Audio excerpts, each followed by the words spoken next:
Assalamu alaikum wa rahmatullahi wa barakatuhu. A very good evening to all the doctors who are gathered today evening for the Pulmonary Hypertension webinar organized by Indian Academy of Pediatrics Emirates Neonatal Chapter in association with Zulekha Hospital and in affiliation with Vitabiotics Chiesi.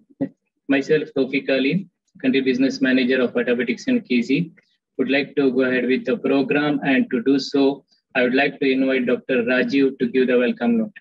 So, Dr. Rajiv.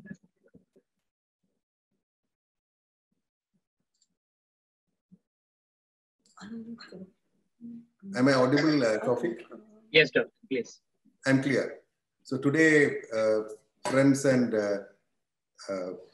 associates and my colleagues who joined me for this August occasion, we are proud to start our conference today. I was able to assemble probably the world's most researched in pulmonary hypertension, and they have given a lot of their valuable time and effort to make this conference today what is possible today. So there has been a little bit of overlap, and I would request Dr. Sunny, who is the president of the Indian Academy of Pediatrics in the Emirates, to give the welcome speech. Thank you, Dr. Rajiv. I hope I'm audible. Are you able to hear me? Yes, doctor.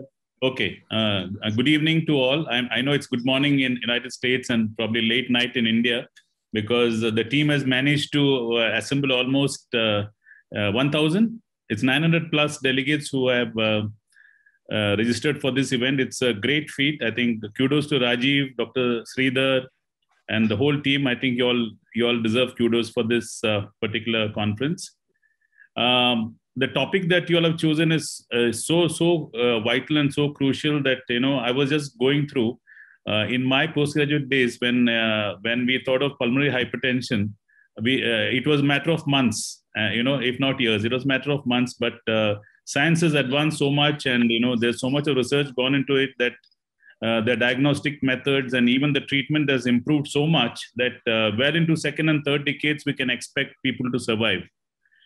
And we are all very eager to listen from the August speakers that we have gathered today, and I'm sure we are going to have a very good academic feast. I welcome the delegates and as well as the faculty for this very fruitful session that we hope to have. I don't want to stand in the way. I just wish the program all the very best. And before I go and start the conference, I would like to thank Ms. Tawfiq Ali, as usual, for arranging this. The organization is excellent as usual, and also Zulekha Hospital to partner along with IAP Emirates for this function. So, wishing you all the best. I declare this meet open. Thank you. Thank you very much, Dr. Sunny. So I'd like to invite Dr. Sridhar to give an inaugural address as well.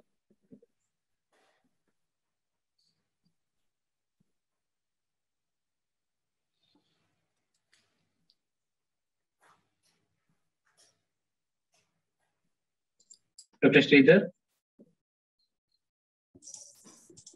Good evening, everyone. Thank you.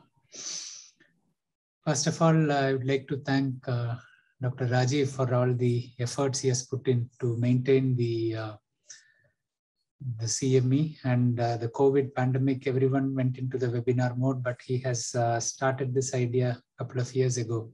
And many thanks, as Dr. Sunny said, to Tawfiq for supporting this all through, and you've been amazing. I would like to thank all the speakers who are in different time zones. Dr. Satyan has woken up very early this morning, and we have colleagues from Australia where it is late at night, Dr. Bird. And no better speaker lineup than this for this particular topic. And I'm sure all of you are waiting for this, and we will have many questions answered. We have a panel discussion in the end where we will be discussing many of the points that are covered, as well as any doubts that you may have. I know the speakers' lectures are very important, so we will try to cover this lecture, and the question and answer session will be adjusted according to the time frame that we have set for the seminar. We expect to close by 9:30 UAE time.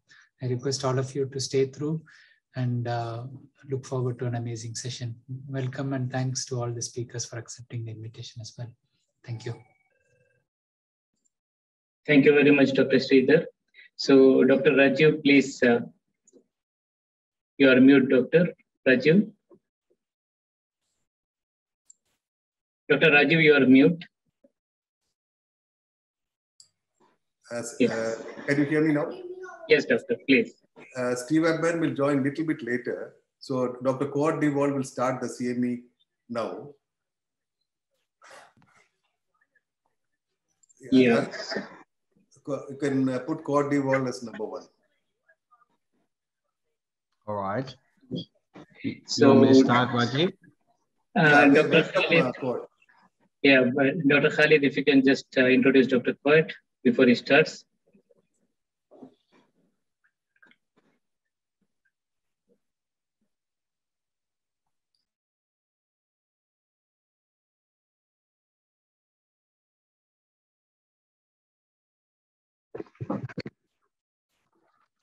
Good evening, good afternoon, and good morning, wherever you are in the globe. It's my pleasure to be with you in this very scientific webinar. And it's also my pleasure to introduce a dear colleague who we have met a few years back in Dubai, Dr. Dewal. Dr. Cor Dewal was born in Netherlands. He is training as a pediatrician neonatologist and in his home country. And his interest is in the neonatal hemodynamics and cardiac ultrasound. He has completed a PhD in central blood flow measurement at the University of Amsterdam, the Netherlands, and currently works as a consultant in the John Hunter Children's Hospital in Newcastle, Australia, where he continues his research in neonatal hemodynamics and novel echocardiography technique. Dr. Dewal is having many medical degrees, and he's having also many publications in the field of the hemodynamics. So let's welcome Dr. Dewal with us for his talk. Thank you, Dr. Khaled, for this kind invitation and introduction. And I remember the time in Dubai as a very fruitful kind of conference back then. And thank you, Dr. Rajiv, for inviting me. I'm going to share my screen. Is this all viewable? This is all good? Yes, doctor. Now it is fine. Okay. So look, Steve Abman is supposed to give sort of an introduction and a bit of an overview of what we're going to talk about during this conference. And I was asked to talk about, you know, what is PPHN? So I'm going to start this talk with talking what is actually the definition of PPHN and how we have probably changed over the last 2 decades in how we think about PPHN, what it is. So the title of my talk is actually slightly different. It's about deconstructing hypoxia. And with that, we should be able to at least try and define PPHN, so persistent pulmonary hypertension of the newborn. So, and you can put this in a chat box to give a little bit of an idea. This is a question which, you know, is an opening question. How would you, as the audience, define persistent pulmonary hypertension of the newborn? And these are 4 commonly used definitions.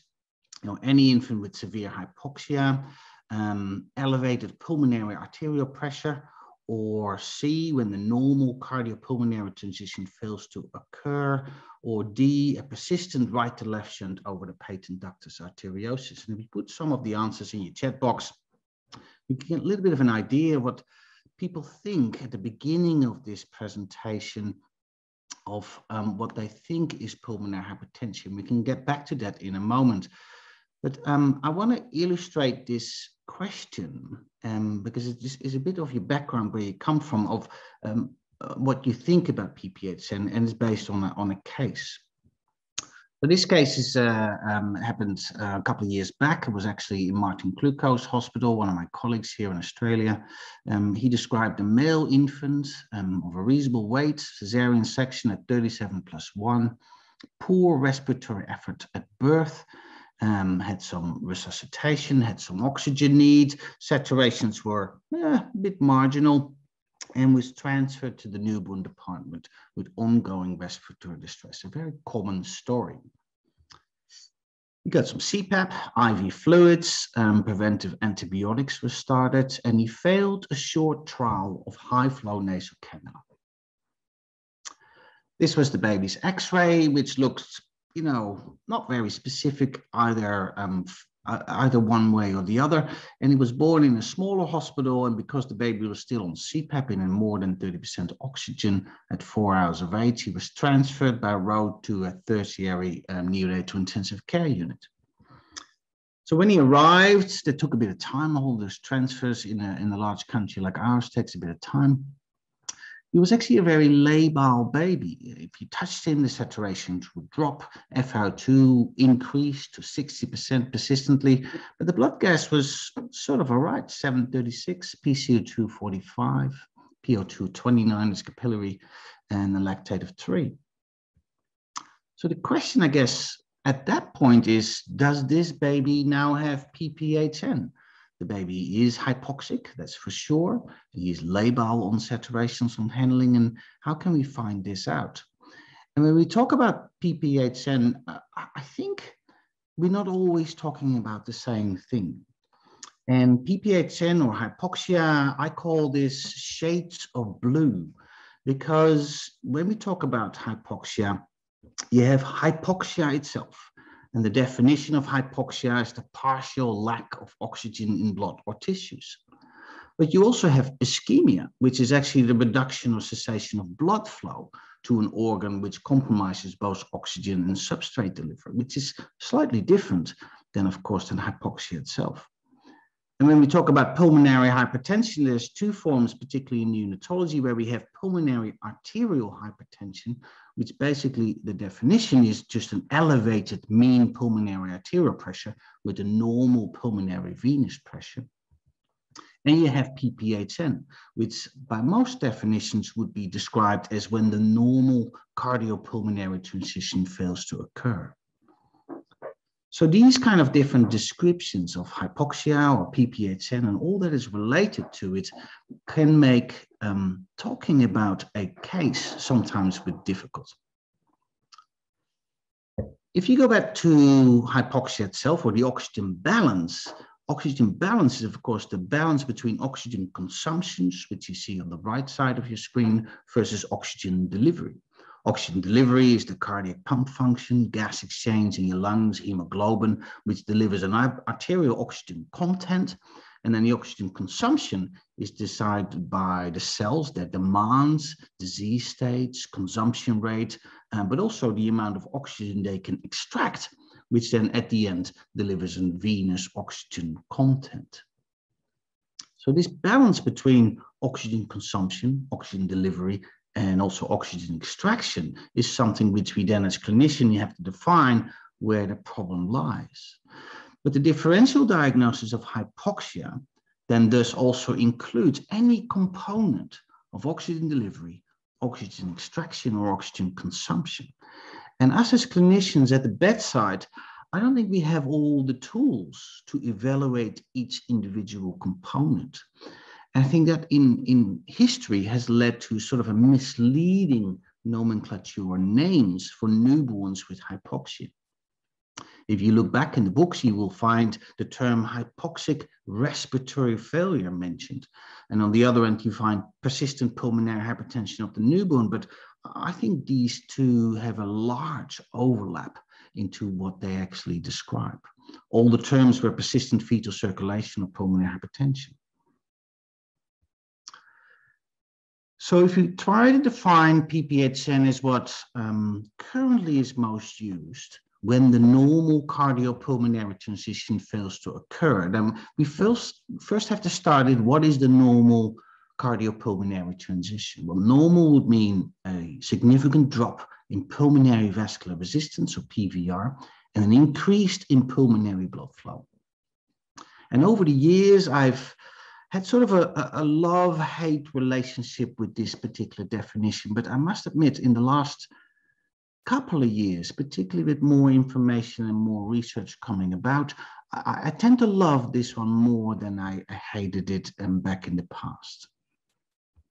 That's because if you look at it in that particular way, you're trying to define PPHN using PVR, pulmonary vascular resistance, and pulmonary blood flow. You can look at this sort of normal flow diagram. Blood flows from the left side of your screen, from the arteries to the capillaries, then to the veins, and then to the left heart. And the pressure has to be higher on the left side of the screen to be blood flow ending up on the right side of the screen. And you can calculate that by looking at sort of the pulmonary vascular resistance, which is the pulmonary arterial pressure on the left side, the downstream pressure, often that's the left atrium pressure, which is meant by that, divided by the pulmonary blood flow. So the physiological components of pulmonary arterial pressure are pulmonary blood flow, pulmonary vascular resistance, and the downstream pressure, the left atrium pressure. So these components, if you keep this in mind and try to define it this way, then maybe we can get to a better understanding what is actually pulmonary, pulmonary hypertension, or particularly PPHN. So we do know and have some information or estimates of what is a normal pulmonary arterial pressure. These are two great studies, only done quite recently in quite large cohorts. We looked at the systolic pulmonary arterial pressure, or at the mean pulmonary arterial pressure, and they looked in the first sort of days or hours after birth and see how these pulmonary pressures changed. These are two ultrasound studies that use slightly different technology or methodology to calculate these pressures, but you can see the pressure starts high. Of course, if your lungs open up very early after birth, the pressure drops, and then there is a gradual drop sort of in the next few days. If we look at actually pulmonary blood flow, so not arterial pressure, if we look at pulmonary blood flow, there's a couple of very nice studies out there. This is on the right, you see a study by Nori, which he measured very early after birth, 5 minutes, 10 minutes, and 15 minutes, and saw that there was a slight increase in left ventricular output versus a very stable right ventricular output. And that's because there is more blood flowing through the lungs, ending up on the left side of the heart. However, from animal studies, we know that most of the changes, even in LVO, is actually happening in the first minutes after birth, not thereafter. And Franz Walter already looked in 1993 at how that then changes over the next sort of 24 hours. And he found that there was a bit of a peak in left ventricular output due to the stress of birth, but then it really stabilizes. Pulmonary blood flow is actually relatively stable in the first 24 hours after birth in healthy term babies. The last thing, which is related to PPHN, using PVR and pulmonary blood flow as a physiological definition, is left atrium pressure. Now, there is very few data about left atrium pressure in newborn babies. There's a way to measure it, which is the pressure difference between the right atrium and the left atrium, measuring flow over the foramen ovale. But if you don't know what the right atrium pressure is, you can't estimate what the left atrium pressure is. So defining PPHN using pulmonary vascular resistance and pulmonary blood flow by derivatives, you can do it with some measurements at the bedside. You can measure pulmonary blood flow. You can estimate pulmonary arterial pressure, particularly by looking at pressure differences, and you can measure or estimate left atrium pressure. It's a bit more complex, but it's possible. So in a normal healthy term baby, it might be possible to define PPHN using this physiological definition. But what if normal is already different and complex? And us as neonatologists very often have to deal with the abnormal kind of baby, not the normal term baby. So we have preterm birth, where lung parenchymal and lung vasculatory abnormalities are very common, particularly looking at these developmental stages of the airways and the lung vasculature. We know that in preterm babies, the mean pulmonary arterial pressure is increased because there is increased resistance and increased pulmonary blood flow. We know, for instance, if they then have additional complications like a prolonged preterm rupture of membranes, where the lung vasculature abnormalities are much more than lung parenchymal abnormalities. So in this particular situations, the pulmonary pressure is significantly increased, mainly due to an increase in pulmonary vascular resistance and a reduction in pulmonary blood flow. Then we have the late pulmonary hypertension, what Phil Levi is going to talk about today, which is lung parenchymal and lung vasculature abnormalities, but on a very different kind of model. They have increased pulmonary arterial pressure due to increased pulmonary vascular resistance with increased pulmonary blood flow and often also an increased left atrium pressure. And one of the most complex diseases of them all, congenital diaphragmatic hernia, where the lung parenchymal and lung vasculature abnormalities are much more in the affected lung than they are in the non-affected lung, which makes understanding much more difficult. The pulmonary pressure here is increased because there is an increased pulmonary vascular resistance, reduced pulmonary blood flow, and a significantly increased left atrium pressure, particularly in the affected lung. And then we have the physiological triggers that can alter pulmonary arterial pressure. Hypoxia gives vasoconstriction, with the main determinant being alveolar PO2. Hypercapnia actually gives vasodilatation in the lungs by a direct effect, but because of the acidosis which is associated with hypercapnia, it can give a vasoconstriction in the lungs. Lung inflation with overdistension and underdistension both will increase pulmonary arterial pressures.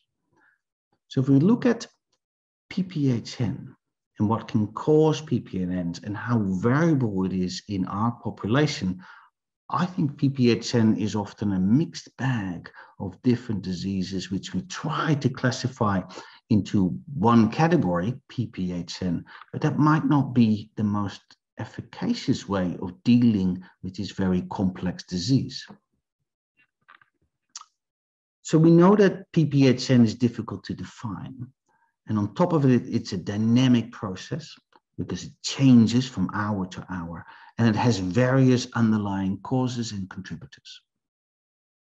However, we do know that hypoxia is the predominant clinical presentation of PPHN, and that's probably where we should start off with. And we should deconstruct hypoxia to start finding out what the underlying causes is. However, I do think we have to emphasize that hypoxic failure is not always PPHN. So this is what I think most of us are already doing at the bedside most of the time when dealing with a hypoxic baby. I call it deconstructing hypoxia, and it consists of most of the things we already do. Careful history, chest x-ray, arterial gases, saturations, and cardiac ultrasound as the most sort of useful tools of helping you to deconstruct hypoxia. In the history, we know that there are certain diseases which have a much higher prevalence of presenting with PPHN versus other diseases. Preterms with prolonged rupture of membranes, maternal diabetes, corneal neonitis, and particularly sepsis, or septic shock, is very commonly associated with PPHN, and certain congenital malformations like I described in the diaphragmatic hernia.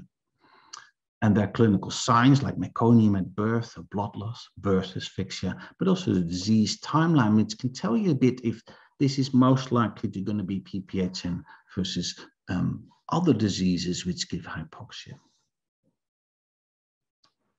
A chest x-ray can be very helpful here. I can show you 4 examples where you can tell which of these x-rays are more likely to be associated with PPHN, or where the pulmonary vascular resistance is the most likely problem. And the one on the top right, as a typical RDS, can be associated with PPHN, but there you would probably focus on giving the baby surfactant and significant lung inflation. The one on the top left is a pneumothorax, needs a drain, diaphragmatic hernia on the bottom one, and particularly the one on the bottom right is the one which is black. And if that baby is hypoxic, he's more likely to have problems with low pulmonary blood flow and less an increased pulmonary vascular resistance. Arterial blood gases, particularly serial one, so repeated over time, can be very helpful in babies with hypoxia to see if your treatments are working, but also what kind of hypoxia you're dealing with. For each of these arterial blood gas, you can calculate an oxygenation index, which means the amount of FiO2, the inspired oxygen you need with a certain mean airway pressure to get the blood into the arterial content of the O2. And lately, I've been using more of this one as well, which is the oxygen saturation index, because not all babies will have an arterial access. And with this, you can do the same thing, but instead of the arterial PaO2, you use the preductal SpO2 and give you some sort of idea. It's not as perfect as the oxygenation index or the arterial values, but it can certainly help you in babies who do not have arterial access. Most of us would measure pre- and post-ductal saturations in babies with significant hypoxia or for which we think they have pulmonary hypertension. I think the measure is pretty valid and it certainly helps, but you gotta realize and understand that the pre- and post-ductal saturations takes a lot of assumptions. What it does, so the pre-ductal saturation is the saturation of the blood that has passed through the lungs, which has been ventilated, which is dependent on what kind of settings you're on, but also on the pulmonary blood flow. The post-ductal saturation is the saturation of the pre-ductal blood flow mixed with the PDA right to left shunt.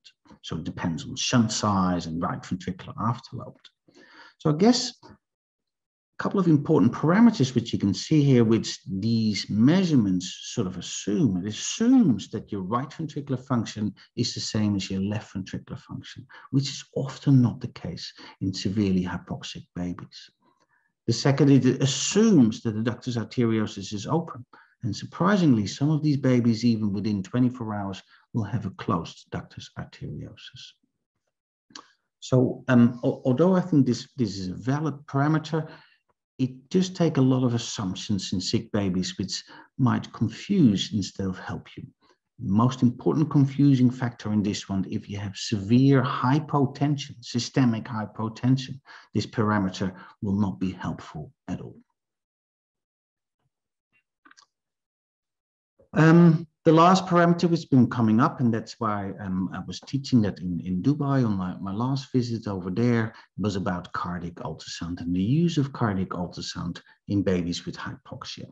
It has a couple of quite nice advantages. One, you can do it at the bedside. It's relatively easy to learn. It can diagnose significant congenital heart disease, so you know one of the differential diagnoses straight away, and it can determine cardiac function. It can give you an estimate of pulmonary arterial pressure, but also about shunts and flows.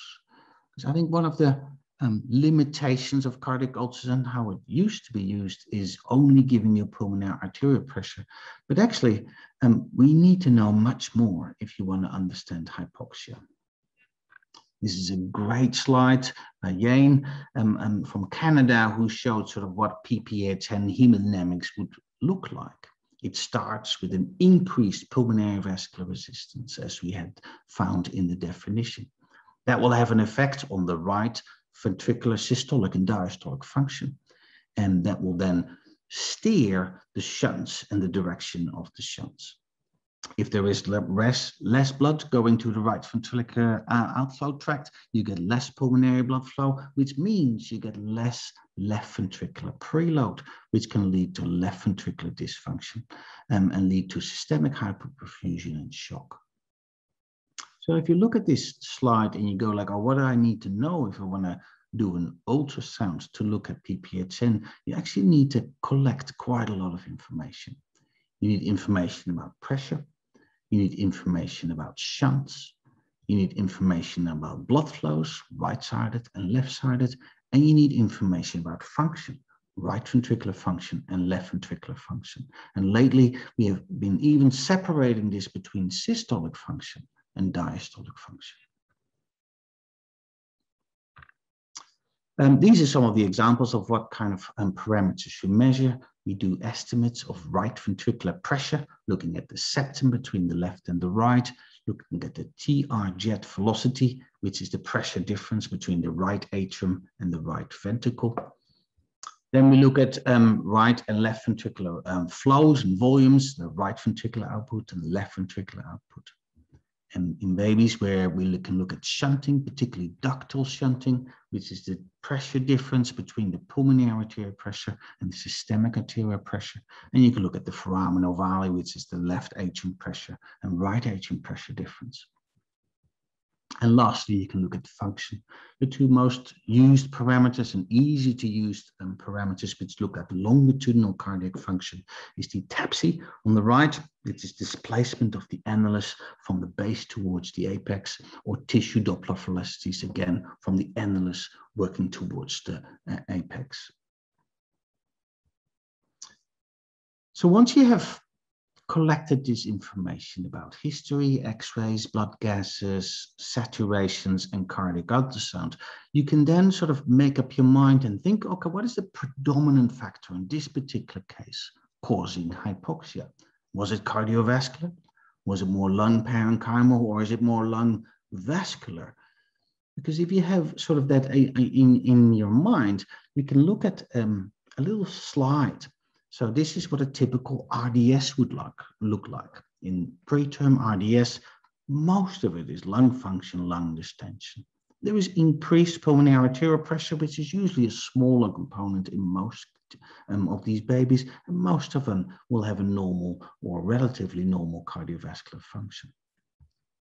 However, the early phase of PPHN, then the pulmonary arterial pressure is the most predominant component in that baby, causing hypoxia.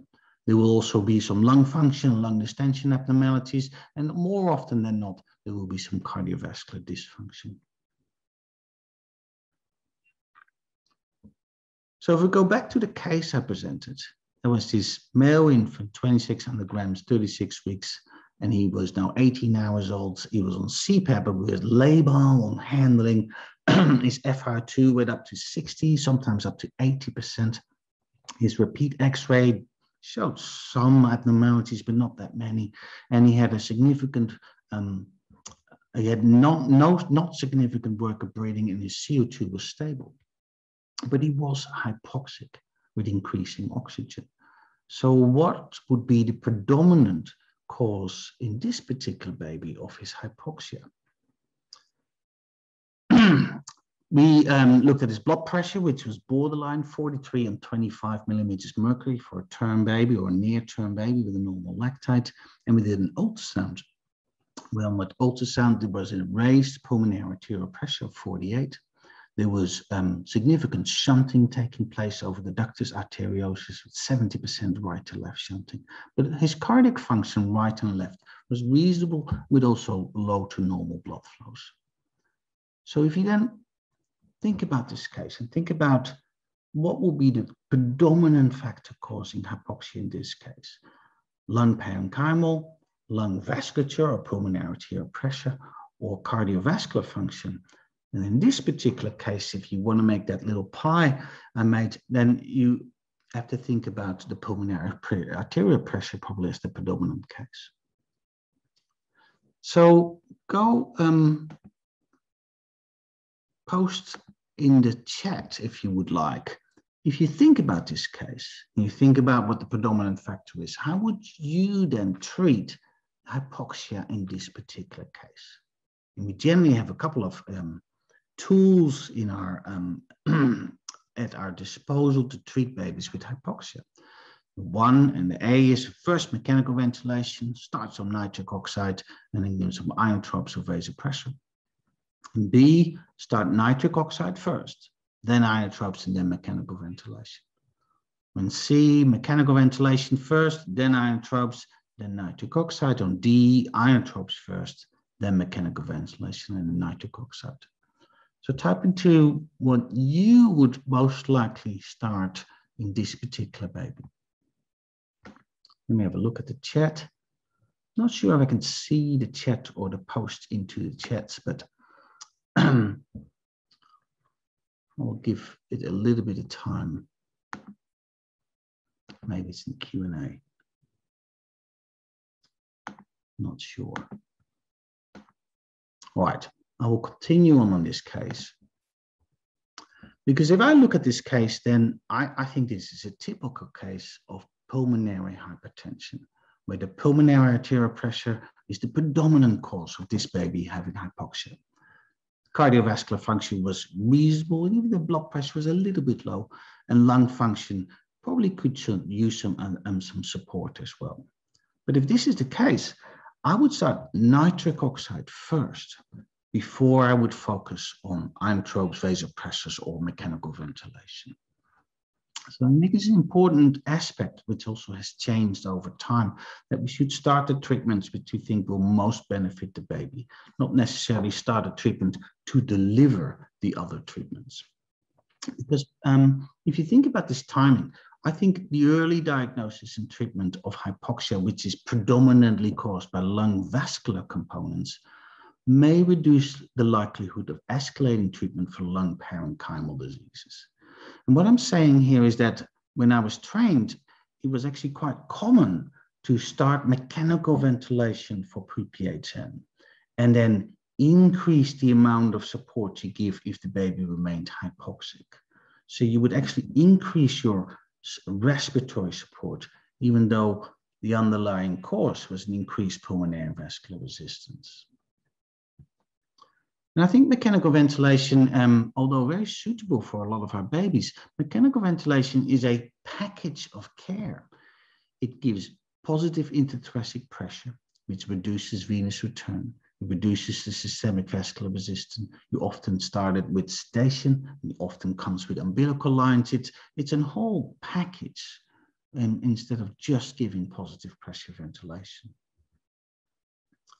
So if there was a possibility to treat the vascular component first, which is the predominant cause, you might change the course of the disease. And I put this in this little schematic sort of representation where the severity hypoxia is on the y-axis and the time on the x-axis. If the vascular component is high, and you find that out, you can give the treatment for high PVR, which is generally the most common. It's not perfect, but certainly the most commonest treatment will be nitric oxide. You can change that course and you can focus better on what the parenchymal component would need.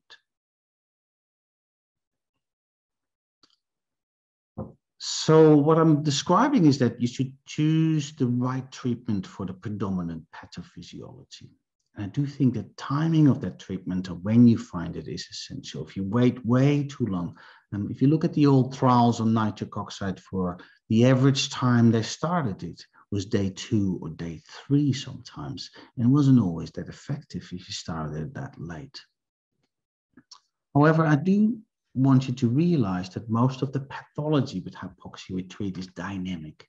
It changes either for the better. Remember the baby, the preterm baby with RDS, if we give it surfactant, it changes rapidly into a much better condition on lung parenchymal lung inflation and lung pulmonary vascular resistance. And the same is true with hypoxia due to essential or primary PPHN.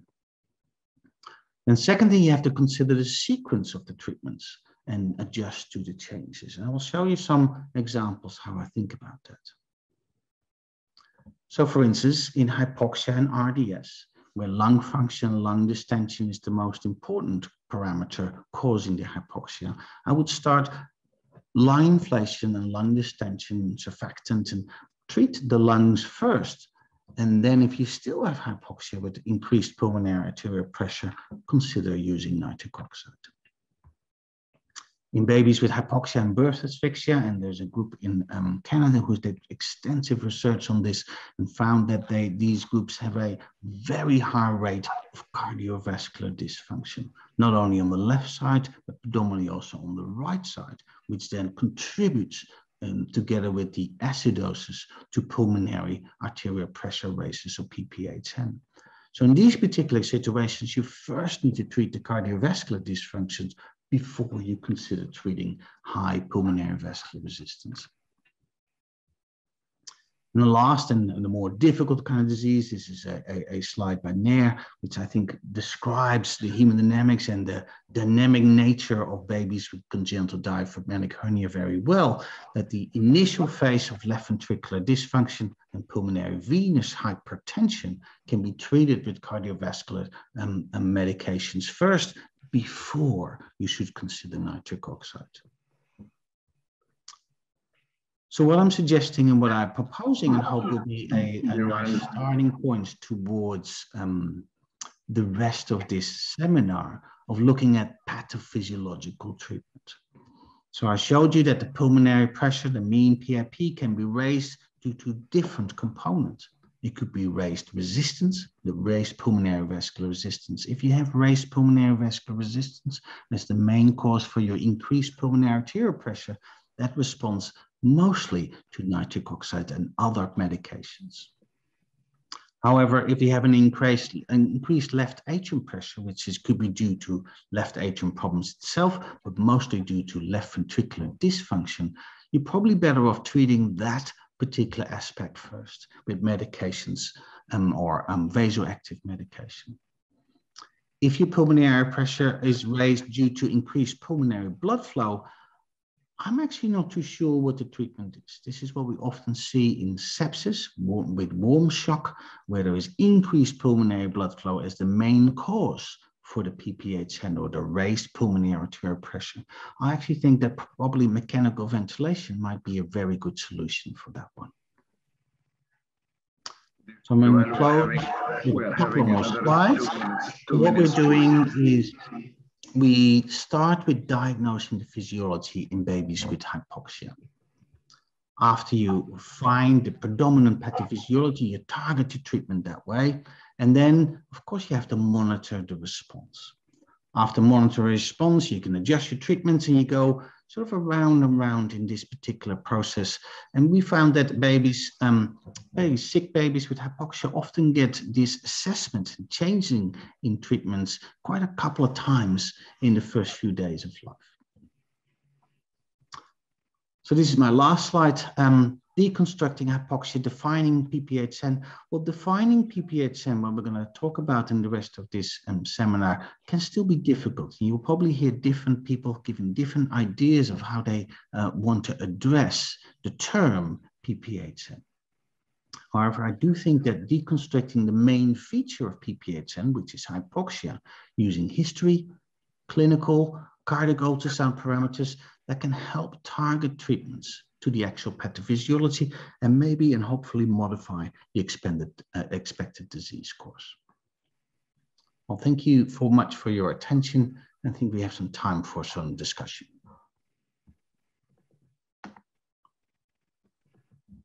Thank you very much, Dewal, for your excellent elaborative presentation. You made the pathophysiology in a really easy way. We enjoyed it, I'm sure. I have a couple of questions. One is, the first is from Lalit Mishram. What is the treatment of hyperkinetic pulmonary hypertension in newborn? I think what your colleague is asking for, if you have high pulmonary blood flow, which creates an increased pulmonary arterial pressure, what will be the treatment for that? I don't think there's a clear answer for that, but because how can we reduce pulmonary blood flow? I guess mechanical ventilation will be a solution to reduce pulmonary blood flow, and of course, treating the underlying cause. The disease where you see this the most, I think, is sepsis with warm shock, where there is increased pulmonary arterial pressure, but I think most of the time it's due to increased pulmonary blood flow. There is some data out there which shows if you have high pulmonary blood flow, then that giving pulmonary vasodilators would not be efficacious. And I would be careful with using nitric oxide or other pulmonary vasodilators in these situations. Thank you very much. There is another question: how to deliver nitric oxide without mechanical ventilation? Well, you have to talk to your manufacturers, but I think there's at least 2 or 3 devices nowadays which can give nitric oxide to any kind of device, any kind of respiratory support, even to nasocannula oxygen. So I did hear that question, that I did hear from experience that not every device can do that, but that would certainly be a way forward to looking at devices which can give nitric oxide without mechanical ventilation. Because you're right, when I started my training, the only way to give nitric oxide was with mechanical ventilation. But I think there are now newer devices on the market which allows you to give it through low flow, high flow, CPAP, or any kind of support. Okay, we're having another question. There is a share from our Professor Ramanthan that we can accept a higher PCO2, lower pH and PEEP to reduce the pulmonary blood flow. Ooh, yes. I'm not so sure how well CO2 parameters by itself are capable of controlling the total amount of pulmonary blood flow in a preterm baby particularly, but also in a newborn babies. You got to imagine that blood flows in our population are generally quite high, and particularly in the preterm populations, the blood flows can be, 400, 500 mils per kilograms per minute as a baseline in a standard sort of, we call preterm. Controlling that just with the CO2, unless you go to the extremes, I'm not so sure. Steve might know more about that particular aspect. Okay, thank you very much. Do you have a choice in starting inotropes in pulmonary hypertension setting based on different pathophysiological underlying causes? Yeah, so look, if you want to treat cardiovascular dysfunction, and you're talking about left ventricular dysfunction, and I know there are different approaches and ideas, and generally those approaches, and I bet you Patrick will talk way more about that as well, they come a bit like where you're trained and what your center has been promoting. There's not much evidence left, right, or center. So in our center, in pulmonary hypertension, we would most likely start with dobutamine as supporting left ventricular function. We would start with noradrenaline to support systemic blood pressure. And we would start, or second, more second line, if dobutamine does work, with milrinone for right ventricular dysfunction with a normal blood pressure.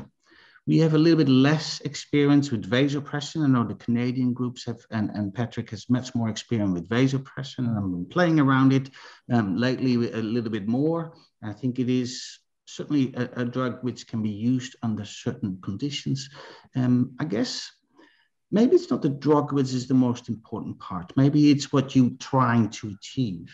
If you're trying to achieve an increase in left ventricular function or right ventricular function while maintaining a blood pressure and not increasing the pulmonary pressures or the vascular resistance, it shouldn't matter which drug you use, as long as you check yourself if your goals has been met after a couple of hours of using that drug.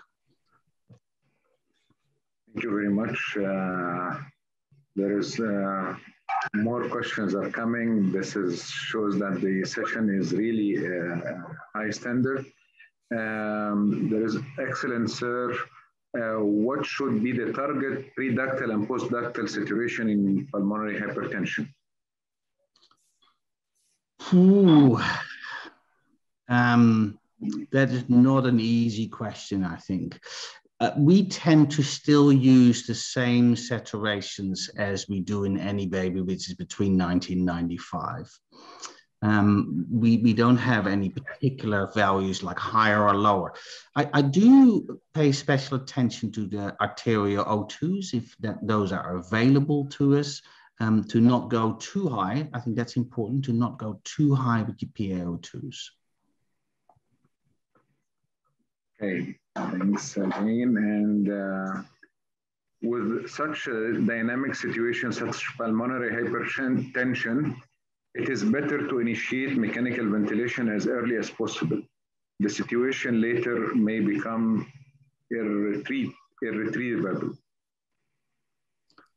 Well, I tend not to agree with that. Particularly, I presented the case to you, and the case was a baby which, you know, we actually started nitric oxide through the CPAP system in that baby, and the baby came back to 30% oxygen, was very well managed without mechanical ventilation. Now, I'm not saying that will be the case for all, you know, that is not always the case. There's other cases which will definitely benefit from mechanical ventilation. But I guess I want to open up everybody's mind that there are maybe more than you think babies who can benefit from pulmonary vasodilators instead of mechanical ventilation. Mechanical ventilation is just not always that easy. It is very easy to overinflate or underinflate along with mechanical ventilation. So that is the part which is tricky. While if you have diagnosed that there is increased pulmonary vascular resistance with low pulmonary blood flow as the main contributor to that baby's hypoxia, I think you're much better off with starting with nitric oxide first. Thank you. Do you monitor cerebral regional oxygenation during management of pulmonary hypertension, or is it useful? So we don't in our center, so I don't have much experience with that. So there might be other panel members who have more experience in measuring NIRS in these particular situations. Okay. Can you explain in detail the mean airway pressure? And thanks so much. Well, the mean airway pressure in a ventilated or non-ventilated babies is a very important component to determining pulmonary vascular resistance. You know that little picture where you know with the optimal pulmonary vascular resistance and the up and the down, and whatever you look like, even if you look at animal experiments, it's quite a steep slope on either end. So getting that right with your mechanical ventilation is a challenging part for every neonatologist. And doing that with minimal tools and measurement tools at the bedside is even more challenging. There are some tools now available. You have that impedance tomography on the chest.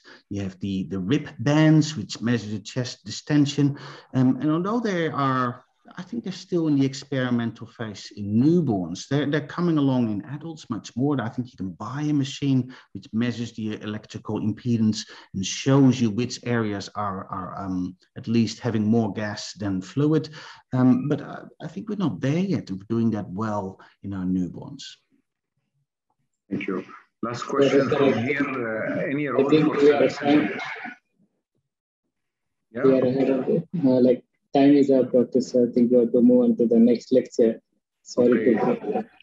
So our questions can be taken over in the panel discussion. Inshallah, Doctor. Okay. So I'm done here. There is only comment from our colleagues here.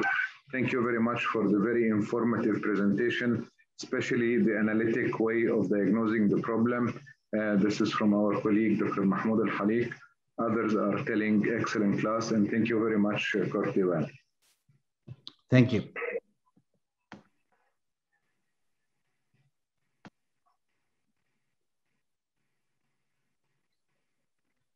Yeah, Dr. Rajiv, if you can just introduce Dr. Junaid. Yeah, I'll do that. The chairperson for this session is Dr. Junaid. I would like Junaid to introduce Dr. Stephen Abman. I think he doesn't require any introduction because he's such a man we have been following for the last 30, 40 years. But nevertheless, to complete the process of our CME, I want Dr. Junaid to introduce Dr. Stephen Abman. Over to you. Yeah, good evening, everybody. Hello, all friends. It's very difficult to introduce Dr. Stephen Abman. Actually, he is, in a way, he forget now, but long time ago, he was actually, we worked with together, and he was kind of teach us a very long time ago when I am doing the residencies in 90s. So I think, but we met in the past a couple of times. So Dr. Stephen Abman is the, currently is as a professor with a tenure pediatric pulmonary medicine, doctor, director, pediatric heart lung, co-director pulmonary hypertension program, founder and former director of ventilator care program, founder and executive board member, collaborative president, American Pediatric Society. He's a faculty in clinical science graduate program, Department of Pediatrics, University at Colorado, Denver School of Medicine, and Children's Hospital, Colorado at Aurora, Colorado. He has a lot of past academic appointments. I don't have to go through it, but he's a lot of awards and the honorship under his name. He's editorial, wrote editorial for medical journals and for the books from Up to Date in Pulmonary and Critical Care Medicine. He's a reviewer for international and national research grants, especially American Lung Association Grant Review Committee, March of Dimes Clinical Research, NIH, and there are many others. Have a lot of administrative roles. Currently, I told you about his administrative roles, and he is the reviewer of Pius Scholar Grant nomination at University CSOM. He's the committee and administrative work for the National International Organization. I think if I continue, I can continue forever. He's invited national and international presentation, Stephen. Yes, this is true, Steve, for you. But anyway, this is a big name, especially in this topic. He many times presented in hot topics in neonatology. We met a couple of times there with Harish Kirpalani and all other seniors. And he is now going to present about pulmonary hypertension in the premature infants. And already we have a lot of questions hidden for, he said the hidden danger, but there's a lot of questions hidden for him. Steve, over to you. Well, thank you very much. I hope that everyone could see my screen. Yeah. Very good, very good. Listen, it's an honor to be here, and thank you so much for inviting me. And it is funny to feel like I'm the old man of the field, I guess. But it's been such a wonderful pleasure to be part of this panel. And it was so wonderful to hear Kurt's talk. He gave a beautiful talk on deconstructing hypoxia, because it did take me back many memories when we first started working with the ideas of nitric oxide as being critical for the normal transition of the pulmonary circulation at birth, starting with lambs and then in humans, and then showing the exquisite responsiveness in our PPHN models to the term newborn, and then why we weren't seeing more responses. And so for us, it was so interesting to begin to think about this disease, not if you responded, did well, but what happened when you didn't do well, and what was the meaning of that. And Kurt so beautifully laid out, by deconstructing hypoxia, the different pathophysiologic components of PPHN.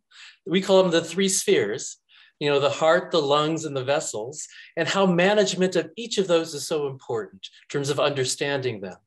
And I'm also delighted to be here because what really led to the biggest renaissance, I think, in terms of managing these babies is something that's been led by the various speakers who are part of this panel. And that is, it's really wonderful to have Patrick McNamara here. And Patrick has done a beautiful job with the functional echoes at the bedside. And it's one thing that, yes, it's wonderful to have more exquisite echocardiographic measurements. but to have it at the bedside and to integrate that with how are we ventilating these babies? How are we supporting cardiac performance? And to be able to bring those together and how these things change over time, as Kurt so nicely outlined. And it's really Patrick's work with developing this field that's been so instrumental. And likewise, we'll hear from Phil Levy on chronic late pH. And with Patrick's and Phil's talks, it'll remind us that one of my goals for my own brief presentation is to deconstruct PPHN in the sense that we tend to lump many different disorders of pulmonary hypertension of the newborn with this label of PPHN. And so we'll talk a little bit about that. And I'm going to focus on a slightly different aspect than what our other panelists will cover. And of course, Satyan has been such a wonderful colleague, and he has taught me so much about the lung circulation and neonatal lung disease. And it's delightful to have him to talk about our therapeutic strategies. And then finally, Dr. Rajiv, thank you so much for organizing this and for inviting me. And your work in sildenafil was very critical for setting the stage for where we are now with thinking of other pulmonary hypertension targeted therapies. So my objectives very briefly, I'll talk about pulmonary vascular disease and related phenotypes. Not the term pulmonary hypertension per se, although this is front and center, but pulmonary vascular disease, because we think it has long-standing effects in terms of what we see with our late outcomes of our premature newborns, our infants and children, and now young adults across the lifespan. I'll then talk about a little bit about the idea that perhaps if we understood how to preserve the growth of the lung circulation at birth, that is, preserve angiogenesis, we can decrease the risk for pulmonary hypertension, especially in the setting of BPD. And then finally, how we could think about how to identify these kids in an early basis. And again, Kurt's talk really nicely outlined this idea of severe PPHN shortly after birth and the term newborn in particular. And this is a baby who's on ECMO, on high frequency oscillation. There's even a tank of nitric oxide in the background. And here we are with the baby cannulated and a death-defying clinical status that we're trying to improve the course and outcomes and figure that out. The other picture that I'm showing here, of course, is a preterm infant who can also have PPHN physiology. And it's so interesting to think back, not that long ago, frankly, I am getting old, but not that long ago where people said premature babies cannot have PPHN. And it really belies the idea or really strengthened the focus. And it was an appropriate focus on the airway, the epithelium, the vital role of surfactant. How to ventilate the lung air spaces themselves as being the predominant feature of hypoxic respiratory failure in the preterm infant. And yet there is a subgroup of baby, as we've heard about from Kurt already, we'll hear further about, that has significant PPHN physiology very early after birth. And how to manage that has become a challenge and very important to think about. Then finally, pulmonary hypertension in the preterm newborn who develops chronic lung disease. This is a case of a baby who has a tracheostomy, chronically ventilated, who also has pulmonary hypertension, facing other kinds of challenges. So what I would like to do then overall is think about this as a few different types of disease. But the way to start and take apart the lung circulation of the newborn is to begin with what we thought about initially as a community, and that is tone and reactivity. And that's for the idea of nitric oxide as being so vital in utero for vasoregulation and for vascular growth. And the time of birth, that it plays a huge role, accounting for more than 50% of the response of pulmonary blood flow immediately at birth in the normal animal, and we believe in the normal human as well. The role of prostacyclin, which itself is important. Endothelin-1, which is a vasoconstrictor, which is high in utero, drops rapidly after birth, and yet sustained production likely contributes to PPHN physiology. And of course, these are the three pathways we now target with pharmacologic drugs. And then many other aspects of vascular tone and reactivity and how to control that we're learning about. And these things were so vital for most of our babies during the transitional period after birth.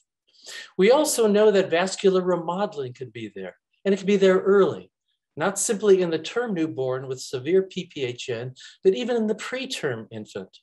The preterm newborn who dies early with PPHN often has evidence of chronic vascular remodeling that likely was initiated in utero even, not simply from the perinatal or postnatal management, which could also augment this problem, but the structure of the vessels themselves can become problematic quite early.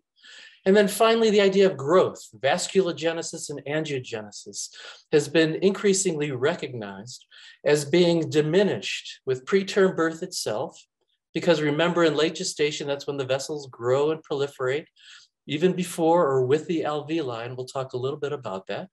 And it's this number of vessels that's reduced, the remodeling of the vessels, along with tone and reactivity that can all relate to high pulmonary vascular resistance that's related to pulmonary hypertension. And then finally, the other category is angiocrine signaling. And I say this because we've been really interested in this idea that it's this early disruption of blood vessel growth before birth and after birth, this ongoing inability to grow blood vessels, which not only leads to pulmonary hypertension and some of its sequelae because of impaired angiogenesis, but signals from the epithelium itself crosstalk to the airspace to have the epithelium form septae for alveolarization to occur, thereby contributing not just to the pathogenesis of pulmonary hypertension in BPD infants, but the pathogenesis, the origin of BPD itself, and that interplay is very important, even independent of the pulmonary hypertension. And these mechanisms may be important in terms of lung regeneration and recovery, and that's been a focus of our research interest now and many others. But again, getting back to this idea that Kurt introduced about deconstructing hypoxia, what about clinical phenotypes? And there are at least 3 different stages within this early pulmonary hypertension of the preterm. The first is the overt PPHN, and we'll talk more about that, I'm sure, in our panel discussions and from Patrick and Phil and Satyan and Rajiv and everybody. There are different patterns of delayed transition.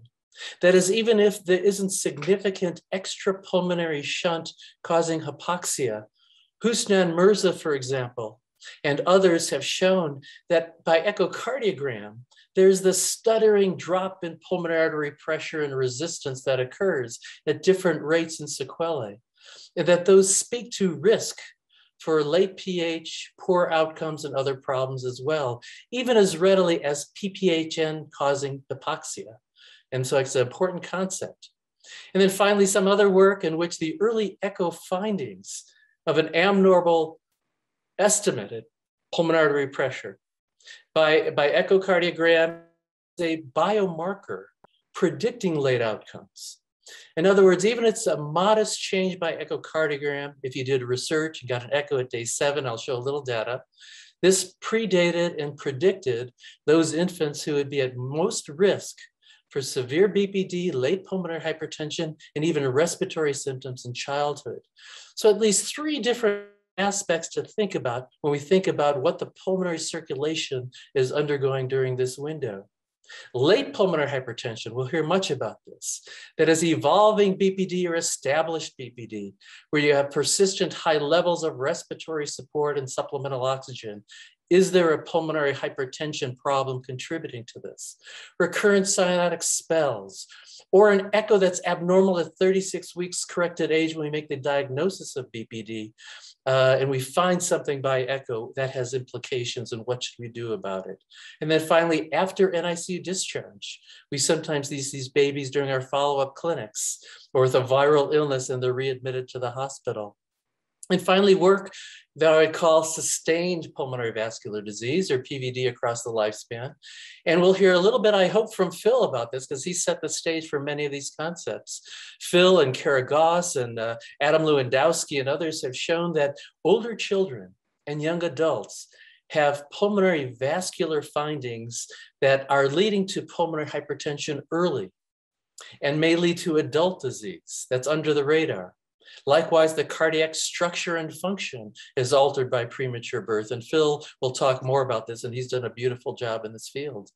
But I'd like to briefly talk about BPD because it has been over 50 years now, and we have Bill Northway here characterize this. And this is a meeting at Stanford on BPD then and next. And I love having Alan Jobe right behind Bill Northway, because Alan led us through the next phases of thinking about BPD in other ways, the so-called new BPD. And there can be differences radiographically, although frankly, we still see a lot of the old BPD cropping up now because of the extreme premature infant surviving. But what I want to highlight is this, that in the past, you had this alveolar simplification. We had a reduction and remodeling of arteries, which is what A stands for. And yet you had a lot of fibrosis coursing through the interstitium. Now, when babies unfortunately die with BPD, we still see this striking alveolar simplification, reduced vessels, and striking remodeling, hypertensive pulmonary arterial remodeling, and yet perhaps less striking fibrosis. So pulmonary vascular disease has remained a challenge, even from Bill Northway's early identification that severe PH is associated in almost all of his cases with fatal BPD. And Mary Mullen's work in Boston showing correlates with sustained pulmonary hypertension and poor survival, especially early. And our recent paper where we looked at a big registry of pulmonary hypertension across major North American centers, and we see that so many of these kids were at risk for having problems with pulmonary hypertension. At least half of our cases in this registry were related to group 3 disease or lung-related PH. The majority is BPD. And because the network didn't capture a lot of the PPHN babies shortly after birth, or a lot of preemies who had abnormal echoes but weren't enrolled in the registry, this is simply the tip of the iceberg. So it tells us how big a problem this is when we think about pulmonary vascular disease. Many things lead to disease. To me, the exciting part isn't the fact that we are getting so much better with managing the issues of lung injury that we'll hear more about later. And of course, prematurity itself contributes, and microbiome and metabolic changes and things. But I also like to stress the antenatal stress and placental dysfunction as being increasingly recognized as already setting the stage for the adverse outcomes that we now manage in the postnatal setting.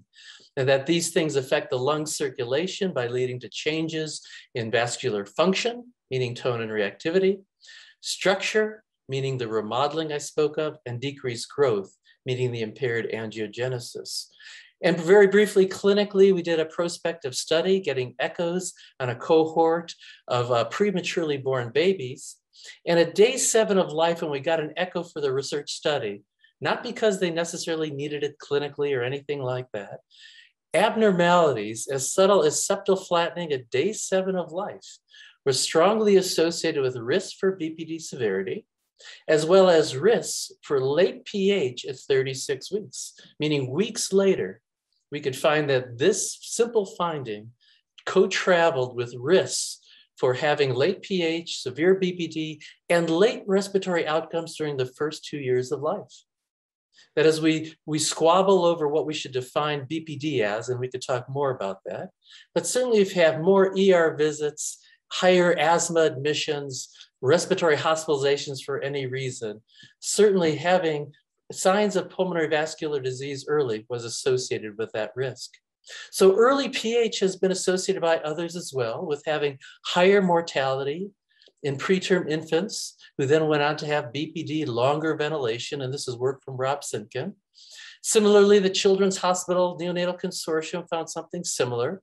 That is, an abnormal echo was associated with higher mortality, more prolonged invasive ventilator support, including at 36 weeks corrected age, and higher respiratory severity scores, and more ICU admissions after discharge. So what can we do now, even without PH drug therapies? Well, perhaps the avoidance of even subtle levels of hypoxia are important while we avoid hyperoxia. And I think Kurt spoke to this well. That is, let's not target 98% or 97% saturations, but rather let's avoid this 88 to 92% range that we so often target in favor of perhaps a slightly higher target. And this is from a single center, but it nicely illustrates targeting higher saturations. There was less of an incidence of subsequent pulmonary hypertension. Similarly in ASD, normally not problematic during this window of time, but it may be that the ASD with slightly increased flows that are normally well tolerated, if you have an underdeveloped lung circulation, even small increases in flow may cause injury. And so I say this as we'll talk more about the details of the exquisite pathophysiologic characterizations from Patrick, Phil, Satyan, and Dr. Rajiv. But we need to really still get better in terms of improving the late outcomes, but also the earlier outcomes. And I say this because we still have this huge mortality in the first year of life related to pulmonary hypertension. With new pulmonary hypertension therapeutics and attentive care and follow-up, most of these babies come off their therapies in the ambulatory setting. Rare is the death after this window of time, but what we do in the NICU then matters. It matters for acute survival. It matters for minimizing injury with other kinds of misadventures that we could sometimes do. It helps us with targeted therapies that are more successful, but we also have to get smarter about how can we improve survival in this window of time, and it's a challenge. So in conclusion, antenatal determinants play a big role in BPD and its severity. Early and late PH, both PPHN after birth, delayed transition, and even late PH, late respiratory outcomes, disruption of lung vascular development is important for the pathogenesis of BPD and PH. And I want to thank all the wonderful children and families that I've worked with over the years, and looking forward to the rest of the conference. Thank you very much for your attention. Thanks a lot. Thanks a lot, Steve. Actually, you set up for a lot of questions, but I started with one of my favorite questions. INO in preterm, yes or no?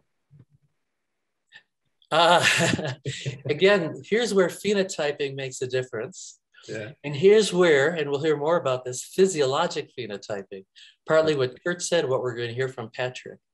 And that is, nitric oxide has never been studied in a multi-center randomized trial in preterm infants where echocardiograms have been included, and it's been used to see what happens in terms of managing their pH. It was completely used, like our trial that was early on, we were excited because we had all sorts of animal data and clinical data that giving nitric oxide beyond the vasodilation was an antioxidant. It was an anti-inflammatory. Yeah. And so we weren't even thinking that it's necessarily the pH that we wanted to treat in this setting. But if we began to tiptoe into more and more of the preterms more broadly, could we reduce BPD? Well, as you know, the MRCTs and the Cochrane analyses do not support a use of routine use of nitric oxide in preterms. However, what we found is this. We found it's very, very safe. If you look at the safety profiles from these huge numbers of babies in all these profiles, the way it was used for the most part, and we could talk about that a little bit, and the safety profile, the adverse event rates were just very reassuring.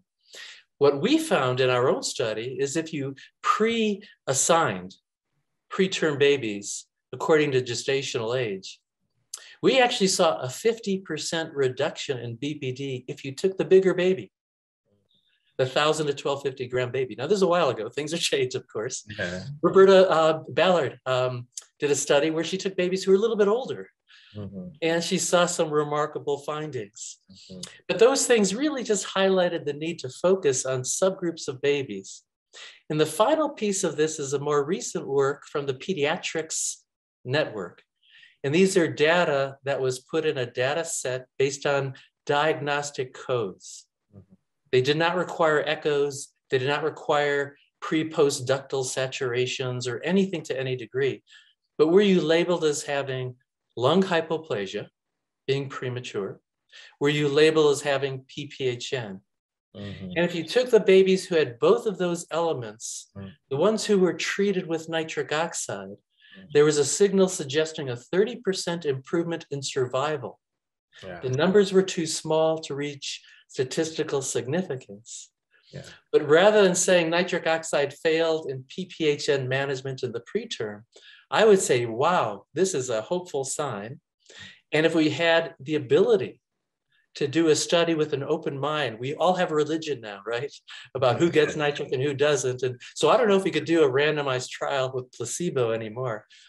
But I think that's the baby. Identify the baby with early pH who's prematurely born despite optimal management of ventilation and other aspects.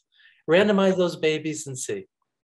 I think Dr. Satyan is not joined yet, but after that we will have a debate in the panel discussion, because he just published in 2020 one paper on that to use or not, but we will keep it for later on. There's another question here from the question answer portion of this presentation. PPHN in preterm, can they present with a shock-like state? Yes. Yeah. Yes, yes. And so it's very much, exactly what Kurt outlined. How you do these things matters too. But if you go in thinking about the three spheres, heart, lung, and vessels, I think we will then be able to stepwise, and the sequential reassessments of your intervention to see where you're heading. And so to me, these things do correlate very well. So for in the older days, before all of the work that we talked about, we'll hear about with the serial echoes readily accessible in the NICU at the bedside to assess this, we'd have to base on one echo that was done maybe a day or 3 days earlier, as though nothing changed. And it was tricky. But what we'd look for, if you had right to left shunt at the ductus, was critical. If it was still open, but if you were left to right, at the atrial level. And that contradistinction told us the LV is a big contributor. Exactly. And so that would lead us to unload the left ventricle as we were doing other things with the ventilator and the pulmonary dilator. So another one question I think you will keep for Dr. Rajiv because it's about the oral sildenafil work for the PPHN. So he's going to give us a talk. But for Steve, when is cardiac catheterization recommended for preterm infant with BPD and PHD? That's such a great question. First of all, I want to recognize Dr. Rajiv's huge contributions to the treatment of babies with sildenafil. And early on in our animal models, before sildenafil was available, we used a couple of experimental compounds in our animal models and actually started using dipyridamole as for the very same effect of a PD5 inhibitor. And it helped us get some babies off ECMO in conjunction with nitric. We started studying it in the cath lab. And so the sildenafil story has been indeed exciting and very, very vital. Because of the importance in the balancing the risk of cardiac cath with what you really need to learn that's going to change your management of a baby, we only recommend cardiac caths, number one, at places and with cardiologists who are very experienced with the tiny babies, who are comfortable with the tiny babies. And we went from an era where when we first studied sildenafil in our BPD-PH group, we required every baby to have a cardiac cath before we started sildenafil because so little was known.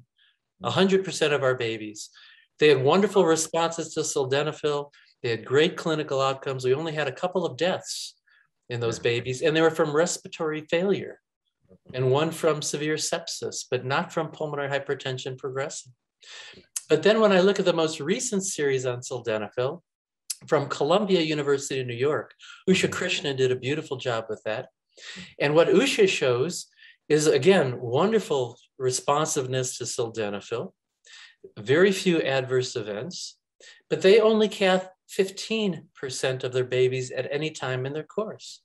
So over the course from the early 2000 era to 2020 now, right?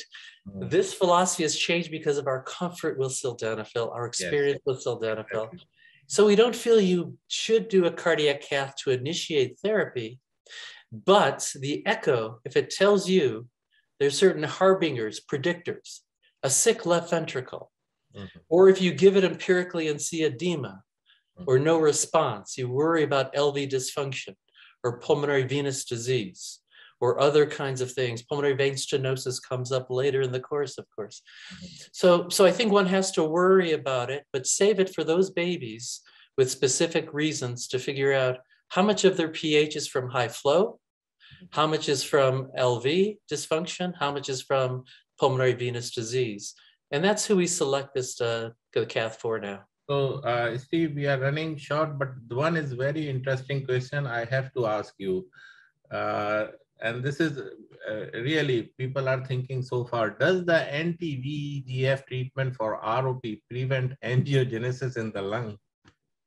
Yeah, we still wonder, we still worry, That's a great question. I think it's unresolved now, but I get nervous. I'm very nervous about that. The thing is that, you know, we had many babies with the Lucentis, and then I don't have any problem with the angiogenesis in the lung. We never check it actually. So that's the thing. See, that's, So having said that, there are a few more questions, but I think because of the timing, we have to stop here. Otherwise, there are a lot of questions. I think hopefully you will come back in the panel discussion, or you will stay with us, and then we will continue this debate. So that's it from our side. Thanks a lot, Steve, and hopefully we will you will be able to join the panel discussion. I will, and thank you so much. Thank you. Thank you. Rajiv, over to you. Yeah, thank you. So we are moving on to next session, and we'll keep all the questions for the panel discussion, which is bound to be very educative considering our lineup of our speakers. Now I'm introducing Sridhar Kalyan Sundaram, who is my colleague and a very well-known neonatologist. He's a very experienced man trained in UK, and he has been with me for some time, and he's an excellent neonatologist with good clinical acumen, and runs a good teaching program on the YouTube, which is worth looking into. So over to you, Sridhar. Thank you, Dr. Rajiv, and very kind introduction. Thanks to you, the IAP EMIRATES Neonatal Chapter is doing a great job, and Professor Stephen Abman's enthusiasm is infectious. I mean, his twinkling eyes motivate you to do more. Thank you for that. And moving on to the next topic, it's my privilege to introduce Dr. Patrick McNamara. We have heard him speak on many occasions, and every time he brings out very important aspects. So basically, he started his training in Ireland, moved to England, and from 2003, he was in Canada, SickKids, Toronto, till 2018 when he took over. He's the director of the neonatal services at the prestigious Iowa University, and we were lucky to hear his team speak about their experience with the extreme premature babies, the outcome of which he's now contributing as well, and also the new algorithm for PDA management, which is very interesting as well. So he's also the vice chair of the acute care services in the Iowa University now. I don't want to spend too much time introducing because he's going to talk to us about acute pulmonary hypertension. Over to you, Dr. Patrick, and thank you for accepting the invitation. Thank you very, very much for the warm introduction. The real privilege to participate in this really, really well thought out virtual symposium. So my job has been made a lot easier by Kurt and Steve, who really have very eloquently kind of outlined the challenges that we face in the care of these patients who are often the most complex, critically ill, and patients with dynamic physiology. And I think I really enjoyed Kurt's talk about deconstructing hypoxia. And Kurt alluded to the fact that perhaps there may be differences in what we say. I actually don't think there are going to be too many differences in our thinking about this condition. And I just have kind of relabeled the title of my talk to include Reconstructing Health, because that really is what we're trying to achieve. So all of us take care of babies like this on a day-to-day basis. These are infants that present with profound hypoxemia and who represent, the infants that give us the most challenges. When I started off in neonatology, a baby is coming to the NICU satting 60% in 100% oxygen. Nitric oxide and the oscillator were wheeled in like husband and wife. Routinely, regularly. They were placed oftentimes without thinking. And while that might be the right approach for certain patients, we need to think much more beyond. And the importance, and both Steve and Kurt alluded to clinical phenotyping, the importance of precision. We need to evolve to a sophistication of care in which we're actually dealing with the problem, not dealing what we think might be the problem or our best educated guess. And to do that, one needs more information. So quickly just refreshing a few concepts that I think are very, very important when we think about this particular condition. Kurt has already showed you that it takes time for your pulmonary artery pressure to fall because of the normal changes in pulmonary vascular resistance. And Steve also talked about the dangers of oxygen and certainly the hazards of giving too much oxygen. And certainly when you look at the relationship physiologically between oxygen or PO2 and PVR, across a normal range of PO2s, there's really not much added advantage from a physiologic perspective in augmenting your PO2. And it's really important to recognize in health that there are three main factors at play when it comes to the normal changes in oxygen saturations in the first few minutes after birth. We've already talked about these.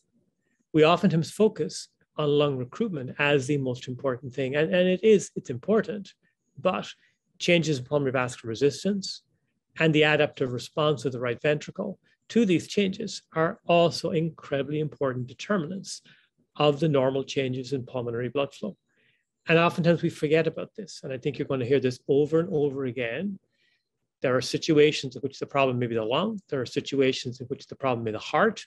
There are situations in which the problem may be blood vessels. It's really, really important to not lose sight of the fact that the role of the right ventricle, particularly in the transitional period, is incredibly important. The graph on the left is the relationship between heart function and afterload, wall stress in premature infants. And you can see in the top left that the immature neonate has got a much steeper line than the older child, meaning that increments in afterload lead to a greater decrement in contractility. Now, if you look at the right versus the left ventricle, what you can see is that the right ventricle may be even more sensitive to afterload. And that's quite interesting. We just published a normative data set in a cohort of babies kind of in Toronto, showing that the RV lags behind the LV in its normal postnatal adaptation. The third concept that's really, really important when it comes to managing the most critically ill babies with pulmonary hypertension is the relationship of heart rate to contractility. The graph on the left is the force frequency relationship, which shows that as heart rate increases, contractility will also increase, but to a point, after which you may get fall-offs in contractility at extremes of tachycardia. However, this is only working if the changes in heart rate are effective in augmenting heart function.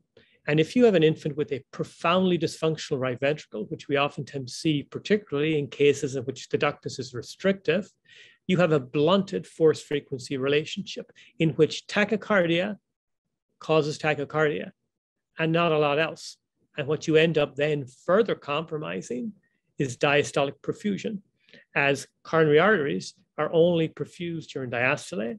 The faster the heart rate, the lower the filling time.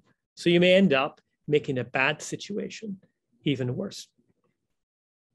The other important concept, and I think it's very, very relevant with respect to the care of infants with pulmonary hypertension, is the relationship between blood pressure and this illness. We have elevated blood pressure to an almost godly status in terms of it is the metric that we adjudicate health versus disease. But if you look at these two pictures of babies we took care of over the last couple of years, both look very sick, but none of them have low blood pressure. And therefore, it's really, really important to not lose sight of the fact that blood pressure does not predict cardiac output. And in pulmonary hypertension, that relationship may even be more tenuous, in particular, if there's an infant with a wide open duct with a right to left shunt. given the fact that we oftentimes monitor blood pressure through an umbilical arterial line, and the blood pressure we're measuring may not necessarily be reflective of the perfusing pressure of the brain in the presence of a very large right to left shunt. Kurt has already showed this to you. I'm not going to go into it in any detail, but again, this relationship between oxygen delivery and oxygen consumption in optimizing cellular metabolism is the hallmark of what we need to do in these patients. And if we change the focus from blood pressure to determinants of oxygen delivery, there's a complexity and a need for physiologic individualization of care that's incredibly important. So Kurt has already talked about PPHN, or acute pulmonary hypertension. We like to talk about acute and chronic pulmonary hypertension, but in essence, we're talking about the same condition. Kurt spoke about that this is a shades of blue, shades of gray, shades of green, whatever you like to call it. But it's a condition that oftentimes our thinking physiologically moves away from what the problem is and starts to think about the consequences of the problem. There are some challenges that we face on a day-to-day basis. The first one is we lose sight of the fact that this is a disease of right ventricular afterload. We oftentimes spend more attention thinking about what is the blood pressure, what is the number of the blood pressure that I want to achieve. And by doing that, you then start forgetting or not considering with the degree of precision what's going on at the level of the pulmonary vascular bed. The other important things to consider in this condition is that there are certain things that may lead you down a garden path. Not all babies with a pre-postductal oxygen saturation difference have pulmonary hypertension. Some may have congenital heart disease. And not all babies who don't have a pre-postductal oxygen saturation difference, you can exclude pulmonary hypertension. In our experience, the sickest babies are those in whom the ductus is closed, the RV is failing, and they present with profound hypoxemia without a pre-postductal saturation difference. And as mentioned previously, the challenges of using blood pressure, and in particularly relying on postductal blood pressure and not thinking about preductal blood pressure, which really is much more reflective of the adequacy of pulmonary blood flow. So how do we think about pulmonary hypertension? Well, very simply, we think about this very much from a resistance perspective as a brick wall in the lungs, either due to lung disease or due to non-pulmonary reasons. There may be elevation in pulmonary vascular resistance. And again, bearing in mind, I'm focusing for now on those conditions that cause elevated PVR. The problem, our thinking tends to focus on creating a roadblock in the lung or in the systemic circulation as a means to try to reroute blood into the lung, which, if it is effective, may have some benefit, but in our experience, causes more harm than good. The other final concept, and I think Phil will probably go into this in a lot more detail that's important, is not losing sight of the fact that in these profoundly ill babies with the most elevated pressure, what happens to the right ventricle and this maladaptive response to elevated pulmonary vascular resistance, particularly when the ductus is closed, will lead to a dilated, decompensated right ventricle. And this is what we call heterotropic maladaptation. The other final physiologic concept, just to mention briefly, is also in many of these conditions, the right and the left ventricle are incredibly interdependent. The fibers of the RV and the LV are shared, and an insult to the right ventricle may oftentimes cause a secondary insult to the left ventricle. And this is also important when it comes to selecting cardiovascular drugs. So I want to start off with a case. I'm going to use a series of cases to illustrate a series of points with respect to the care of this very complex condition. This is an infant who was born at full term in an institution in another province in Canada, who was born by emergency section for fetal distress. The infant initially had some respiratory distress, but was well and did not have hypoxemia. He was known antenatally to have a concern about a cerebral AV malformation. This was confirmed on postnatal MRI, as you can see in the image on the right-hand side. At the referral hospital, initially, as mentioned, the baby had a normal lactate, a normal urinary output, and was in room air. An echocardiogram was performed by the local pediatric cardiology service, which demonstrated suprasystemic pulmonary hypertension with a dilated dysfunctional right ventricle. The baby was then started on some dobutamine, which again would be our first-line therapy, like Kurt's, for some RV dysfunction, particularly in the mild to moderate range. And they also started nitric oxide based on this finding of suprasystemic pulmonary hypertension. Over the next 4 to 6 hours, the baby became sicker. There was increasing respiratory distress. There was oliguria. And when they repeated this baby's blood work, the lactate, which had been normal, was now 10, and the child had profound acidosis, was anuric at this point in time. So the assumption was that this infant's pulmonary hypertension and RV dysfunction was getting worse. Or they missed something else. Perhaps there was congenital heart disease, so they started the baby on prostaglandin. So this infant arrived at our center on nitric of 20, dobutamine of 10, and prostin of 0.03, with profound oliguria and lactic acidosis. So one of the key elements of achieving the precision that Kurt and Steve talked about is precision in echocardiography. And within our center, we have a comprehensive hemodynamics program in which we have 5 neonatologists who are trained in advanced echocardiography. And they use this to define physiology, not at a single time point, but at multiple time points, evaluate the response to therapy. And as neonatal intensivists, to take this information and integrate it carefully in the clinical care. So when we scanned this baby, what do we find? Well, we did find that he had suprasystemic pulmonary hypertension, but this was not pulmonary hypertension that was driven by resistance. This was driven by flow. You can see here a very dilated, dysfunctional right ventricle, and the objective measures confirmed that there was at least moderate RV dysfunction.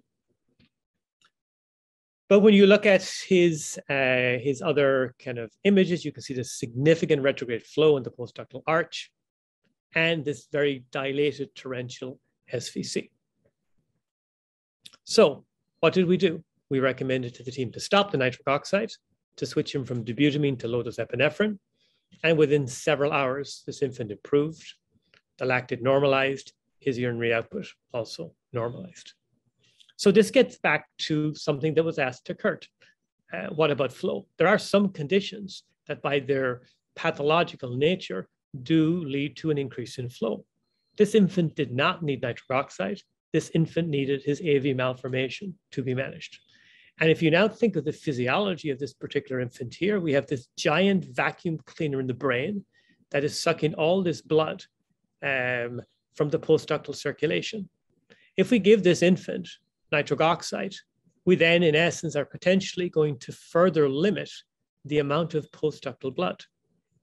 And by doing this, we ended up creating a pseudocoarctation physiology by limiting this essential right to left flow that was needed in this situation here, which emphasizes the critical importance of delineation.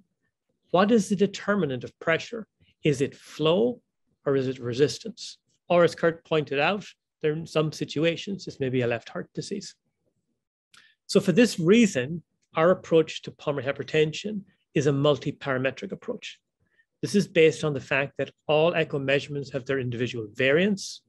In addition, the greater the likelihood that you have multiple measurements telling you the same thing, the more certainty you have with respect to the diagnosis. There are really 3 questions we're asking. 1, can we better characterize pulmonary hemodynamics? 2, what is the impact to the right ventricle? And 3, what is the impact to the systemic circulation? And these are the 3 most important questions in pulmonary hypertension that one needs to ask. And at the same time, making sure that the anatomy is normal. It's really important to be comprehensive because subjective assessment is not reliable. This is some data from a study we published several years ago in Toronto, where we took 60 patients, 30 of whom had pulmonary hypertension, and we asked 6 experts to subjectively say, is the RV dilated? Is the septum flat? Is the RV dysfunctional? Which tends to be the standard of care echo evaluation most people get for pulmonary hypertension. And you can see that the kappa coefficient is incredibly poor. Subjective is subjective. It's not precise, and it may not be accurate.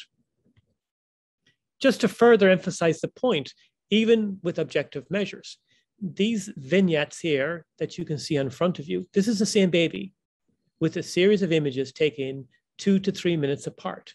Depending on the image, I can make that right ventricle look bigger or smaller. I can make that septum look flat or not. And it really comes down to the importance of standardization of assessment, and image quality and training is everything. But in addition to this, there are several caveats that one needs to think about when you're thinking about pulmonary hypertension and echo. Tricuspid regurgitation is a great way, according to the Bernoulli equation, to quantify right ventricular systolic pressure. However, if the RV is dysfunctional, it may not be reliable. It may actually underestimate the severity of pulmonary hypertension. What about flow across the ductus? Again, very helpful, very useful. Kurt spoke to this. An unrestricted right to left shunt potentially tells you that your RV pressures are suprasystemic. But is it always pulmonary hypertension? Here you can see an image showing very, very nicely this blue flow, which reflects an unrestricted right to left shunt. Case number 1 is a sick premature infant in 100% oxygen with very low flow. This infant indeed had resistance-driven pulmonary hypertension and responded incredibly well to vasodilation and inotropy. But here's a second case of the baby with a wide open right to left shunt who actually does not have RV dysfunction, does not have compromised pulmonary blood flow, actually has got normal cardiac output. And the reason that this baby had a right to left ductal shunt was that his systemic blood pressure was incredibly low. This infant does not have pulmonary artery hypertension. This infant has a bidirectional shunt in the setting of sepsis. And this is something very, very important to really think carefully about. The flow across the ductus is determined by the transductal pressure difference, which may reflect either a high pulmonary pressure or a really, really low systemic pressure. Briefly and finally, septal wall motion. A useful parameter. Objectively, we measure the end systolic eccentricity index. However, in some patients, you may underestimate pulmonary pressure if the patient has systemic hypertension, because you will end up with a retained high pressure in the left ventricle. There are better measurements, Phil will probably talk about these, that one can use to objectively quantify RV systolic performance, TAPSE, fractional area change, strain analysis. We're starting to learn that these measurements may actually be very helpful. This is some work from Reagan Giesinger showing that in the setting of perinatal hypoxia ischemia, that the presence of impaired RV function is an independent predictor of poor neurological outcome, not just in terms of the acute phase in the NICU, but also abnormal neurodevelopment outcome at 2 years of age. So what about treatment? Well, I think, again, the most important aspect of treatment is to focus on what is the problem, which is a problem of pulmonary artery pressure. There are drugs that Satyan will talk about, which work on the pulmonary vascular bed. There are drugs you can give to support the right ventricle, and one can look at modulating flow across the ductus, but paying attention to the fact that selecting therapies that will improve systemic blood pressure, but not at the expense of harming the pulmonary vascular bed. Now, I want to talk about 2 caveats, and this has come up earlier, and I'll just share some thoughts on this. Nitric oxide and preterm babies. This is some work from Satyan's group when he was in Buffalo, which showed that if you give nitric oxide on the basis of oxygenation problems, the likelihood of identifying a positive response in extremely preterm babies appears to be less. Let me briefly share a case with you. Preterm baby born in a community hospital. was in poor condition, had no lung disease initially, but presented with hypotension and lactic acidosis. The very first echocardiogram that we performed, and again, the details don't necessarily matter, but the infant had moderate LV systolic dysfunction with a low cardiac output state. So we decided at that point in time to transition him from dobutamine to epinephrine. Within the next 3 hours, his blood pressure recovered, but this infant, because of his very poor perinatal start, developed multiple seizures, ended up being in 100% oxygen. So Steve talked about dynamic. You can't rely on the information 3 days ago. So we went back 3 hours later, and the physiology was entirely different. The LV had recovered, but as you can see from the TAPSE, the FAC, there was profound RV dysfunction. The flow across the ductus was unrestricted right to left. So this infant now has a second phenotype, severe pulmonary hypertension with RV systolic dysfunction. So we started him on nitric oxide, and I typically start at 5, and there's a very specific reason for that. In our experience, the physiology in some babies can change very quickly and very radically. And in particular, we always advise people to focus very carefully on the postductal blood pressure, particularly if their FiO2 improves, and if that happens, to wean the nitric oxide. There's not a lot of data. The study that Steve talks about does not exist.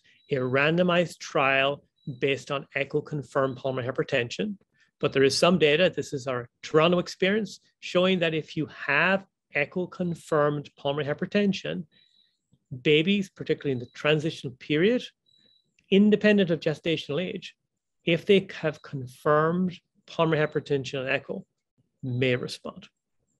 But as mentioned, some of them respond very quickly and very dynamically, that the pulmonary vascular bed can be highly vasoresponsive. And that's exactly what happened to this baby here. He weaned to room air within 20, 30 minutes. And the team then started to notice him develop postductal hypotension, and then they weaned the nitric oxide. And this is his scan 3 hours after the receipt of nitric oxide. The physiology had changed to a third physiology. We were now no longer dealing with pulmonary hypertension, but a large torrential left to right ductal shunt, for which we then managed it accordingly. So this gets to the importance of phenotypic profiling. If you are to provide the best care and modulate outcomes, you need to understand what is the disease. Let's move from the preterm babies to term babies. And for the last part, I want to focus on critically ill term babies with pulmonary hypertension. We see many babies like this. Patients refer to us with for ECMO, profoundly ill babies who typically have a course like this. They start off with profound hypoxemia, and then they become hypotensive. This infant was started on some dopamine, had very little response in terms of his blood pressure. The dopamine was increased to 15. He then was treated with some norepi, followed by epinephrine, and the blood pressure was fixed. He had a very good blood pressure. But despite this, he was profoundly tachycardic and remained profoundly hypoxemic. So on arrival to our NICU, we performed an evaluation of this infant. And like many of these babies, they have a very classic phenotype. They have indeed suprasystemic pulmonary hypertension, but this infant had a very dilated, dysfunctional right ventricle and a small restrictive ductus with almost exclusive right to left flow. So how do we think about managing these INO refractory cases of pulmonary hypertension? There are drugs to manipulate PVR, drugs like milrinone, sildenafil. There are drugs to support the right ventricle, positive inotropes like dobutamine, drugs like milrinone to offload the right ventricle, and prostaglandin. And then finally, there are drugs to manipulate flow across the ductus, and Kurt has alluded to these, norepinephrine and vasopressin. Milrinone, I'm going to leave to Satyen to talk about, but there is evidence that, at least in refractory cases, it's associated with some improvement in oxygenation and an improvement in the efficacy of heart function. The only caveat I wanted to share that our experience in the setting of hypoxic ischemic encephalopathy, of undergoing therapeutic hypothermia, that some babies can get very significant hypotension that can be quite refractory, As you can see here, the red graph reflects babies who got milrinone in the setting of HIE being cooled versus babies who got milrinone in the setting of just regular pulmonary hypertension, or babies who are being cooled who did not get milrinone.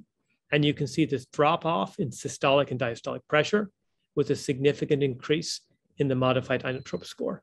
This may reflect impaired hepatic metabolism or renal clearance. I'm not telling you to not use milrinone, but to watch it very carefully. Understanding the phenotypic variance is really important when it comes to understanding blood pressure. And the best scenario or the best situation in which this is most best demonstrated are infants who are born to an infant of a diabetic mother, who may have asphyxia, who present with hypoxemia and hypotension.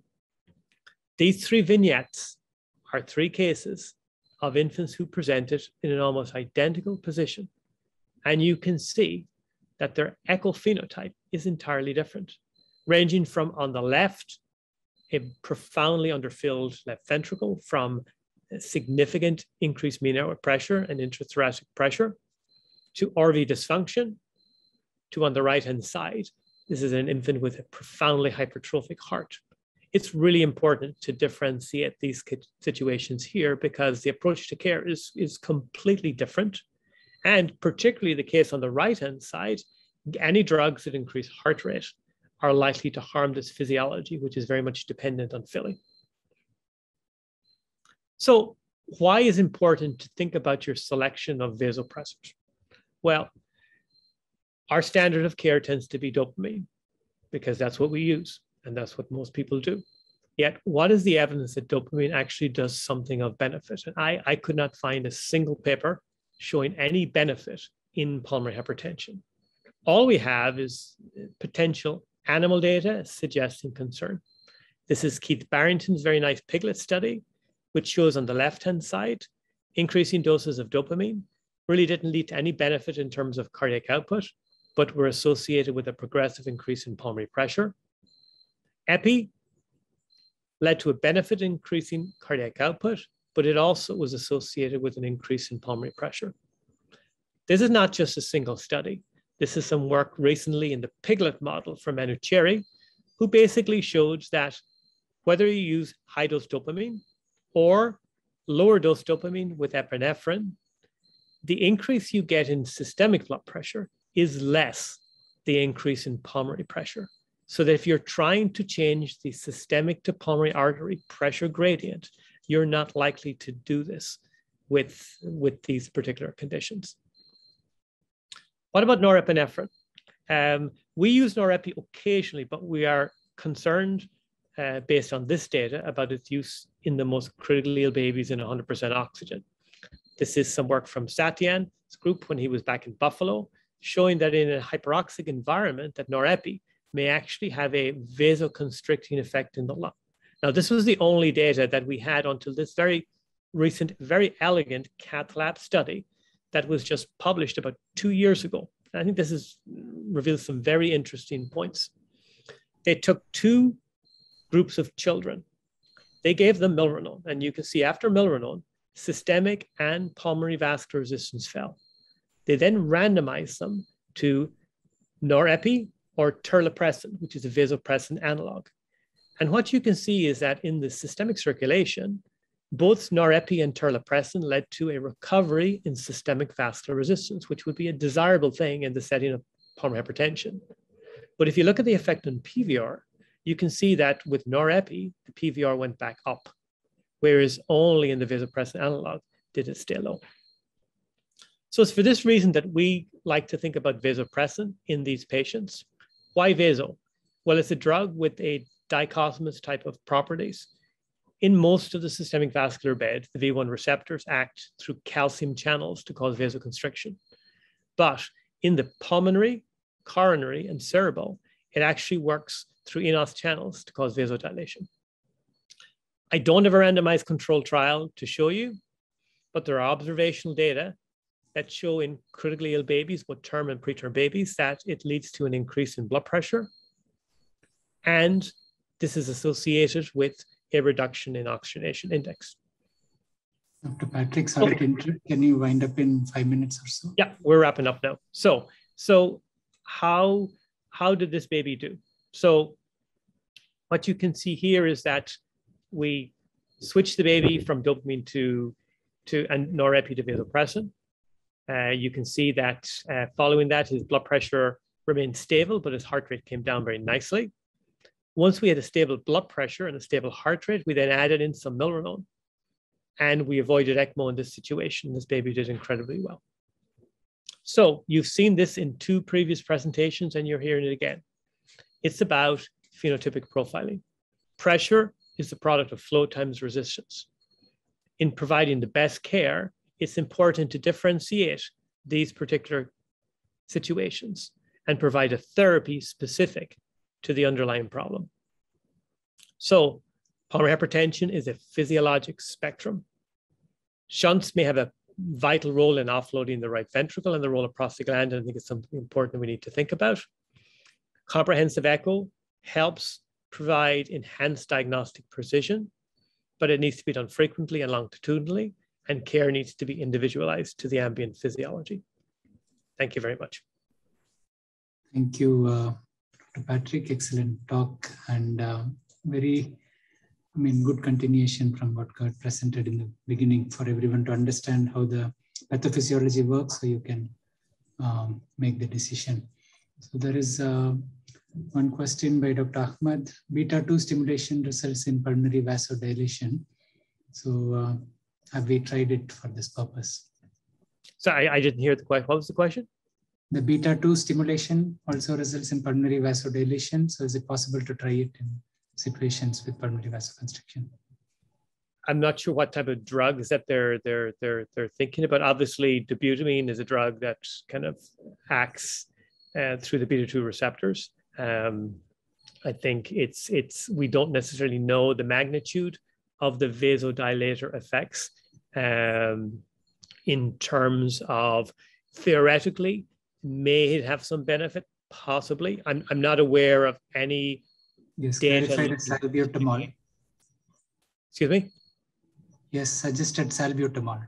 Yeah, so I was going to say, I'm not aware of any studies looking at the effect of salbutamol in this particular situation. I think it'd be something very nice for Satyan to look at in an animal model, both through the inhalation route and also through kind of its systemic use. Thank you. There is one question from Dr. Soni. Do you use the same guidance for the use of supportive drugs in preterms as compared to term babies? Yeah, exactly. The same thing. So our approach is very, very similar. It's very much based on the physiologic premise that we want to support the RV, maximize vasodilation, and maintain a normal blood pressure, but use drugs that are friendly to the pulmonary vascular bed.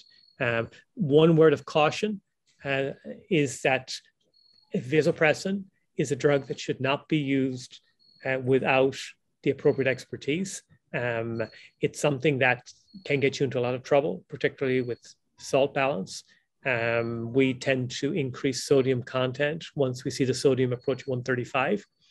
And in addition, it can also lead to a significant polyuria once you stop the drug. So I think you need to have a very clear guideline and protocol for use, but it's not something to just say, start using vasopressin without echo guidance. I think you need to have people with the appropriate expertise to help support the care. The next question is related to this again. I mean, in the example that you mentioned about the use of vasopressin, how do you decide which case you would consider vasopressin? So just a brief answer would be fine. So can you repeat the question again, Sridhar? In which situation would you consider use of vasopressin as you gave in your illustration? Oh, okay. So I think for us here, when we think about these babies, our goal is to maintain a normal blood pressure.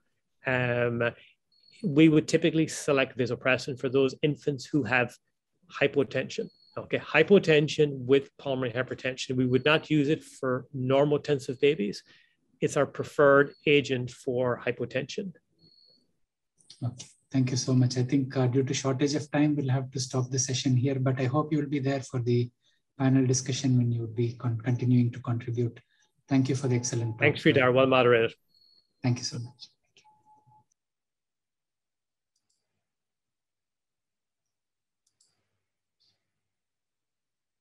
our next session, am I audible?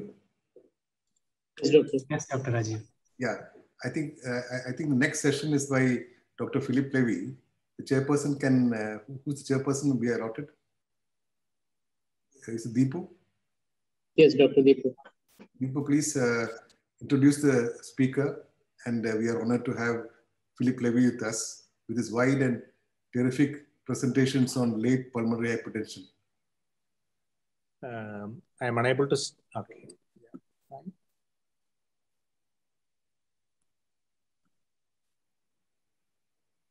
Hello. Yeah, Deepu, you're audible. Please introduce Dr. Philip Levy. Thank you, Dr. Rajiv. It's my immense pleasure to welcome Dr. Philip Levy, who is working as a neonatologist at Boston Children's Hospital. He's assistant professor of pediatrics at Harvard Medical School.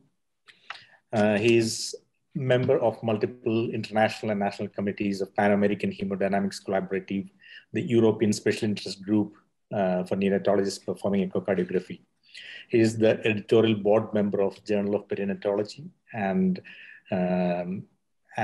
he's published voraciously in this field. He has written the chapter of PPHN in Cloherty's Manual of Neonatology. So now let us hear from horse's mouth. Philip, please. Thank you for that introduction. Can you hear me? Just give a thumbs up. You can hear me? Can. Okay, Yeah, great. Please go on. Thank you. I again, to echo the previous speakers, this is such an honor to be able to share this story with the work that's being done in India and led by Dr. Rajiv and all of the eminent professors who are joining this call. So thank you. So I'll be touching upon many of the similar topics, but trying to give it from a different angle. So I'll be talking about some of the different phenotypes of late pulmonary hypertension. I'll also be looking to present some contemporary diagnostic methods and some recent advances in echocardiographic assessment of chronic pulmonary hypertension with a focus on those premature infants. And then I want to help understand the clinical relevance and what I call early predictor markers of chronic pulmonary hypertension in preterm infants, and then touch upon some screening approaches that can be applicable anywhere in the world. So another way to think about pulmonary hypertension, Kurt really did a great job presenting the paradigm of how I also think about pulmonary hypertension, trying to understand that pulmonary hypertension is just an increase in pulmonary artery pressure, now defined as greater than 20 millimeters per mercury, but it's a combination of three entities: pulmonary vascular resistance, pulmonary blood flow, and then the left heart with the pulmonary capillary wedge pressure. And this is how I'm going to approach chronic pulmonary hypertension. And what we have learned from all of the speakers so far is that while the gold standard is cardiac catheterization, I'd argue that the first line screening and diagnostic approach is probably with echocardiography and our clinical acumen. So we've heard a little bit about the classification, but I always like to talk about how I approach it. There are term infants with pulmonary hypertension. They could be early or late. We've heard about the terminology with persistent fetal circulation, persistent pulmonary hypertension of the newborn, and what Patrick has termed or coined as acute pulmonary hypertension. I'll focus much of the talk on the preterm infants with early that Patrick nicely spoke about and late, and that Dr. Abman in his talk defined late as either chronic or sustained. And we'll go into some of the phenotypes. So this is kind of the spectrum that I think about pulmonary vascular disease, which the most severe form is pulmonary hypertension. So you can have that early pulmonary vascular disease that Dr. Abman talked about. This comes from his excellent paper, occurring usually in the first week of age. There's delayed adaptation. You can have early echo findings of later outcomes, and you can have that hypoxic respiratory failure that Kurt so eloquently described in his first talk. I'll focus more on chronic pulmonary vascular disease, presents weeks to months. You have high level of respiratory support, evolving RV dysfunction. I'll show you the hemodynamics behind that. I'll talk about some of the echocardiographic findings. And then finally, I'll touch a little bit about the sustained pulmonary vascular disease, what we see in children and adults, and how this affects the blood pressure, the left ventricle, exercise intolerance, And why are we even having this symposium? Because what we're learning is that we are better at caring for these preterm infants. They are living longer, but they're not living without complications. And it's important to recognize how we can manage this early on. So in adulthood, we have learned that those infants with chronic pulmonary vascular disease have higher morbidity, higher mortality. They have poor growth, poor neurodevelopmental outcomes, and they have alterations in their right and left ventricular and pulmonary hemodynamics. Let me give you some examples. This is an old study out of Boston, now almost 14 years of age, where infants who had severe pulmonary hypertension, as we can see on this Kaplan-Meier curve, were more likely to have a higher mortality over time. Some more contemporary data from Rolf Berger's group has also shown that those infants with higher blood pressure, suprasystemic pressures in those lungs, are also more at risk to have mortality over time. But what we learned from this data, which is fascinating, that is if you get out of the first 6 months of age, you actually could potentially have a good outcome, even if you have pulmonary hypertension, but we know that the pulmonary vascular disease will persist. Some recent data looking at growth and neurodevelopment, those infants with severe bronchopulmonary dysplasia or chronic lung disease have worse growth parameters at 18 to 24 months and worse cognitive scores on their Bayley neurodevelopmental testing at 18 to 24 months. Some data looking at the risk for pulmonary hypertension as a child and in early adulthood came from kind of large population studies from Estelle Nuremberg, basically showing that irrespective of all of the common risk factors of pulmonary hypertension, so congenital heart disease, congenital diaphragmatic herniation, just being born less than 36 weeks gestational age will increase your risk of developing pulmonary hypertension in early childhood and adulthood. And work from a good colleague of mine, Karagas, followed preterm infants to young adulthood. And what she showed that the preterm born adults had higher mean pulmonary pressure, higher pulmonary vascular resistance in figure B, higher afterload in figure C, and altered right ventricle and pulmonary arterial coupling in figure D. So what we tried to do initially was kind of put this story together. So if you're born preterm, we know that Patrick has highlighted the unique preterm myocardium. We know that there's special features that happen over the first year of age, but what connects that to the adult cardiovascular phenotype? So doing a meta-analysis that was published this past year, we looked at many measures of right and left ventricular performance and pulmonary hemodynamics in all studies comparing term infants to preterm infants. And what we found, this is just a forest plot of one of the measures, where we looked at strain, which is a measure of RV function that I'll speak about in a few minutes. All of the measures, when compared between term and preterm infants in this forest plot, seem to favor the term infants.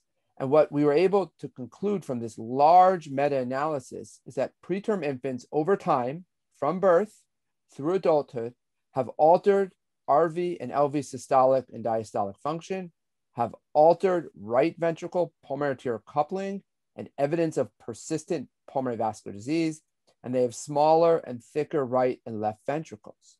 So being able to take a step backwards, we can really see that as the cardiac phenotypes unfold, irrespective of the pulmonary hypertension, we know that there are unique features early, middle, and late that play into the adult cardiovascular phenotypes that put these preterm infants at risk for heart failure and later pulmonary hypertension. So taking a step back, I think it's important to understand the etiologies of chronic neonatal pulmonary hypertension. Both Kurt and Dr. Abman and Dr. McNamara have shown us that it's a relationship of pulmonary vascular resistance, where we can see a maldeveloped pulmonary vasculature, where we have examples like trisomy 21. We have examples like the primary surfactant deficiencies. You could have a maladaptive pulmonary vasculature. That's the one that most of us are very familiar with, where you have elevated pulmonary vascular resistance from BPD or chronic lung disease, although you can have some genetic dysmorphology as well. And finally, that left atrium or that pulmonary venous congestion can be from too much pulmonary blood flow, like we see in the PDA, or increased pulmonary capillary wedge pressure, which we may see in pulmonary vein stenosis, which I'll touch upon later. So when we combine the adaptive and development of the pulmonary vasculature with the three phenotypes that have been listed, pulmonary vascular resistance, pulmonary blood flow, and pulmonary capillary wedge pressure, we get a complete etiology of chronic neonatal pulmonary hypertension. Now, the risk factors have been talked about for early or acute pulmonary hypertension, looking at maternal, fetal, and neonatal, but it's important to understand them for late pulmonary hypertension based on race, prolonged rupture of membranes, oligohydramnios, and in the neonatal phase, prematurity, left-sided obstructions, trisomy 21, CDH, and so forth. When I think about the hemodynamic profile, I like to take a step back because I know there's a lot of different education levels on this call where it's the cardiovascular system is talked about by the heart or the pump. We think about the vasculature or the transport network, and we think about the blood as a transport vehicle. And what Patrick has nicely defined in his work over time, it's a balance of oxygen consumption and oxygen delivery, where it's to determine cellular homeostasis. It is a balance between the cardiac output, the blood oxygen delivery and consumption, and the target organ, where cardiac output is really determined by preload, how much blood comes into the heart, afterload, how much blood has to face with resistance leaving the heart, and contractility. All of this will help us lead into the talk by Satyan and Rajiv in understanding the therapeutic interventions for pulmonary hypertension. But when we think about it in terms of pulmonary hypertension, we look at the right ventricle and its target organ, the pulmonary vasculature, and that's the balance that we have to play into. So Patrick alluded to this, but the preterm myocardium has abnormal contractile properties. The preterm myocardium, based on the Frank-Starling curve, as preload goes up, it gets to the point where they can't increase their contractility and has abnormal diastolic function. And finally, as afterload goes up, the contractility can only hit a certain maximal level. And again, preterm infants are just at a disadvantage with alteration in loading conditioning and augmenting cardiac output. But this is really one of the take-home slides, which we have not yet seen from the other talks. It's a balance of right ventricular performance or function and contractility on the y-axis and RV afterload on the x-axis. This is adapted from Dr. Abman's group, but as we access the functional reserve with elevated pulmonary vascular resistance on the x-axis, you hit peak function at some point on the y-axis with an ultimate of RV failure. I like to think about this in stages. I call it coupling. When the right ventricle remains coupled to its RV afterload or its pulmonary vasculature, all is good. In stage 1, under normal conditions, RV function is maintained. In stage 2, as RV afterload goes up, RV function will match the afterload. You may see some hypertrophy to help with that matching. As you enter into stage 3, with a further rise in afterload, you may see some RV dilatation, but ultimately the right ventricle function can no longer keep up with the rising afterload and will uncouple from its afterload, which leads to a decrease in work, efficiency, and ultimately failure. And this is the paradigm that you need to think about when you're thinking about the management of chronic pulmonary hypertension. So when we put this all together, between all of the talks you've heard so far, what goes into RV function? Preload, contractility, and afterload. Patrick mentioned about altered LV function. I like to add in another paradigm. There's altered RV-PA coupling. And the treatment paradigm is all based around this. You can improve LV function. You can reduce RV afterload with pulmonary vasodilators. You can augment RV function. You could optimize RV preload, but you better stage the RV-PA coupling because that will help you determine how you manage each one of these entities. Next, I want to talk about the hemodynamic assessment of cardiac mechanics.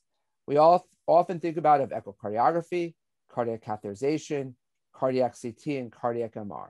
Now, most people around the world have their clinical exam, vital signs, some biomarkers, but I'm going to focus primarily on echocardiography.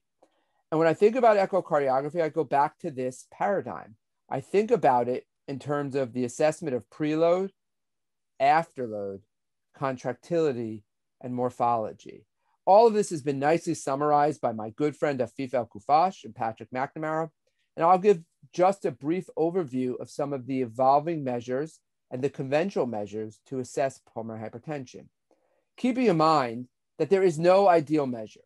You want a measure that works for every gestational age and birth weight. You want a measure that's continuous, non-invasive, safe, feasible, allows for early diagnosis, works in both congenital and acquired heart disease. Well, there's no measure, as Patrick alluded to, that fits all of these builds, so you have to use them in your phenotyping. The diagnostic approach for neonatal pulmonary hypertension was nicely described by our recent work in the Journal of Perinatology, as well as Clinics of Perinatology, where echo is the first line screening and diagnosis.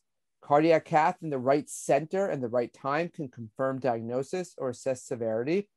And in the right center and the right time, there's evolution of the use of cardiac MR and cardiac CT. So the diagnosis of neonatal pulmonary hypertension, what I call the conventional approach, looks at qualitative assessment of right ventricular morphology, as I told you through the stages, and the septal wall flattening. The quantitative estimates are the degree of shunting that Patrick alluded to, and then using the tricuspid regurgitation jet with the estimation of the right ventricular systolic pressures.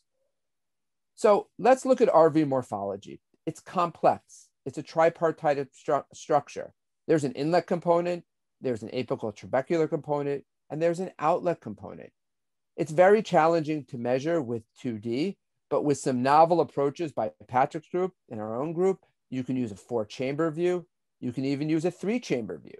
It's easy to obtain. It's feasible. We've shown that it's reliable in term and preterm infants. It can provide mechanistic changes, and it's been shown to correlate with long-term changes in adults and children. Some of the important limitations are it's hard to see the right ventricle. You need a skill set and a training to obtain the right ventricular free wall. And we're lacking some cutoff values that are necessarily related to diseases. But over time, with 2-dimensional and 3-dimensional and volumetrics, this could be a very useful tool. I showed this for each one of the measures, but there's been a lot of work looking at these measures, showing how they adapt in pulmonary hypertension. I won't go into the depth, but I just wanted this so others can look at the references on their own time. When I think about the assessment of cardiac mechanics, I think about it with 3 approaches. A nice video put together by Afif El-Kufash shows that to assess cardiac function, you think about it in 3 domains. The first domain is looking at a change in cavity dimensions, from the diastole, the largest, to systole, the smallest. So that's fractional area of change, or more commonly on the left side, ejection fraction. In the second example, we look at displacement and velocity of a single point from baseline during end diastole to a new position, a new movement in end systole. The examples are the tissue Doppler imaging, or TAPSE on the right side, or MAPSE on the left side. And finally, which is a more novel, specific, and sensitive measure of function, is looking at deformation imaging from a baseline shape in diastole to a new shape in systole. This is strain imaging, which I'll speak about in a few moments. So fractional area of change allows us to look at the change from end diastole to end systole. We could do this in a focused 4-chamber view. And using a novel technique by Patrick's group, we can look at the apical 3-chamber view, giving us inflow and outflow. It's relatively easy to obtain. It's definitely feasible and reliable. And there's great correlation with MRI, right ventricular ejection fraction, and it's angle independent. Some limitations are that it does require some skill set with wall visualization. It's operator dependent, and it's less suitable for longitudinal comparisons as the geometry may change over time. Here are some examples of studies that have used fractional area of change in chronic pulmonary hypertension and has been shown to be mechanistically relevant and prudent. When we think about tricuspid annular plane systolic excursion, or TAPSE, again, it's a displacement of a single point. It's that point at the tricuspid annular with an excursion from end diastole to end systole. It's relatively easy to obtain. You can obtain this with the apical 4-chamber view, or you can use M-mode physiology. There are normal values. It's been shown to be reliable in chronic pulmonary hypertension. However, we've also learned that some of the important limitations are that there are a tethering effect to the left ventricle. This is one of my take-home messages. Whenever you have right ventricular dysfunction, please don't forget to look at the left ventricle. And cutoff for diseases do vary. However, there has been a wide range of studies dating back to Kostenberger's first study in 2011 to recent work by our group in 2019 using TAPSE to assess function in preterm infants with pulmonary hypertension. Now, tissue Doppler imaging also looks at a displacement of a single point. There are different values for children and for preterm infants, highlighted in figures 2 and figures 3. It's relatively easy to obtain. It looks at both systolic and diastolic function. There are normal values. Now, again, there is some tethering to the left ventricle. It doesn't necessarily give you a global sense of what's going on. It's more of a regional measure of function, and it's load dependent. And the final measure that I'll talk about after I just show you that there are great studies out there that have looked at tissue Doppler imaging in pulmonary hypertension and found significant differences. The last measure is strain. This is a novel measure to assess the change in shape of the myocardial wall. It's using novel technology that has been shown to be feasible and reproducible. It gives us a sense of loading conditions. Remember, I talked about afterload and preload. And strain rate, which is just the time derivative, gives us a sense of contractility. So really gives us a full sense of the cardiac output as it relates to different disease entities. It looks at regional and global function. And the important limitations are there's an evolution with proprietary software. It has to be done by experts. We're learning how to do offline analysis. So the studies are growing out there with the use of strain imaging, and a lot of work has been done by our group, groups in Ireland and Toronto, basically showing that there's a linear correlation with gestational age, and those infants with pulmonary hypertension and pulmonary vascular disease have worse measures of strain both on the right and the left ventricular side. Now, it's important to understand RV afterload. Everybody on this call thinks of RV afterload in terms of pulmonary vascular resistance. It's actually a combination of pulmonary arterial compliance and pulmonary vascular resistance. In the lungs, they go in opposite directions. So as pulmonary artery compliance goes up, pulmonary vascular resistance goes down on the x-axis. In pulmonary hypertension or pulmonary vascular disease, there's an early phase. You have a mild increase in pulmonary vascular resistance on the x-axis, highlighted in green. But you have a large decrease in pulmonary arterial compliance. Now, you may have normal RV performance, and you may have a clinically silent baby. In a later phase, or established pulmonary hypertension, you'll have a significant increase in pulmonary vascular resistance. Look at the yellow on the x-axis, but only a very, very small drop in pulmonary artery compliance. You may have abnormal function, and you may have a symptomatic baby. This is indicative of the TR jet and septal wall flattening that we've heard of. So these measures are actually only measures of late pulmonary vascular disease and established pulmonary hypertension. Now, here are the two examples that I'm showing, the TR jet and septal wall flattening.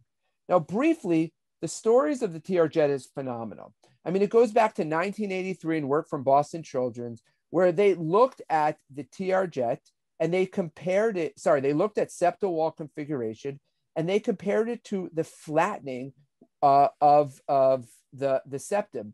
And in, again, only 29 children, they compared this septal wall flattening and found that in children who had a flat septum, again, using invasive cardiac cath, the 17 on the bottom had greater than 50% right ventricular pressure compared to the less than 50% on the top figure.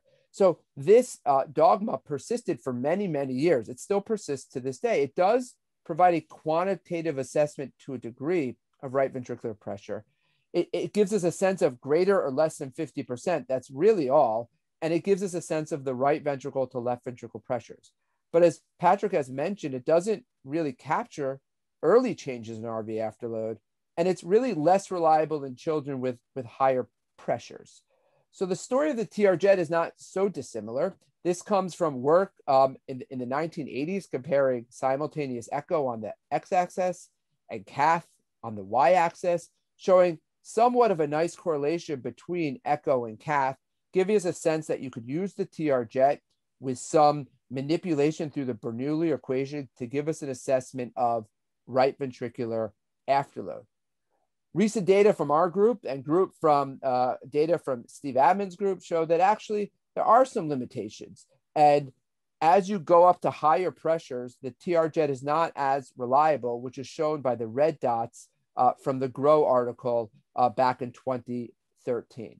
So truthfully, with the TR jet, what we've learned is that it gives a quantitative estimate of right ventricular pressures, but it's less reliable in children. Patrick showed that it's less reliable with impaired RV systolic function, and it doesn't fully capture all the changes in pulmonary arterial compliance and pulmonary vascular resistance. So this is work from Steve's group. Now, Patrick showed that in the early pulmonary hypertension, some of these qualitative and quantitative estimates are just not reliable. I think in the right hands, the TR jet and septal wall flattening could potentially be reliable. But again, these are in the hands of people who've been doing this for a long time with more than just eyeballing it. This is shown from a nice work from 2017, where the kappa scores were pretty decent for both research and clinical echoes. But it still doesn't solve the problem that these are measures of late pulmonary vascular disease. They don't give us a true sense of the early changes in pulmonary arterial compliance. So our group started to look at measures along the right ventricular outflow tract, rather than using a measure between the right ventricle and right atrium to give you a sense of the pulmonary vasculature.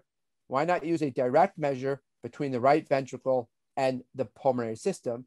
And that's where measures like pulmonary artery acceleration time or RV systolic time intervals come into place, where you could have in figure A normal Doppler flow envelope leaving the right ventricle that's symmetric. Or in figure B, you have an example of increased afterload, decreased compliance, and you have a quick upslope of that Doppler envelope, which gives you a smaller pulmonary artery acceleration time. And what we have actually shown in data from 2016 between simultaneous cath and simultaneous echo on the Y and X axis, respectively, that the lower, as you get higher measures of pulmonary artery acceleration time, you have a decrease in pulmonary vascular resistance. And likewise in figure B, as pulmonary artery compliance goes up, the pulmonary artery acceleration time goes down. So just finishing off this part, you can clearly see that the RV systolic time intervals are feasible, they're reliable, there are normal measures.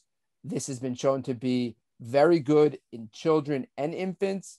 While their proper indexing is evolving, and you have to have good visual assessment of the morphology, I think this is going to become another way to assess pulmonary hypertension.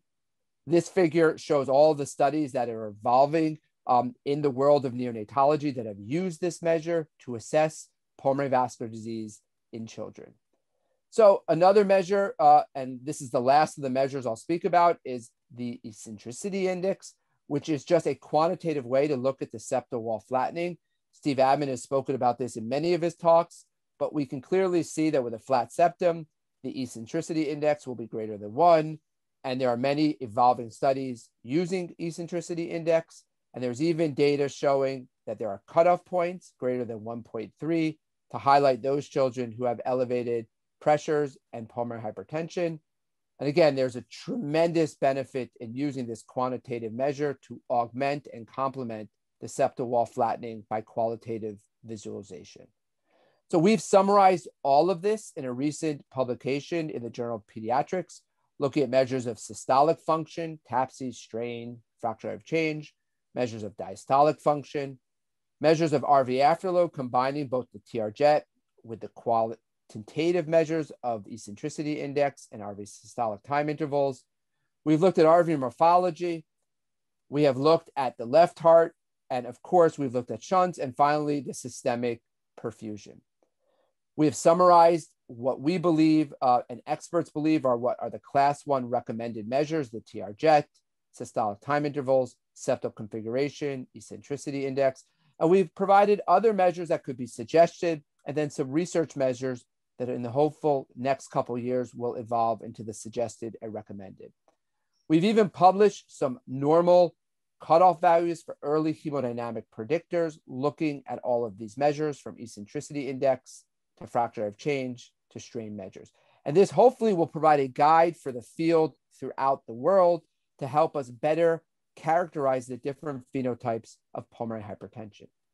So Dr. Abman spoke about this, early predictors of chronic pulmonary vascular disease and pulmonary hypertension. We know that these kids are at risk, but we want to be able to identify this earlier.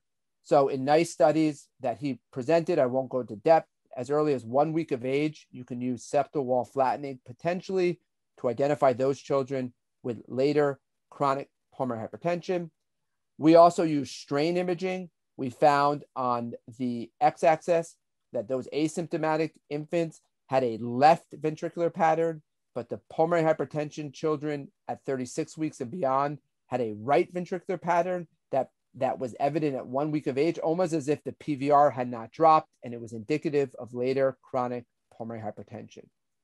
We also used the RV systolic time intervals. As early as 32 weeks, we were able to identify those children who would go on to develop later chronic pulmonary hypertension at 36 weeks. So these are early measures of chronic pulmonary vascular disease and chronic pulmonary hypertension. Amish Jain in Toronto is now trying to validate all of these measures with a longitudinal prospective study of close to 400 babies from centers all over the world, including Ireland, the US, and Canada, and England. So more data will come out over the next couple of years. And finally, it's important to understand the limitations of echocardiography. As Patrick and Steve spoke about, it doesn't always give us the sense of disease severity, the cardiovascular disease, the pulmonary vascular disease, and the lung airway disease. In order to understand that, you have to go beyond echo, and in the right center, in the right place, cardiac catheterization becomes another tool. We think about it when echo cannot identify the severity. We think about it when there's other comorbidities. We think about it in evaluation of shunts and interventions, and with poor responsiveness to all the medications that Rajiv and Satyan will speak about in the next settings. I'd be remiss not to talk about pulmonary vein stenosis, as it's becoming a highly impactful entity within the world of neonatology, and you can clearly see that it fits clearly into the increased pulmonary capillary wedge pressure with the etiologies of chronic pulmonary hypertension. Just briefly, there was a case series of 26 preterm infants done by Ben Frank out in Colorado with Steve Abman, where pulmonary vascular was diagnosed in 7 infants and only suspected by echo in 3 of these 7 cases, highlighting the fact that echo may not be the perfect entity always to diagnose pulmonary vein stenosis. In another case series of 39 preterm infants, only 56% were diagnosed by echocardiography. So it's important, in my opinion, as we learn more about pulmonary vein stenosis, and this large meta-analysis showed that while in all infants, it occurs in preterm infants at about a third of the time, about 50% of the time, there's evidence of pulmonary hypertension. And what we've learned is that the classification of pulmonary vein stenosis, that while there are many, there are specific populations, specifically the ex-premature infant, and comorbidities specifically include chronic lung disease associated with prematurity. So if you have persistent respiratory requirements, the child is sicker than what you would think they should be, you should entertain around 36 weeks the entity of pulmonary vein stenosis with the evolution of different treatment modalities, both non-invasive and invasive. This is an entity that now children are surviving long-term. So cardiac catheterization can be an important tool to help us understand the severity. There are limitations when linking hemodynamics to mechanisms, and it has to be done in a specialized center. I won't spend time on cardiac CT, but the take home for cardiac CT, as well as the take home for cardiac MRI, it's an evolving tool that in the right center can provide additional information to delineate between lung disease, heart disease, and vascular disease. I want to just spend the last minute or so talking about screening. What we have learned from multiple studies over time is that just because you are a preterm infant, if you have severe BPD, you are likely to have pulmonary hypertension up to 40% of the time. But we've learned that even without BPD, even without severe lung disease, you have a 2 to 6% risk of developing kind of pulmonary hypertension in the no to mild BPD groups. So work from our own group showed that preterm infants at 1 year of age, irrespective of the degree of their lung, their cardiac, or their vascular insults, still had evidence of pulmonary vascular disease when compared to the term infants. This is concerning that all preterm infants still have alterations in pulmonary vascular disease. There are a lot of different screening algorithms out there by the AHA, European Pediatric PVD Network, the PPH-NET, and the BPD Collaborative. Different degrees based on severity and timing and the methods and the rescreening. So our Boston cohort decided that we were going to look at all babies less than 32 weeks. And we basically said, if you're on respiratory support, and there's many ways to define that, at 36 weeks, you need a screening echo. You need somebody to think about the entity of pulmonary hypertension. Now, if you have no pulmonary hypertension, that's fine. If you have pulmonary hypertension, we get experts involved. And if you don't have pulmonary hypertension, but are still on respiratory support a month later, we're going to repeat the echo. If you have 2 negative echoes, the chances of pulmonary hypertension are slim to none. We have a lot of other indications. If you're less than 28 weeks, if you're IUGR, maybe you'll get an echo earlier. The take-home message for everybody on this call is you got to think about your patient population, the timing of the screening. What's your screening modality? Is it clinical, biomarkers, echocardiography? We chose echo. And then the timing for follow-up and negative screen, and then additional risk factors. And using this paradigm, you can then develop your own screening approaches for the late or chronic pulmonary hypertension in the extreme preterm infant. So to summarize, preterm late pulmonary hypertension, as Patrick mentioned, is a physiological spectrum of phenotypes characterized by elevated pulmonary pressure and impaired RV performance. There's high morbidity and high mortality beyond the neonatal period. Please be aware of all the available tools to help assess the phenotypes. And the goal is to provide comprehensive information regarding the determinants of cardiac performance. That's preload, afterload, contractility, and morphology, and then disease severity with relative contributions from what Steve kind of termed kind of the 3-headed monster, the pulmonary vasculature, cardiac, and lung disease. And with that, I'd just like to end with this last slide. This is a slide that could help us with research in the future. We need to validate 2-dimensional echo. We need to have uniform screening approaches throughout the world. We need to look at predictive modeling, consider hemodynamic multi-imaging modalities. But I think the most important thing that you could do at your own center is establish a chronic cardiopulmonary team of neonatologists, cardiologists, pulmonologists, respiratory therapists, researchers, data scientists to enhance interdisciplinary communication. And with that, I'd like to thank Dr. Rajiv and the entire committee for this wonderful opportunity to spend the morning with all of you. And thank you, and I'm happy to take any questions. Thank you, Philip, for the brilliant presentation. There are a few questions. I will take a couple as our time is limited. What drugs do you use to treat chronic pulmonary hypertension, oral medications? Yes, wonderful question. So we're going to hear great talks from Satyan and Dr. Rajiv on the use of sildenafil and some other oral medications. What I would employ the audience to remember is you are looking for medications that can potentially augment preload, augment contractility, or reduce RV afterload. And that's kind of the focus that I think about. It's important to understand what is the insult on the right ventricle and the pulmonary vasculature, and then you could individually tailor your medication based on that. Commonly, to answer the question bluntly, if we have a child with chronic pulmonary hypertension and we've made that assessment, we often, beyond doing any shunt manipulations or optimization of ventilatory strategies, optimization of nutrition, optimization of what I call the phenotypes of BPD, which is alveolar disease, pulmonary vascular disease, large airway malaise, or even obstructive. Once you've addressed all of these non-pharmacological approaches and you think the baby truly has pulmonary vascular disease, we initially start with sildenafil as our primary medication. And Dr. Rajiv will talk about that in much depth. But what I want people to understand, it's not just, I have pulmonary hypertension, treat with a medication. You want to make sure there's no sepsis physiology. You want to make sure there's no pulmonary vein stenosis. You want to treat the alveolar disease with either, sometimes it's diuretics, sometimes there's steroids, enhancement of nutrition. If there's tracheal bronchial malaise, is this a baby who needs higher positive end expiratory pressure?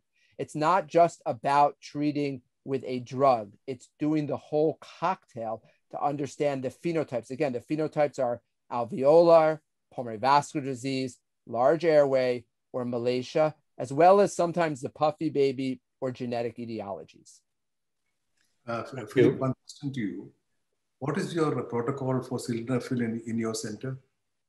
So our protocol is based on the underlying etiology. So if, again, I've gone through that whole paradigm, we will start sildenafil on these children. Sometimes, now, obviously, we're in America, and it's not the same paradigm, Dr. Rajiv, you have to deal with in India, but oftentimes the babies are acutely ill. We actually may start nitric before we start sildenafil, but if we're confident starting sildenafil, we'll start this sildenafil, the 1 milligram Q8. We try and do PO, that's the ideal. And then because we have the luxury of getting serial echocardiograms, we'll be able to follow the serial echocardiograms and look at the pressures. We'll also be able to see if we're able to lower the FiO2 requirement, and coupling that with the ventilatory strategies, we're able to then see, can we come down on the ventilatory strategies?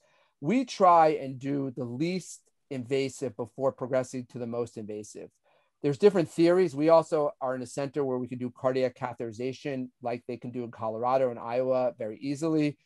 Our general approach is before we would jump to a confirmation with cardiac catheterization, we would be using kind of a secondary agent.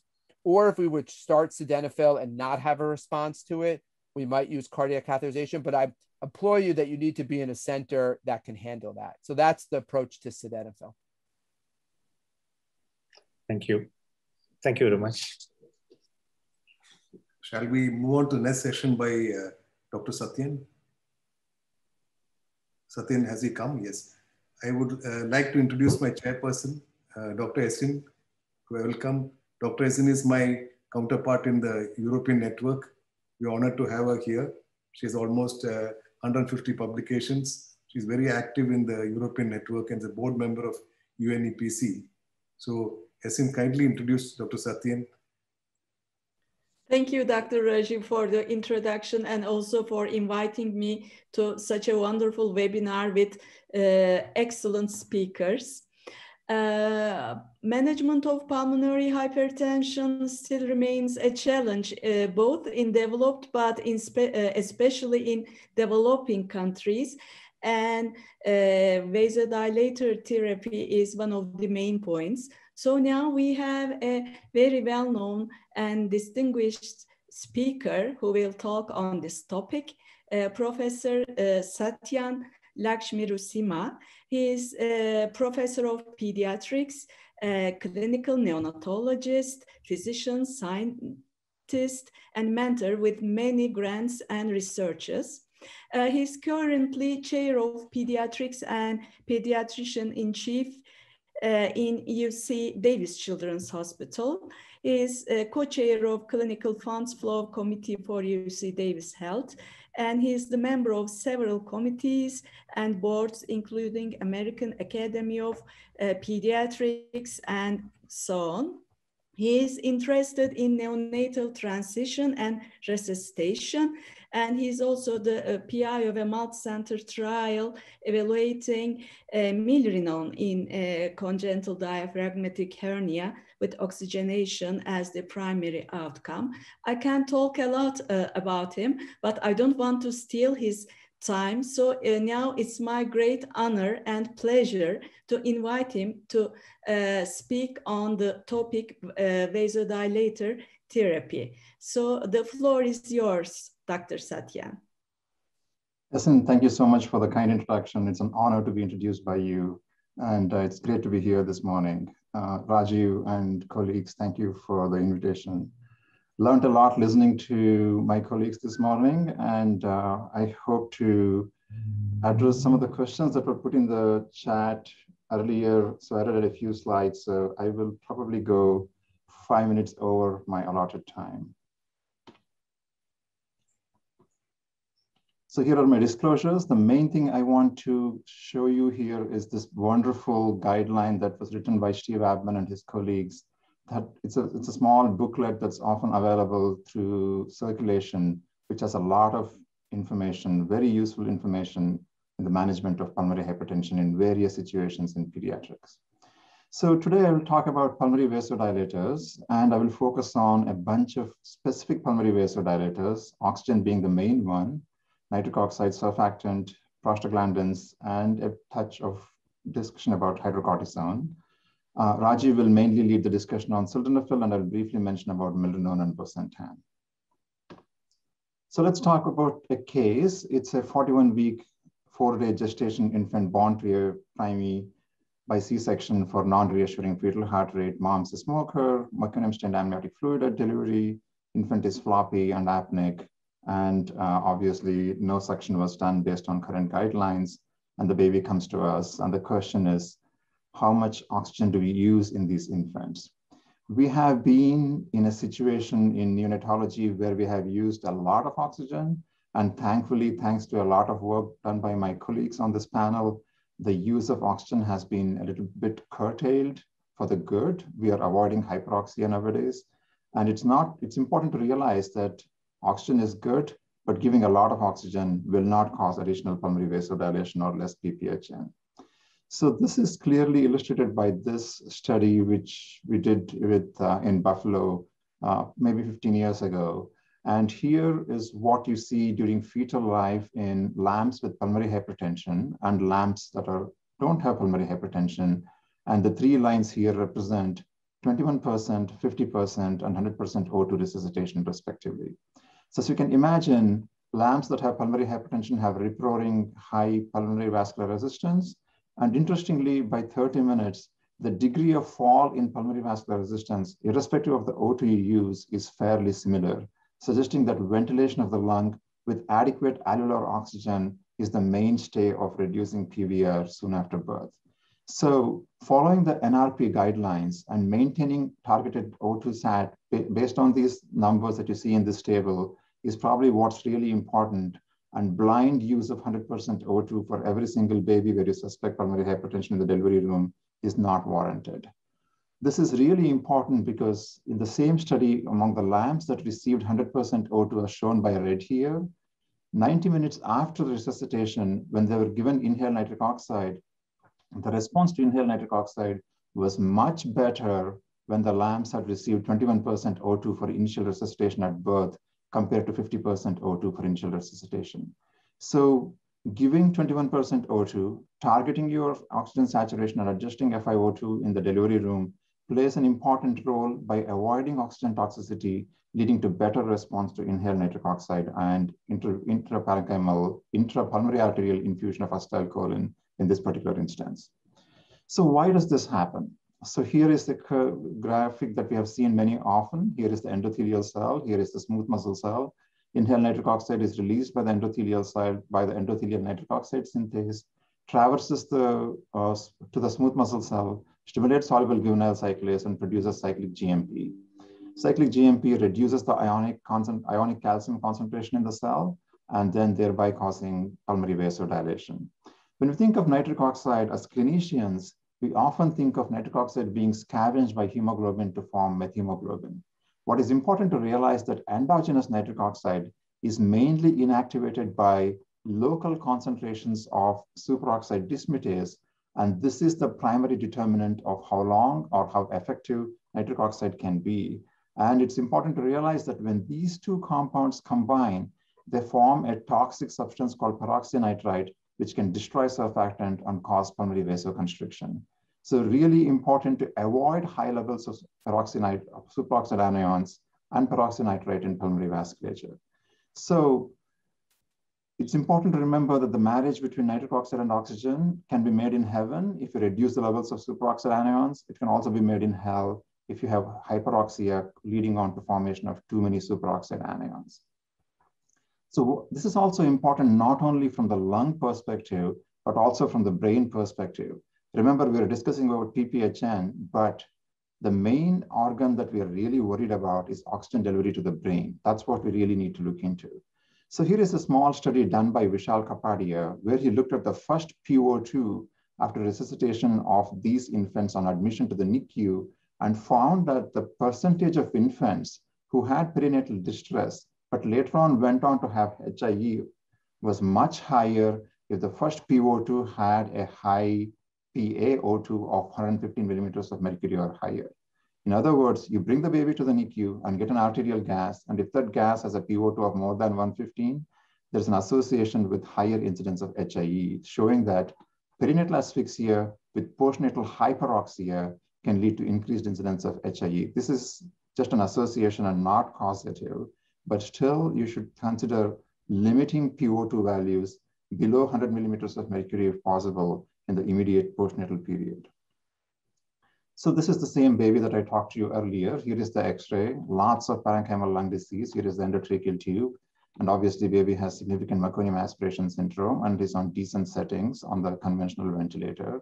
And the blood gas is very acidotic, 692 minus 27. And the SATs are below normal range preductal and significantly below normal range postductal. So this baby has evidence of pulmonary hypertension clinically with a ductal shunt. So given these settings in this baby, what would be your next step? Increase PEEP, start nitric oxide, increase oxygen to get PaO2s above 100, switch to an oscillator, or start sildenafil IV or OG. Please respond in the Q&A box so that I can keep going on, and I would love to see your responses. So the key thing to remember here is that, as the speakers before me mentioned, it's really important to maintain optimal lung expansion while dealing with PPHN, especially with parenchymal lung disease. Low lung volumes and high lung volumes will increase pulmonary vascular resistance, and maintaining optimal lung volume at functional residual capacity is really important. Often this can be achieved in most term neonates with around 8 rib expansion. In babies with diaphragmatic hernia, somewhere around 7 to 8 rib expansion on the contralateral side is adequate. So each baby is different, and you need to decide what would be the optimal lung volume and target that to maintain low pulmonary vascular resistance in these babies. So each baby is different again, and you have 3 distinct entities that we heard about this morning. One is a group of infants that have secondary PPHN due to alveolar lung disease, like the one I'm talking about right now with meconium aspiration syndrome. Then you have babies that Kurt showed earlier with black lung disease or idiopathic black lung PPHN, where there is no parenchymal disease, but there is significant vascular disease. And finally, you have babies with lung hypoplasia, which could be due to oligohydramnios or congenital diaphragmatic hernia, either one of these two. It's important to remember that when you have such disease in the lung, you use a strategy of lung recruitment. Avoid pepophobia. Use adequate PEEP. This could be 7, 8 centimeters of water, or even higher in some cases, to maintain lung expansion and achieve alveolar recruitment. And you can use surfactant as well in these situations. On the other hand, if you have black lung disease, the primary target here is pulmonary vasodilator therapy. This is where Kurt mentioned that you could use inhaled nitric oxide even through a nasal cannula or through CPAP. Giving vasodilator therapy is really important in this situation. On the other hand, if you have really small lungs, there is no point in beating these lungs up. And here, the importance is lung protection and say no to volume trauma. Don't expand these lungs too much. Be gentle with them. Tolerate slightly low oxygen levels, slightly high carbon dioxide levels, and slightly low pH levels in these infants. And try to preserve the lung and not destroy the lung while managing these things. So the initial presentation dictates the optimal vasodilator therapy in each of these instances. So moving along, beating the lung to extract every molecule of carbon dioxide out and to imbibe every molecule of oxygen is not the right strategy. And this is what I used to do when I was a fellow 20 years ago. And thankfully, we have come a long way from there. And thanks to stalwarts like Abe Rudolph, who showed the relationship between oxygen and pulmonary vascular resistance way back more than 50 years ago. Patrick showed this graph briefly, but I'll go through this in a real quick manner. In this particular slide, you have PO2 on the horizontal axis and pulmonary vascular resistance on the vertical axis. And once the PO2 in these caps went below 45 millimeters of mercury, there was a huge increase in pulmonary vascular resistance, kind of defining to us what the preductal PaO2 limit should be, the lower limit should be while managing babies with pulmonary hypertension. But it also showed to us that hypoxia causes pulmonary vasoconstriction. Normoxia, maintaining a PaO2 between 50 and 70 millimeters of mercury, causes pulmonary vasodilation. But hyperoxia, going above 100 millimeters of mercury, does not cause any additional vasodilation. In fact, we have shown in some studies that within the pulmonary arteries, using PO2 levels high, using 100% inhaled oxygen, can cause a lot of oxygen stress. And here, the red stain is superoxide anions. This is a pulmonary artery with 21% O2 resuscitation. This is a pulmonary artery with 100% O2 resuscitation just for a period of 30 minutes. And you can see how much the airway and the pulmonary artery lights up with superoxide anions. And these anions can destroy endogenous nitric oxide and contribute to pulmonary hypertension. So doing something that's good too much can be bad. So here we come with an interesting situation where we have this infant with the meconium aspiration syndrome, saturating 89% preductal, 75% postductal, and let's say the baby is requiring 30% O2 at this point.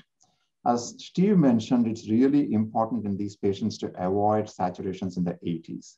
You really need to adjust the FiO2 to increase FiO2 so that you can achieve preductal sats in the low 90s so that you can maintain adequate pulmonary vasodilation.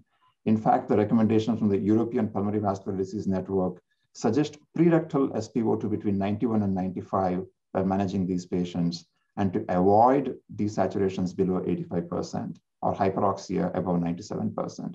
So in moderation, oxygen is very helpful, and maintaining sats in the low 90s is really important while managing babies with pulmonary hypertension. So why do we focus on preductal PO2s more than postductal PO2s? We are neonatologists. The first thing we do within many of these babies is to place an umbilical arterial line, and we often assess postductal PO2s. And many studies evaluating nitric oxide have been done using oxygenation indices using postductal PO2s. As Kurt mentioned earlier, it's really important to assess preductal oxygen saturations. And in the study that he showed, looking at preductal oxygen saturations in a small paper done in babies with CDH from Steve Abbin's colleagues in Denver, and also the oxygen saturation index studies shown by Dr. Ram and his group that was shown earlier, it's really, really important to focus on preductal pulse ox, because that's the main thing, that's the main factor deciding oxygenation to the brain and also to the heart.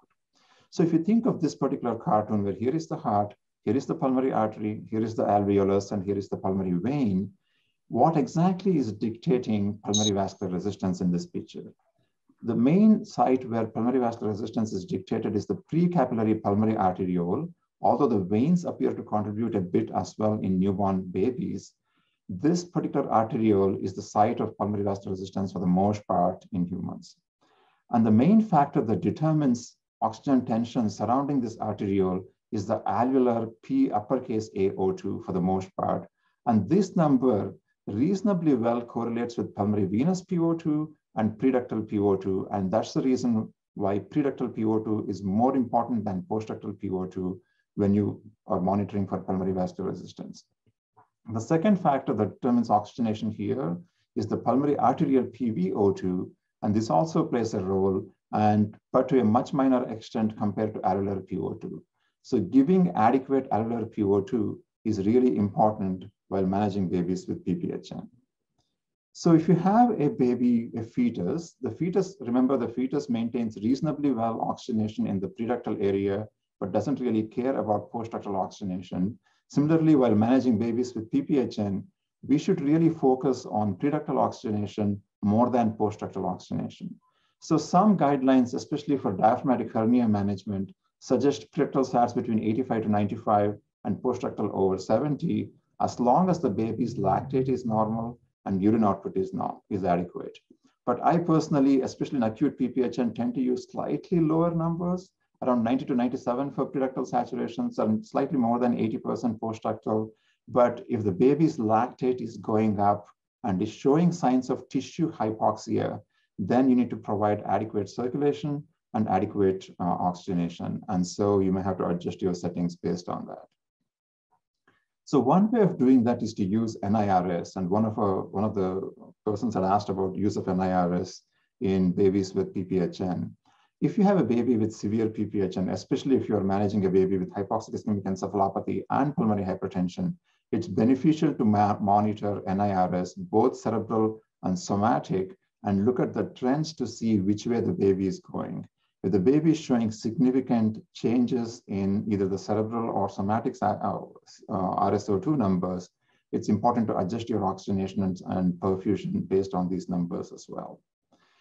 So lastly, I will end the oxygenation section with this particular slide. This is a study done in lambs with meconium aspiration, where Dr. Munman Rawat and colleagues from Buffalo were targeting different oxygen saturation ranges. Remember, this is all preductal. This is the high 80s, low 90s, mid 90s, and continuous use of 100% inspired oxygen. As you can see from this slide, keeping SATs in the 80s is no good because the pulmonary vascular resistance shown up here is very, very high. Similarly, giving 100% oxygen continuously is also not good because the PaO2 goes very high to supraphysiological levels and cause oxygen toxicity. Interestingly, going from low 90s to mid 90s does not cause any significant change in PaO2, just a couple of millimeters of mercury increase, but interestingly requires slightly more FiO2 and causes a huge drop in pulmonary vascular resistance, showing the importance of inspired oxygen in inducing pulmonary vasodilation as well, and also in improving oxygen delivery to the brain. At the same token, increasing FiO2 to all the way up to 100% doesn't really do much good and causes cerebral vasoconstriction, slightly decreasing brain oxygen delivery. So these studies suggest that maintaining oxygenation in the low to mid 90s is really important while managing babies with PPHN.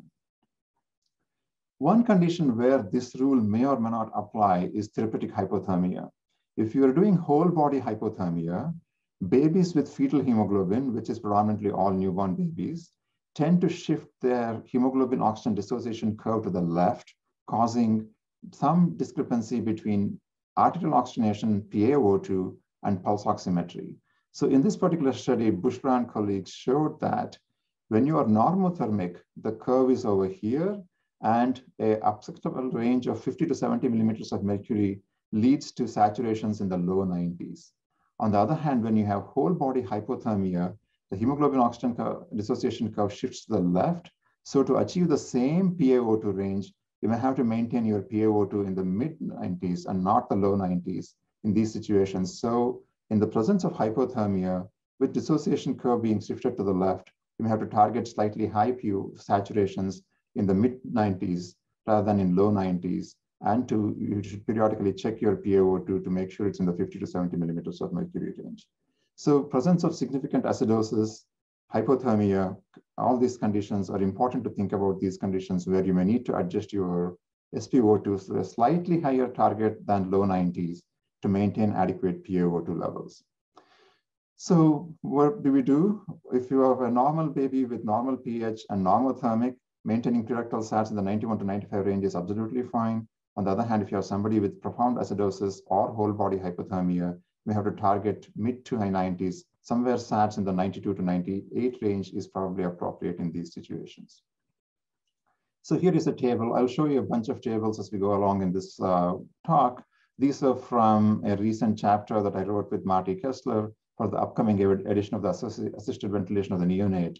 As you can see here, avoid PO2 less than 45 millimeters of mercury, try to maintain PaO2 between 50 and 70, or SpO2 between 90 and 97%, avoid SATs of 99 and 100% in these babies, and try to keep lactate below 3 millimoles per liter. Moving along, the next step is gentle ventilation or maintaining appropriate CO2 levels. This is my cartoon of Professor Jen Wang from Columbia, who revolutionized management of PPHN with his gentle ventilation approach to avoid hyperoxia and hypocarbia. So his version of gentle ventilation includes tolerable hypoxemia with permissive hypercapnia, tolerating PCO2s in the high 40s, low 50s, and managing babies with a pH more than 725 to minimize cardiac stress and minimize afterload. So this is very similar to the current recommendations that we have from the European network, where the PCO2 is supposed to be maintained between 45 and 60 with pH between 725 and 740. So moving along, here is the baby's X-ray, and the baby's X-ray still doesn't look much better. We went up on the PEEP a little bit, and it hasn't opened up yet and has significant parenchymal lung disease. Which of these things would you prefer? Surfactant, nitric oxide, short hypothermia, IV sildenafil, IV sodium bicarbonate. So keep answering in the chat, and I will go along in the interest of time. So one thing to remember before jumping on using a vasodilator in babies with significant parenchymal lung disease is that recruitment is key while maintaining these patients. And one effective way of recruiting the lungs is the use of surfactant. Not only in preterm babies, but in term babies with parenchymal lung disease, there is surfactant dysfunction. So using surfactant to open up these alveoli is really important. This was shown really nicely in this study by Dr. Gonzalez and his colleagues from Chile, where they used a combination of surfactant plus inhaled nitric oxide, which is shown by the open diamonds, and nitric oxide alone without surfactant, and showed that pre-treating these patients with nitric oxide, with surfactant, before initiating nitric oxide resulted in a much better drop in oxygenation index compared to giving nitric oxide alone. Why does this happen? As you can imagine, many of these patients with parenchymal lung disease have asymmetric lung disease, some collapsed alveoli with hypoxic pulmonary vasoconstriction causing constricted blood vessels surrounding them, and some over-distended alveoli. As I showed you in the previous X-ray, these over-distended alveoli can compress alveolar pulmonary vessels, resulting in increased pulmonary vascular resistance. And both of these contribute to increased PVR. In this situation, if you blindly give nitric oxide, the nitric oxide only goes to these distended alveoli and is partially effective because of the over-distension and does not cause anything at all to these collapsed alveoli. This can cause slight transient improvement in oxygenation, but really does not result in significant drop in pulmonary vascular resistance. On the other hand, if you use surfactant and optimally recruit all the alveoli in the lung, then NO can be much more effective as it goes to all the alveoli and dilates the blood vessels uniformly, resulting in a drop in pulmonary vascular resistance. So in parenchymal lung disease, consider using surfactant before initiating inhaled nitric oxide therapy. This is shown in this nice slide by Dr. Vikram Dumpa, where here you have a baby completely collapsed, not well recruited, use high-frequency oscillatory ventilation and surfactant, and you open up the lung really well. And once the lung is open, NO becomes much more effective. And in many cases, once you open up the lung, you don't even need pulmonary vasodilator therapy because the oxygenation gets better with lung recruitment. So what are the indications for surfactant? PPHN secondary to parenchymal lung disease when the oxygenation index is more than 5, and I personally use it when you need more than 40% O2 to maintain SATs in the 90s. The standard dose based on the type of surfactant you use is appropriate. Remember, if you have hyperplastic lung disease or no parenchymal lung disease with idiopathic PPHN, there is no point in using surfactant, and that can actually destabilize by causing too much of agitation to the baby. So this is a study in preterm infants where you can clearly see that by better alveolar recruitment, use of surfactant selectively drops pulmonary arterial pressure without dropping systemic arterial pressure. So it's a relatively selective pulmonary vasodilator by causing optimal alveolar recruitment. So going back to the case, the baby got a dose of surfactant and the baby showed signs of moderate HIE and went on hypothermia. But now, as soon as hypothermia was started, the O2 requirement went up to 70% and the baby is still a bit acidotic with hypercarbia. So now the SATs are 85 and 78 when 70% O2 with an OI of 22. And here is the X-ray. So cooling is a very interesting entity, and with the Helix trial, there's a lot of discussion about whether cooling should be done in all countries, whether it should be limited to selective countries where other resources are available. And this is an interesting topic, and Patrick's group recently put out this very interesting paper looking at how hypothermia can influence pulmonary vascular resistance. And hypothermia by itself is a pulmonary vasoconstrictor and can cause significant exacerbation of pulmonary hypertension. There's a recent book that's going to come out in a month or two, edited by Shyamala Dakshinamurthy, in which all the panelists here have contributed various chapters. And it's a very wonderful read, and I would recommend that you take a look at it when it comes out.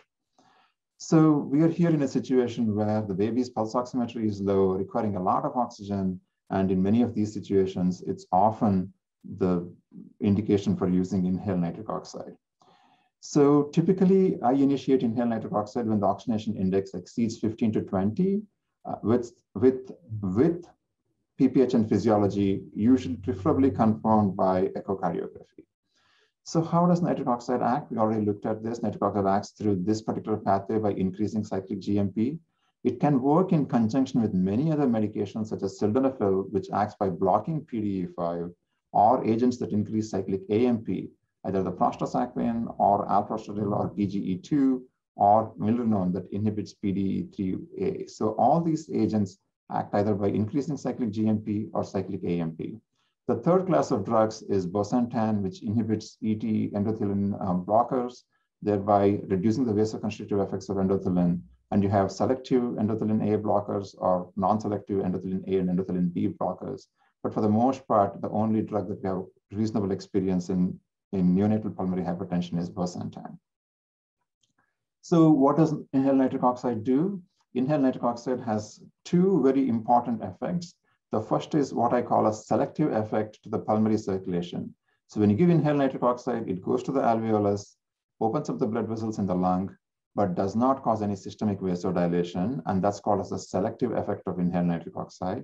The second effect is called as the microselective effect, where inhaled NO only goes to ventilated alveoli and opens up blood vessels here, but does not open up blood vessels next to the collapsed alveolus, thereby causing better ventilation perfusion match, and hence the PO2 levels go up, even in the absence of pulmonary hypertension in some patients. And so when you look at the effect of INO, typically within an hour of increasing INO, you see a nice improvement in oxygenation in many babies, even those that do not have pulmonary hypertension. So this is interesting effect of inhaled nitric oxide. If you contrast this with an intravenous or a systemic vasodilator, such as intravenous sildenafil, and for those of you who are old enough in the audience to remember tolozulin, these intravenous drugs have lots of negative effects, but some beneficial effects. For example, when you give the intravenous drug, it goes to the right side of the heart, but because of the presence of various shunts, quite a bit of the drug is shunted over to the left side, thereby causing significant systemic vasodilation. So systemic vasodilation and drop in systemic blood pressure is a main problem with many systemic intravenous vasodilators, including sildenafil and milrinone. The second issue with intravenous drugs is that they open up pulmonary vessels all over the lung, both adjacent to the ventilated alveoli and adjacent to the non-ventilated alveoli, and thereby you may not see a significant improvement in oxygenation with the use of intravenous or systemic vasodilators. But interestingly, when you open up all these blood vessels, the net effect is a drop in pulmonary vascular resistance or pulmonary arterial pressure. So these drugs might be effective by reducing afterload to the right ventricle. And as we heard from Patrick and Patrick earlier, the RV is a very sensitive organ, and reducing afterload to the RV is really important. And that way, sildenafil might be a very effective agent, either in conjunction with nitric oxide or independently all alone. So here are my basic rules for nitric oxide. My starting rule is 20-20-20, where you start with an OI of 20, a dose of 20 parts per million, and you expect the PaO to FiO2 ratio to go up by 20. There's a question from the audience, why bother with 20 parts? Why can't we start 5 parts? You can start with 5 parts per million, and you can see an improvement in oxygenation mainly because of its effect on VQ matching, but 20 parts per million in some limited cardiac cath studies by Jeff Feynman's group have shown to be much more effective in reducing pulmonary arterial pressure and reducing pulmonary vascular resistance compared to using a lower dose. So for that reason, most centers use 20 parts per million, and then you can wean it fairly rapidly as shown here. The weaning rule, start weaning nitric oxide fairly early. My 30-60-90 rule is start 30 minutes after initiating nitric oxide when the inspired oxygen is less than 60% and the baby can maintain more than 90% saturation. So there are various modes of weaning nitric oxide that you can look up, and here is one model that we use here at UC Davis and also in my previous institution at Buffalo. So here are the indications for inhaled nitric oxide. 20 parts per million is the usual recommended dose. Typically OI more than or equal to 25, although more recently with OI 15 to 20 with PPH and physiology, you can use it. Contraindications, CDH, left ventricular dysfunction, presence of ductal-dependent systemic circulation, such as hypoplastic left heart syndrome, and use in less than 34-week gestation is controversial, as we talked about earlier. So here is a graphic from one of Praveen Chandrasekharan's papers with Steve Abman. Here, the various indications for using nitric oxide have been classified into pink boxes, where it's supposed to be beneficial with nice oxygenation response, gray boxes where the response is controversial, and black boxes where it's contraindicated. So among preterm infants, this was a topic that Steve was talking about, especially in the presence of oligohydramnios and some pulmonary hypoplasia. It seems to be a very effective drug. So if you have PPHN physiology by echo in a preterm infant, I know appears to be fairly effective. On the other hand, if you have RDS physiology without evidence of PPHN, or rather parenchymal lung disease mainly without a vascular component, then nitric oxide is not effective. And this is the reason many of the studies looking at nitric oxide blindly using them without an echocardiography have not shown much benefit in preterm infants. Abnormal transition with acidosis, asphyxia, meconium aspiration, pneumonia, all the secondary PPHNs, NO is quite effective. On the other hand, when you have CDH with pulmonary malformations, it's a gray zone. Some babies get better, some babies don't. There were some questions of hyperdynamic or hyperkinetic pulmonary hypertension. This is a condition where you should avoid using nitric oxide, mainly because you already have more circulation. Why add to it by using nitric oxide? And similarly, when you have pulmonary venous hypertension with pulmonic vein stenosis, or mitral stenosis, or LV dysfunction, or hypoplastic left heart syndrome, even here, you do not want to flood the left atrium, and so you typically do not use nitric oxide. Idiopathic PPHN or black lung PPHN is a vascular disease, and in this condition, INO is quite effective and definitely should be used. So this figure shows different conditions based on the response to inhaled nitric oxide causing PPHN. So this is a study that Steve briefly mentioned about regarding hypoplasia in preterm infants. This is a study from Ellsworth and colleagues, where they looked at babies with pulmonary hypoplasia with PPHN on my left-hand side and without PPHN on the right-hand side. And as you can see here, those that received inhaled nitric oxide and had pulmonary hypoplasia with PPHN tended to have a really nice response. Although this difference in mortality did not reach statistical significance, this is almost a third reduction in mortality. And so this is pretty striking. So babies that present with oligohydramnios with signs of pulmonary hypoplasia, even if it's mild, tend to do relatively well among preterm babies with inhaled nitric oxide, and especially if they have PPHN physiology on echocardiogram. The next group of drugs briefly I want to touch upon are inhaled prostaglandins. You have iloprost, PGI2 or epoprostenol, and PGE2, the alprostadil, the one that you used in ductal-dependent congenital heart disease. All these three drugs can be given by the inhaled route and are quite effective in patients with PPHN. This is an early paper by Robin Stanhorn's group where they looked at inhaled prostacyclin at 50 nanograms per kg per minute nebulized. And this resulted in a good drop in oxygenation index in these patients. Thing to remember is that this alkaline buffer that's used has a pH of 10. We really don't know the effect of that alkaline pH on respiratory mucosa in this particular condition. The second drug that's often used is intermittent inhalation of iloprost. Here is a study where they used iloprost in 1 to 2.5 mics per kg every 2 to 4 hours. And that resulted in a nice drop in pulmonary arterial pressure, similar to what sildenafil caused. And this is a nice drug that can be used as well. So inhaled iloprost is an option in babies with pulmonary hypertension also. Inhaled PGE2, there was a randomized trial that was initiated by Bina Sood and colleagues, but due to slow recruitment, the study was stopped. But this is an easy drug that many NICUs have, and using it on by the inhaled route can be effective in some babies with PPHN as well. But there are no studies really evaluating it either in a randomized fashion or large trials looking at it even in a non-randomized fashion. So, but there are situations, as we have heard about the sensitive nature of the right ventricle, this is a very common scenario that you see. We saw nice echoes shown by Phil and Patrick, where you have a situation where there is significant increased afterload due to high pulmonary vascular resistance due to constricted pulmonary arteries, resulting in RV dilation and dysfunction.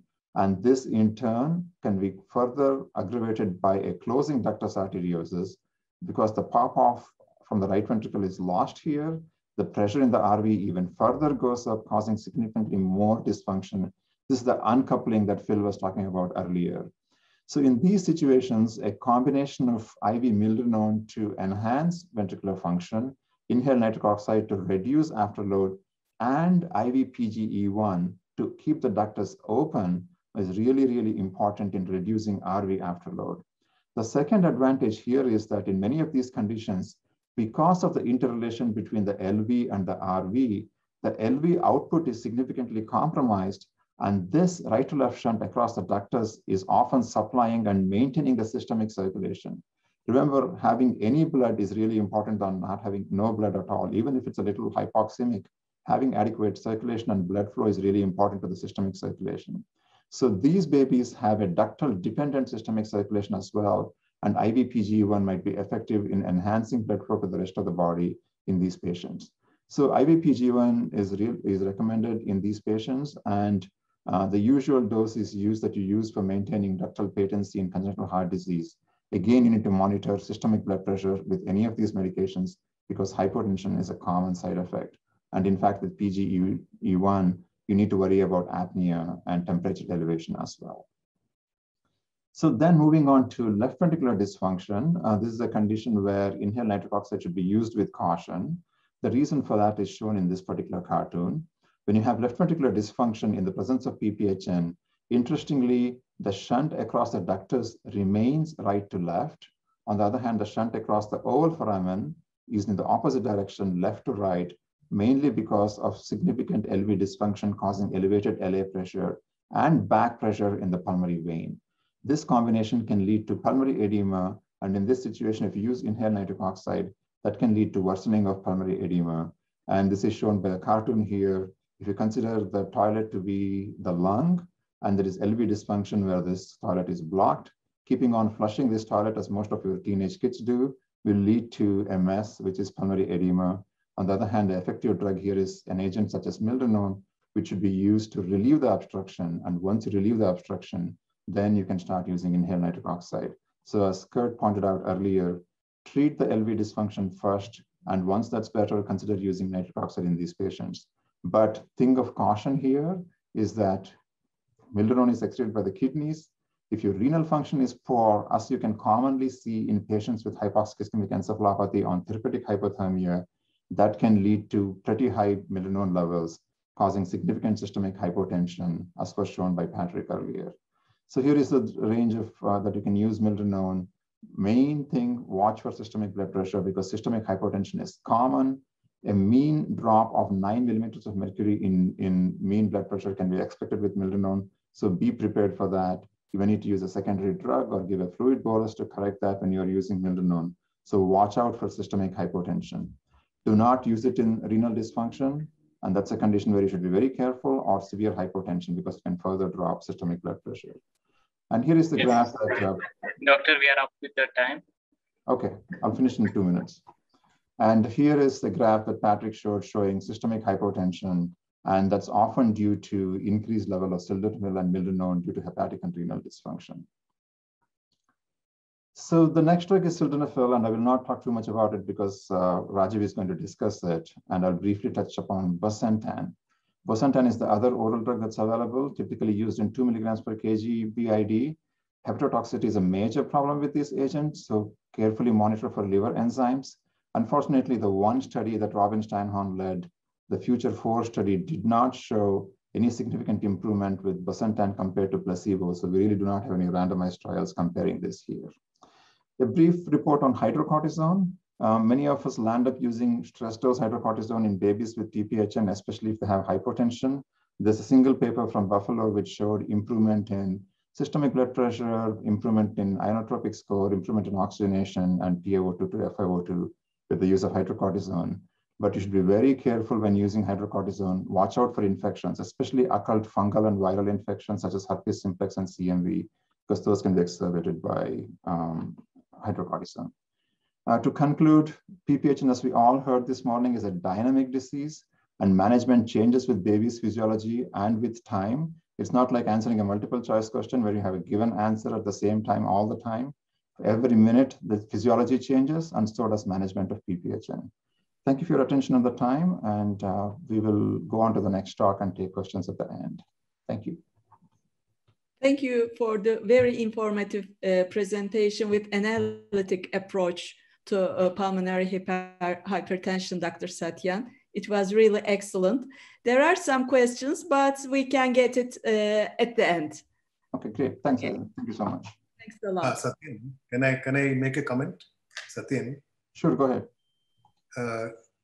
What are the new drugs in the annual for the next few years for pulmonary hypertension without Sidnafil? Yeah, let's talk about it at the end so we can discuss that if you don't mind, since we are out of time. Yeah. That's thanks. Thank you very much, Dr. Satyan. I would like to invite Dr. Sajjad to introduce Dr. Rajiv.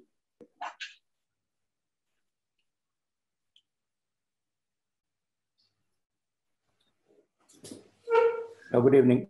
Can you please unblock my video, please?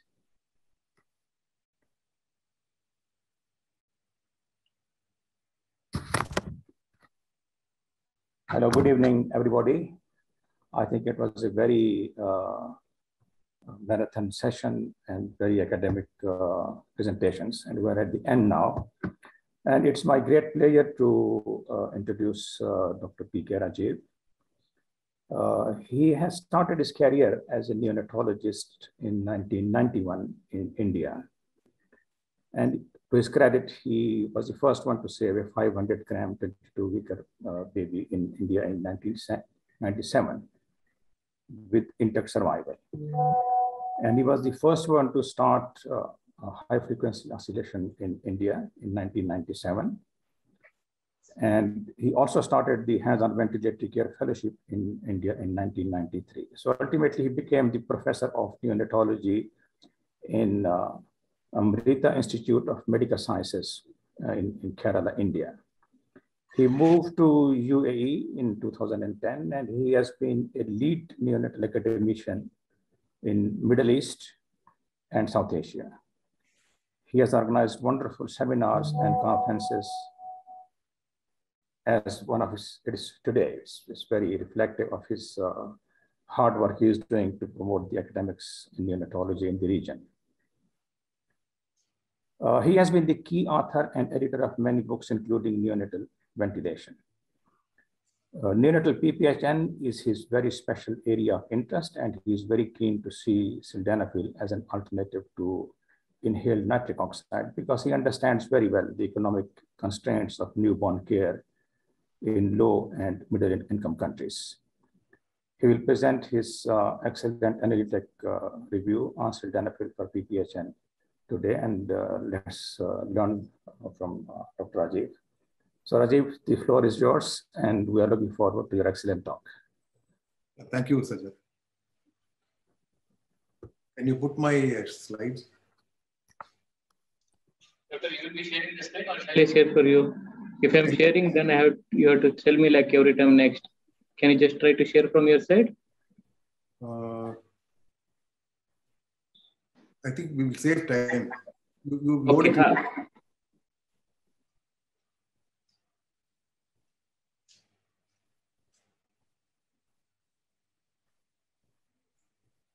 Tawfiq, you can load it.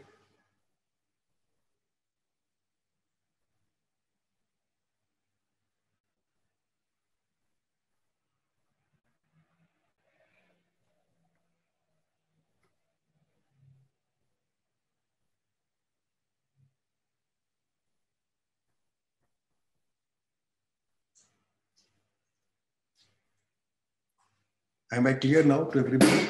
Am I clear? Yes, we can see your slides. No, can you, is my voice clear? Yes, yes, yes. Okay. Yeah, please go ahead. Yeah. So pulmonary hypertension is a very dynamic process like Satyan mentioned.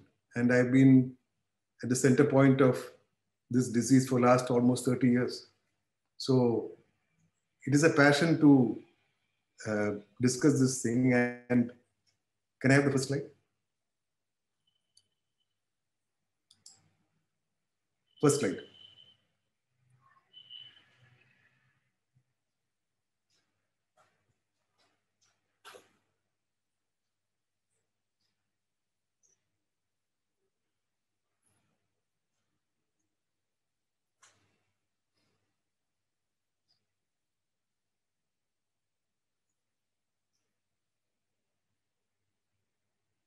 First slide. This has been discussed. Am I clear to everybody? Yes, indeed you are, yes. Please go ahead. So, as Satyan and my predecessors discussed, I'll be focusing my talk on 3 areas, even though my primary talk is on sildenafil. Just to recap everything what Satyan said, we have the endothelin pathway, the nitric oxide pathway, and the prostacyclin pathway.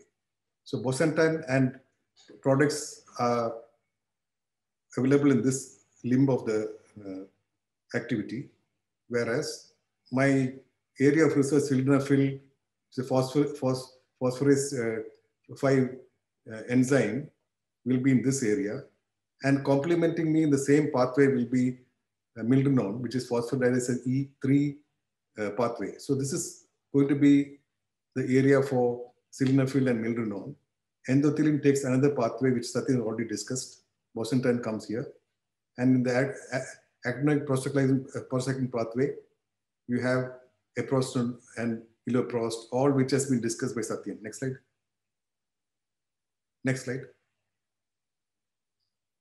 Now, just to have a timetable of events into this pulmonary hypertension pharmacotherapy, probably the earliest drug which came in was the prostanoids, ipoprostenol in 1990s, followed by treprostinil, iloprost, and treprostinil.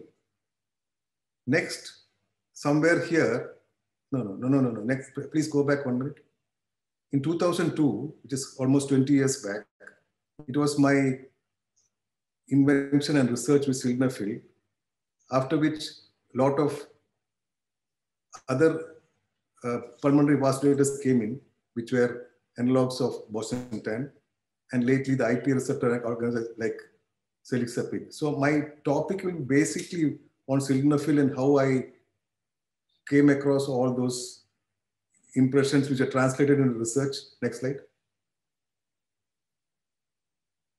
Just before 2000, the most important study which I fall back upon is by Beccaro and group in the South America, and Steenhorn, who did the IV sildenafil thing in the 2009. The others are all above 2000. Many of them are from Middle East and Turkey and Africa, which showed various combinations: sildenafil versus magnesium sulfate, oral sildenafil plus INO, sildenafil plus bosentan, Codinos trial of nitric oxide in CHX, IV sildenafil and nitric oxide, sildenafil versus nebulized magnesium ongoing. And of course, all these studies, the sample size was small, but some of them had 80% power. And milrinone study with 2018, Gandor and from our Middle East group, 2020, and Sildenafil's safe study in preterms. Next slide. So this was way back in 2002. This was the first time in the world that we used sildenafil in newborn baby. This was a very unique situation. It is a diaphragmatic hernia baby, and our unit has nitric oxide and high frequency, which I tried, optimized the inotropes, and the baby was just saturating 55 pre-ductal for almost 6 hours. So I went back to review of literature, and I didn't have any guideline because there was no guideline.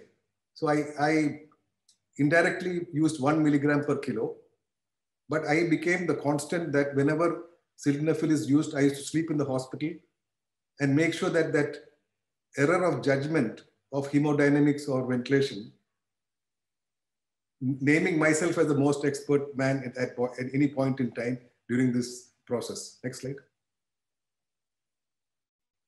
Next slide. So I was asked by the government of India not to, please go back a bit. I was asked by the government of India not to publish this study because at that point in time I was known to be experimental, and I might have landed up with some governmental litigation. But my research work was honored by being invited to the Hot Topics Neonatology in Washington, DC. And also in the BMJ, it was mentioned, Indian doctor does this and so and so. So this was the starting of my passionate involvement with sildenafil. Next slide. Next slide. So when I come down to from 2002 to 2011, a lot of research has gone on and many considerations came in. And this was a publication in the nursing journal, which I like that caption, is sildenafil the new nitric? This is somewhere in the early 2011. So the bottom line was approximately 30 to 40% of neonates with PPHN fail to respond to INO. Secondly, as we all know, in the last 2 decades, the availability of nitric oxide in various centers and the meticulous precision in which you should conduct a baby on life support with nitric is meticulous. So the toxicity, if you exceed methemoglobin levels, and the long-term effects are still not known. So it prompted me that I should be more passionately involved with sildenafil. Next slide. Next slide. Next. Secondly, which is more important and I want to highlight, just go back 1 second. Medical grade nitric oxide may not be available in various parts of the world. And wherever we transport a sick baby on nitric, it's extremely dangerous. All of us know air transport and ambulance transport on a baby on nitric is a very dangerous thing when a child has labile pulmonary hypertension. Next slide. So after a review of literature, I used 1 milligram per kilo per dose, but in that era of almost 20 years back, I had prepared the baby with 10 ml per kilo of saline, anticipating a slight fall in the blood pressure as per the adult studies. And I optimized the intravascular volume and blood pressure so I could feel the posterior tibial pulsation very well. So this assessment of posterior tibial pulsation in all babies with pulmonary hypertension should be an elementary test at the bedside to tell you that you're hemodynamically well balanced. Are you doing too much with end expiratory pressure or your mean airway pressure, or your inotropic support is perfect? So once you get the habit of feeling the posterior tibial pulsation in every baby, even though you have advanced hemodynamic assessment, this baseline should be implemented in all units, that whenever you change any ventilator setting or anything to do with a critical baby, please feel the posterior tibial pulsation very well. So as the studies went by, this is from Steenhorn, who published the IV sildenafil protocol. We tried this 5 years before him, but we were not successful because Steenhorn was clear that you had to give the maintenance dose over 3 hours, followed by loading over 3 hours, followed by maintenance of 0.0. So this was after Steenhorn, we came to the conclusion that in 2009, that we can give IV sildenafil to the babies with good results. Now preterm references are coming, 0.1 milligram per kilo per hour loading, and administered over 45 minutes because of pharmacokinetics, and maintenance of almost 1/3 of the term baby per milligram per kilo per hour. So this is the latest what we have regarding the sildenafil. Next one. Next. So this is what Satyan has cautioned. There are so many caveats in the treatment of sildenafil as we evolve in our lecture, but we have to be very cautious when we use it in the setting of sepsis, because you already have a vasodilatation going on, and on top of that you add sildenafil, which again works through the cyclic GMP mechanism. So we be cautious, but I strongly feel from my, if you boost the intravascular volume by 10 ml per kilo, optimize inotropes in such a way that you get your mean arterial blood pressure in the median of the centile or above 40 millimeter mercury, you can still do well with this type of candidate of patients. Next slide. Next. Next. Next. Next. This is my study in 2002, which prompted me to be invited to the hot topics. You can see that many of them, the oxygenation index has crossed almost to 35 when we started this. So the moment I gave oral sildenafil, because 1 milligram per kilo, after optimizing the lung volume and optimizing the hemodynamics of the baby, so I can feel the posterior tibial pulsation well, this was the way in which the oxygenation index behaved over the maybe the next 12 to 24 hours. And this was oral sildenafil, 1 milligram per kilo, and given through a rice tube. Next one.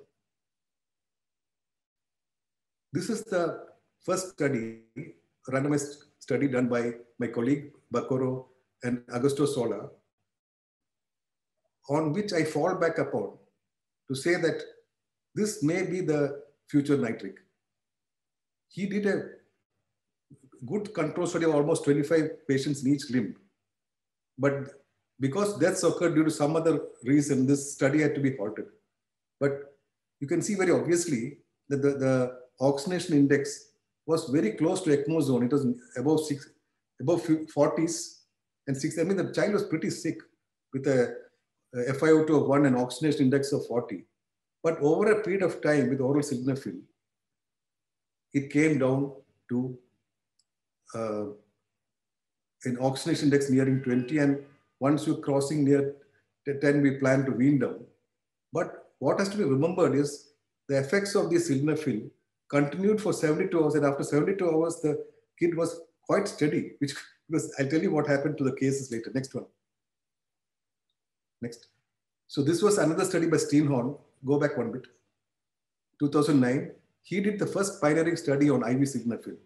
He was the first to show to the world that you can give IV sildenafil without hypotension, provided you gave the loading dose over 3 hours. And you can see the sharp fall in the oxygenation index from 27.3 to 11 in that period of time. So it is very impressive. And I have to only add one thing here, that he has not mentioned about the priming the kid with some volume and inotropic support and this thing, but the study was extremely well done. Next one. This is the big study which I fall back upon. It has to be considered as one of the biggest, largest studies by Augusto Sola and Baccaro. This is a big sample size of 3,500 babies. And you can see on these two sides, whatever may be the statistical significance, you have seen that in INO, the survival was almost 62.3%. And with sildenafil alone, 60%. So it's very impressive. We cannot say head-on comparison but the numbers were pretty significant that we have to take note of this pioneering study. Next one. So this is by Prakisha and Olsen, 2017 sildenafil. Next one. This is go back once. The PaO2 improved by 15.31 millimeter in 24 hours, and the oxygenation index decreased by almost 40% by 24 hours. So this was quite clear from that thing that it has a tremendous impact on pulmonary hypertension in newborn. Next slide. This is a latest study, a systematic review, 8 studies with 216 term and premature babies. The results were quite obvious of 24 hours of treatment. And the P effect, considering what I also told earlier, was after 72 hours of treatment. So this is important because in the original study which I did of diaphragmatic hernia, who was on nitric of 20 parts per million and high frequency, I almost thought I lost the kid when that nitric oxide got over. So I was really worried that the child will have a rebound, but it never happened. So in 2002, I have to congratulate sildenafil that there was no rebound after the nitric oxide got discontinued by accident. So this is my historical comments on the studies which followed after me. And I'm just reinforcing the fact that it has performed very well with time. Next one. So these are the new studies which came 2000. Sildenafil versus IV managed sulfate, sildenafil versus iloprost. All sample sizes are around 25 to 50. But some of them are statistically powered. Fatima are all from our region. Sildenafil versus sildenafil bosantan. Bosantan seemed to have produced a slightly better combination of sildenafil. And sildenafil with milrinone was impressive. Even though it's a small study, it showed some direction towards the synergistic combination. Next one. Next one. So this is Satyan's figure. I'm not going to talk too much. He has already talked about it. So we must understand that this category is a dangerous thing which can be diagnosed only by echo. And we should not either play with sildenafil or nitric oxide in this category. Next one. So milrinone already explained 2 or 3 times. In this our Patrick study, which I quote in most of my CMEs. So when milrinone was added to the right selected candidate, the oxygenation index fell very well. So this was a case suboptimal response to nitric oxide, and milrinone was used. So it was impressive what Patrick did almost 10 years back. So milrinone can be used in that selected population with very good results. Next one. So the ETA receptors, which I had some faith, Kiran Moore presented this in the 2016 articles. He has come to conclusion that bosantan and group were not good enough to create the vasodilatation required, but it did not improve oxygenation. This was Trinon Future for Study, 2016. But I still think the bottom line is not out for bosantan. It can be as add-on to various things which I'm coming to shortly. Next one. This is again the CDH1 in which Satyan seems to have done a great amount of work. We have to study the ventricular physiology and then add on the required things based on the echocardiographic findings, which Philip gave a brilliant review. So based on the echocardiographic parameters only, we can get the baby out because it needs a multi-pronged attack. You need to first give gentle ventilation and vasodilators to be used cautiously because you can flood the lung. Milrinone, good if there's LV dysfunction, and PGE1 depending on, again, the echocardiographic findings. But even though this trial was good, in CDH, IV sildenafil has worked extremely well in 40% of cases, and it has done well in the first few hours to days of the management of IV sildenafil in this category. Next one. So again in BPD, this is the one they said that there is significant improvement in pulmonary artery pressure and respiratory score with inconsistent effect on mortality. Now, Philip has mentioned about the adult prototypes of childhood disease, I mean the phenotypes. Now, from this thing, the START1 and START2 trial, recommendations have come that it is reasonably safe, both for the age group 1 to 17 years, provided you use a low dose of sildenafil. So I feel that in time to come, all these things will change depending on protocols and so many things. But as of now, this category of children with sildenafil use of BPD, the severe BPD, they all have a very stormy clinical course and the mortality is high anyway. So we don't know whether new studies will come in which we have quantified the pulmonary artery pressure and all the new developments which Philip Levy has told to give us a better predictors of the sildenafil and mortality inconsistency. Next slide. We have 2 more minutes, Doctor. Next one. Next one. Please move fast. I can finish in 1 minute.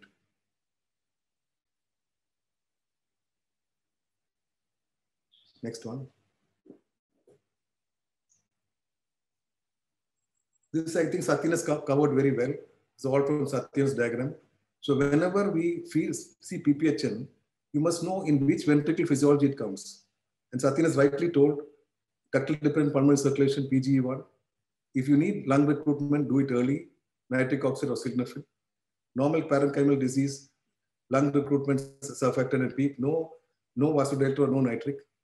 Whereas when you have ventricular dysfunction, that means echo is a primary starting point, milrinone PGE1 should be used depending on what type of physiology you see. Next one. So this is my take-home message and a protocol.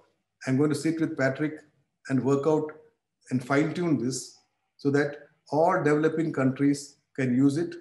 And after 2 years, we'll have a head-on comparison with nitric oxide. So the first step in the management of PPHN will always be to optimize lung volume. So you must fall back upon the ultrasound guided scoring systems coming now. And the youngsters should learn to know lung ultrasound optimization by ultrasound.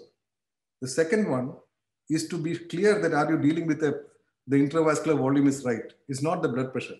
So going back to basics, bedside, feel the posterior pulsation, see if your mean arterial blood pressure is around 40 or 50th centile. So once these two are optimized, then only the other things will fall into place, like your vasodilator or nitric oxide. Unless you do these primary steps, and I have found in my 30 years with this, once you have said these two things right, generally they do well. And the requirement of nitric or sildenafil all is minimal once you optimize those two steps and be clear. Now, coming to sildenafil, my baby, you can go by 1 milligram per kilo, depending on the response, and after 24 hours, you can go up 2 milligram per kilo. Similarly, I'm sure IV sildenafil can all be used by what Stinon said, 0.14 milligram per kilo loading, and then you can go to the maintenance. But the $1 million question will be, what is the serum sildenafil level in which you can say, okay, if we have done the right thing, the metabolism is going to be okay.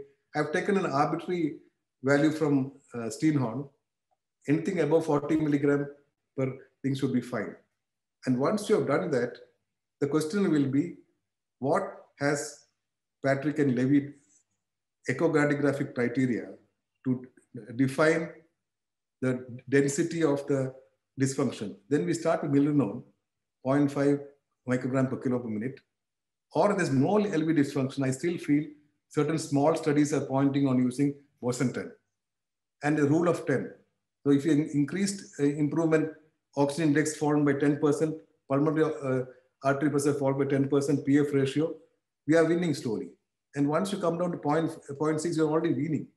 And now the new thing we can use, what Dr. Ram and group of thing is to use an oxygen saturation index. And by both this, we start winning. Now, after 2 years, we'll go into the developing countries who will take over once the OI crosses 25. And once your OI is near 40, go for ECMO. But I have a distinct feeling with this amount of review of literature and the results of IV sildenafil and oral sildenafil and optimizing the primary steps, we will achieve, if not similar results with sildenafil and the other vasodilators like nitric oxide. Next slide. The last part of my study, 1 minute, is what I've been talking for last 10 years. I had asked Satyan, I think a few years back, that does sildenafil protect the brain? But now in the last 4 years, evidence has, okay, next slide. Next slide.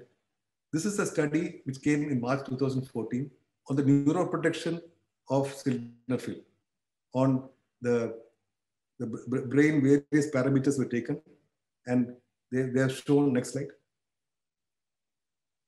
that there is a tremendous neuroprotective action of sildenafil in reduction of cerebral infarct volume, support of synaptic function, decreasing neural loss. Next slide.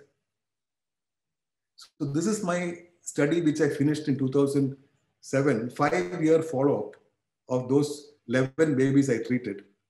And what made me think of neuroprotection was, I was a common denominator in all those 11 babies surviving and going home. And I followed all those babies personally up to 5 years. So what was amazing was, I have seen these children all having saturations of 55 pre-ductal for at least 12 hours or so. And I was sure they will be crippled, or at least they'll have a learning disability. Next slide. But next slide. Next one, the last slide. Next, yeah. This is what I published and spoke in the Arab Health in 2012. These babies who had very bad SNAP scores to begin with, and I was expecting neurological damage, the way the saturations were for at least 10 to 12 hours, around 55, 56. These babies given sildenafil alone, at 5-year follow-up, they're almost close to the controls. So I'm very sure with the new studies coming in, that sildenafil will be somewhere in the neuroprotective agent area, which already Satyan has mentioned that we should look at the brain when we look at the PPHN. Last slide. So this is, I'm concluding my talk, my friends. And I think today, with all the greatest people in the world on PPHN, I'll be able to evolve a protocol for developing countries, and we'll safely ventilate and have the data. So that over the next 2 years, we'll be having a head-on comparison with nitric oxide. Thank you.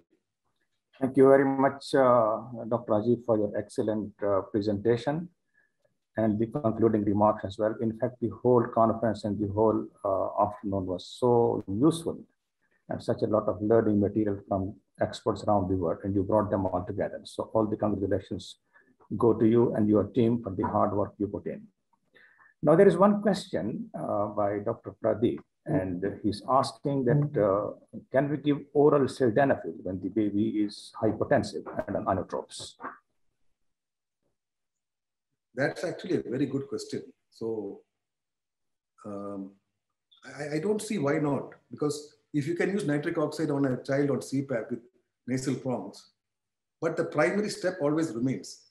You have to optimize his lung volume and the intravascular volume, feel the posterior tibial pulsation, check on him or hemodynamics first. First check his mean arterial blood pressure, which can be done at the bedside. And if his posterior tibial pulsation is good and you have no other way to proceed, if his blood gas is all right, I think we can give, because so far in this 10, 20 years with this, I have found that it doesn't decrease the blood pressure much to compromise the baby. It doesn't.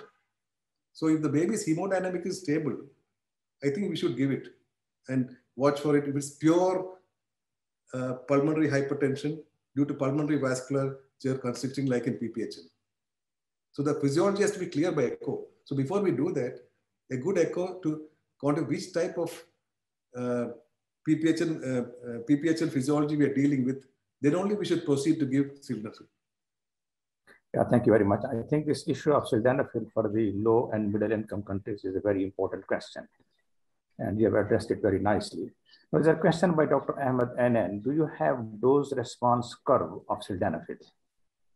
That is a sad part, because so far, I mean, review of literature, even drug levels which can hit the target, only Steenhorn gave some reference of 40 to 350 nanogram per ml. So we really don't know.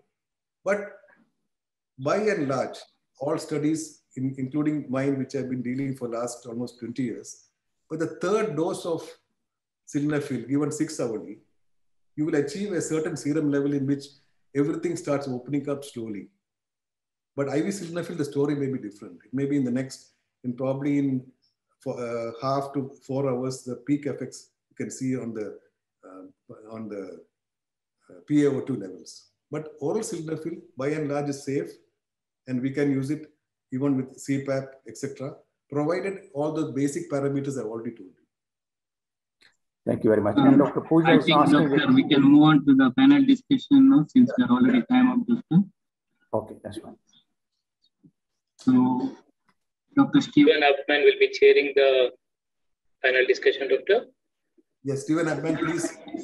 Can I add a word? Stephen, please lend your tremendous experience to this unique conference and correct us in any way we are doing not the right thing.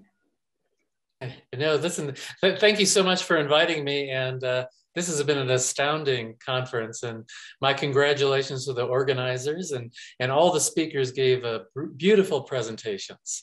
And it was fantastic to participate in it. And what's been really interesting also is to see how this has evolved over the past 30 years plus in terms of having more sophisticated thinking about the pathobiology, the diversity of diseases that we're really talking about, that we've lumped together as PPHN, and becoming more sophisticated about that, and learning more about the integrative physiology. And so I think each of the speakers really spoke so beautifully about some of these choices and how these things come together. So thank you, everybody. And so I think there are many questions to raise. You know, one thing that was not addressed that I'd like to ask the panel overall is to start off with, we're looking for biomarkers for pulmonary hypertension to complement what we do with echocardiogram and clinical features and radiologic features. What about the role of brain natriuretic peptide or NT-proBNP? Some people believe that it's a good screening approach in lieu of echocardiograms in BPD infants. Earlier in the course, perhaps it's a factor that might help with the diagnostics. But how do you all in your clinical practice integrate your thinking about BNP as a blood biomarker with assessing the diagnosis, complementing what you're doing at the bedside, and making some decisions clinically? And maybe I'll start with Patrick. I know Patrick has to leave fairly soon. So what do you think, Patrick? So let me answer the first part. We use BNP. We use BNP when we know what the problem is. So I think BNP is helpful to kind of identify that there may be a concern, but it's not necessarily specific to what the particular problem is. Most of our use of BNP is in the setting of chronic pulmonary hypertension.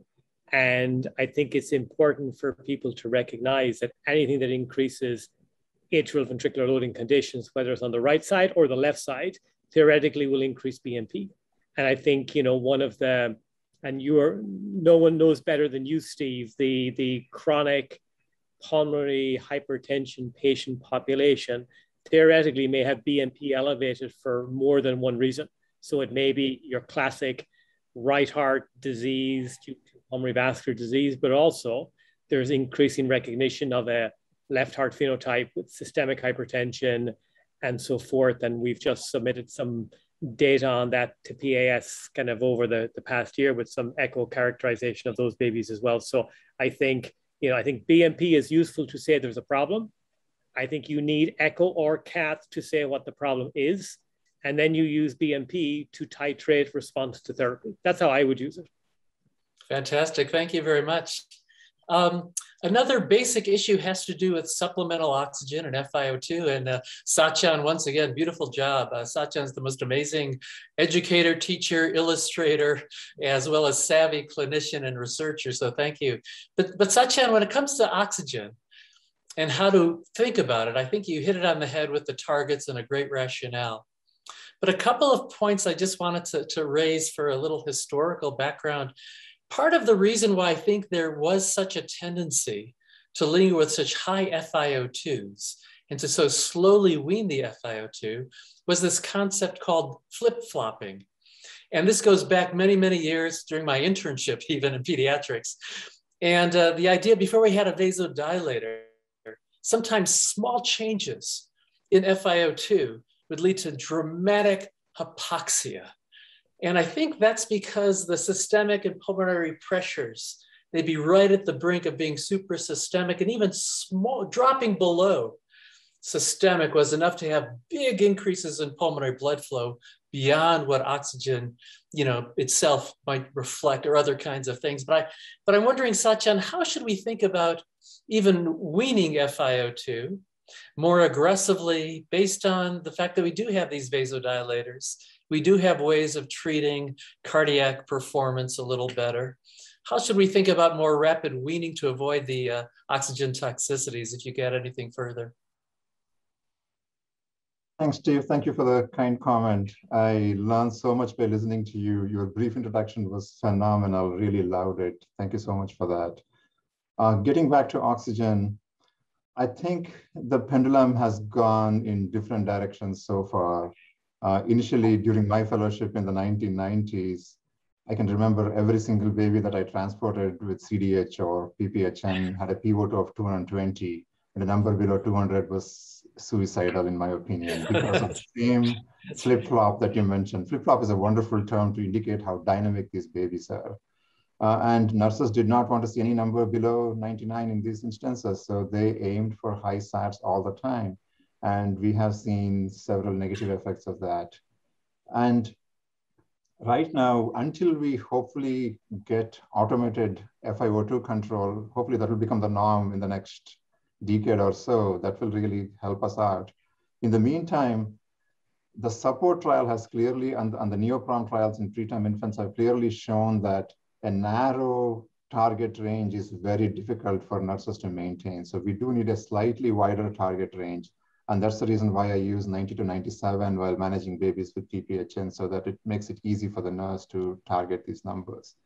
So how fast should we wean? I do not know the answer to that question. I mean, anytime I see a number above 98, I turn the FiO2 down. The question is, how much should you turn down? That's not an easy answer either. If I have a PaO2 value, I use the rule of 7 and figure out the FiO2 PaO2 relationship based on that and turn the oxygen down based on that. But using SATs, it's a tricky thing to do. And I usually go down by 5% every time I can and stand by the bedside till the baby is stable. But lability is the hallmark of PPHN. And these babies are born to give us more gray hair or loose hair, whatever the situation might be. And they really tend to be quite taxing to care for. The part that concerns me, which is open for debate, is targeting 85 to 95 in some babies. And the reason I wanted to put that up is because if you're already on 100% O2, it's perfectly fine to tolerate 85% saturation in this baby.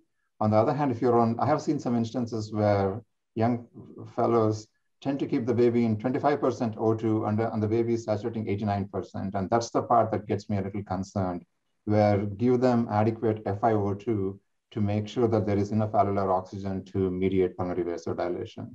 So just like everything, things done in moderation work best in pediatrics, and moderate amount of oxygen is probably needed. And as you have shown better than anybody else, that giving adequate oxygen, especially for BPD babies, is really important for their own growth and development. And so oxygen is a vital thing as long as it's done in moderation. Great, thank you. Wonderful answer. And Dr. Levy, Phil, again, great job and so great to see you. I want to ask you, you've done such a wonderful job pointing out the persistence of pulmonary vascular disease long after NICU discharge, and perhaps even other traditional metrics of echocardiographic signs of PH have resolved. What do you think we should be doing with that population as we evolve from the infant that you just discharged from your nursery? What would you say to the pediatricians, to cardiologists following them, or pulmonologists? Or what would you say to adults who are about to take on your population, your cohort? How should we think about them and manage them differently to avoid the issue of cardiovascular disease across the lifespan as best as one can now?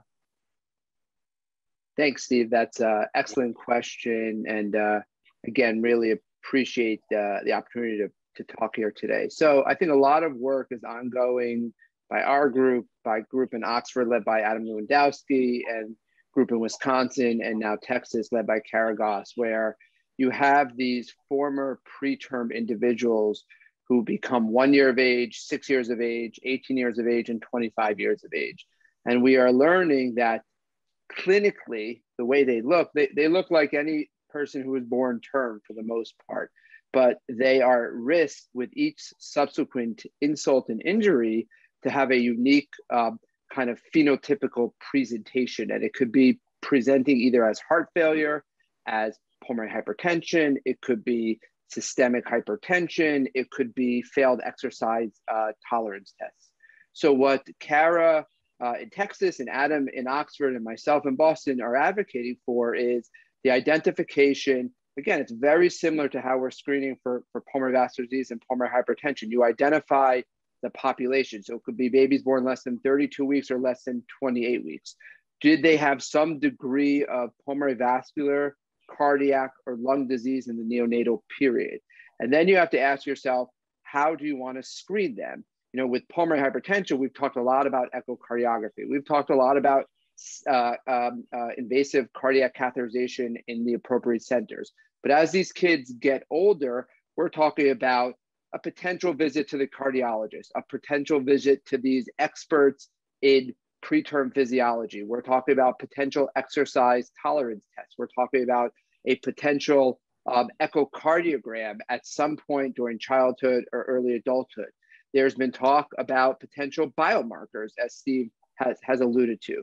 So the point I'm making is that you're identifying the population, you're identifying the comorbidities to give you a sense of their risk factors, and then you're identifying what are the tests that you could use to follow these former preterm individuals. What we don't want, because as neonatology has changed over the last 30 years, and Dr. Rajiv has perfectly alluded to this, is that we are intubating less children.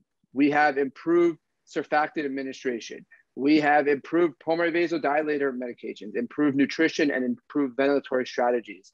And what the former preterm infant, how they look when they're 30 and 40, we just don't know yet because they haven't yet turned 30 and 40. But when they do, we don't want to be blindsided to any of the potential phenotypes. And then it goes back to what Patrick was alluding to, is once we're able to potentially identify these adults born preterm who are at risk to have these phenotypes, is there some modifiable intervention that we could employ during the neonatal period, as most of us are neonatologists caring for these babies? So I would advocate that we are learning that there are. Nutrition is probably the #1 most effective intervention in the neonatal period, and maternal breast milk. And we are learning that as we give maternal breast milk, we may not be able to completely fix the preterm cardiac phenotype, but we may be able to normalize it almost to the extent of these term-born individuals. And we're learning that preterm infants who get breast milk have improved lung function, improved pulmonary vascular function, and improved cardiac function, both at a year of age, but all the way out to 25 years of age. So I think it's a whole spectrum of things that we can look for, things that we can test, and things that we can modify. And thank you again for the invitation to be here today. Thank you, Phil. That was a great response. So in addition to progenitor cells, mother's milk may be the answer, huh? Okay, good. Dr. Rajiv, wonderful talk on sildenafil.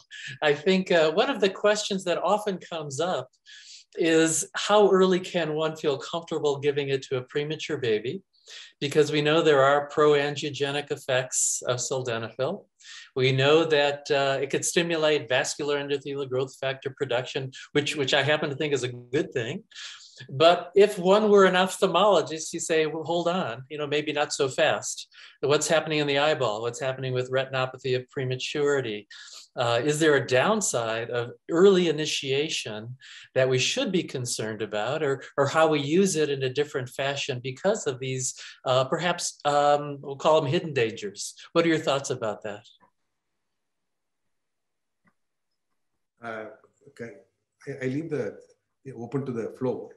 But I think all the studies which point on oral sildenafil are after 40 weeks post-menstrual age, or the child is crossed into 34, 35 weeks, I think when the pulmonary hypertension gets into a reasonably assessment level, I think that time it may not be detrimental to the retina, to the growing retina. But before 40 weeks post-menstrual age, I'd be cautious to use sildenafil. I want everybody's comment on this. I want to learn that cutoff is reasonable, or is it evidence-based, or what are we doing really? Great. Patrick, what are your thoughts about that? About how early is safe in your mind, and how early do you use it in your own practice, let's say? In terms of sildenafil? In terms of sildenafil, being in a place that has nitric oxide readily available and other things too, can modify it. But how does that affect your thinking about it? Yeah, so here, obviously, you know, we clearly differentiate acute and chronic pulmonary hypertension. So as an acute intervention, we would not use nitric oxide given we have, or sorry, not sildenafil, given that we have nitric oxide, and for the most part, it works well. If we have nitric oxide non-responders, we tend to go down other different pathways. However, in the setting of infants that have chronic pulmonary vascular disease, I think there's two types of situations we use it. Number one, in infants that perhaps are mechanically ventilated, and assuming we're not going to the cath lab, we may give a trial of nitric oxide first to demonstrate clinical benefit. And then if we see a response to nitric oxide, whether at 5 parts or higher, we would then transition the babies to sildenafil. For non-intubated babies who have chronic pulmonary vascular disease, our typical first line approach to them is just as what Phil described earlier: fix the things that can be fixed first that are potentially non-pulmonary vascular. And I think if you're left with someone who still has kind of evidence of pulmonary hypertension, we would start with sildenafil as our first line therapy as well.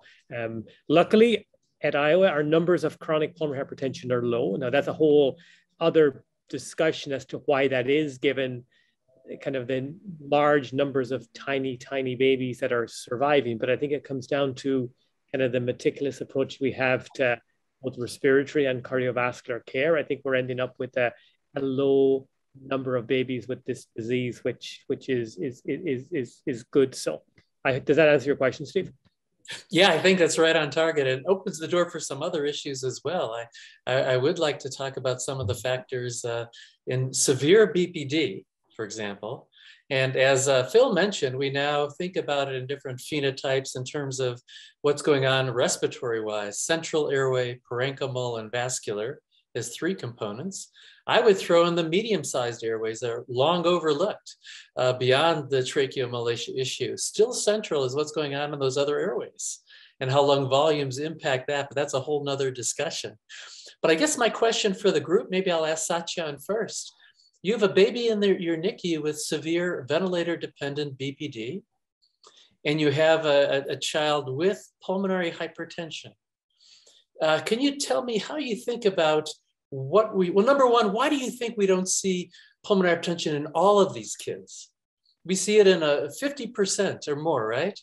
But why not 100% if there's this one-to-one relationship? What's going on with that is one question from your research questions as well. And then finally, at the bedside, how do you tackle that ventilator-dependent kiddo who has pH by echo in terms of what you do?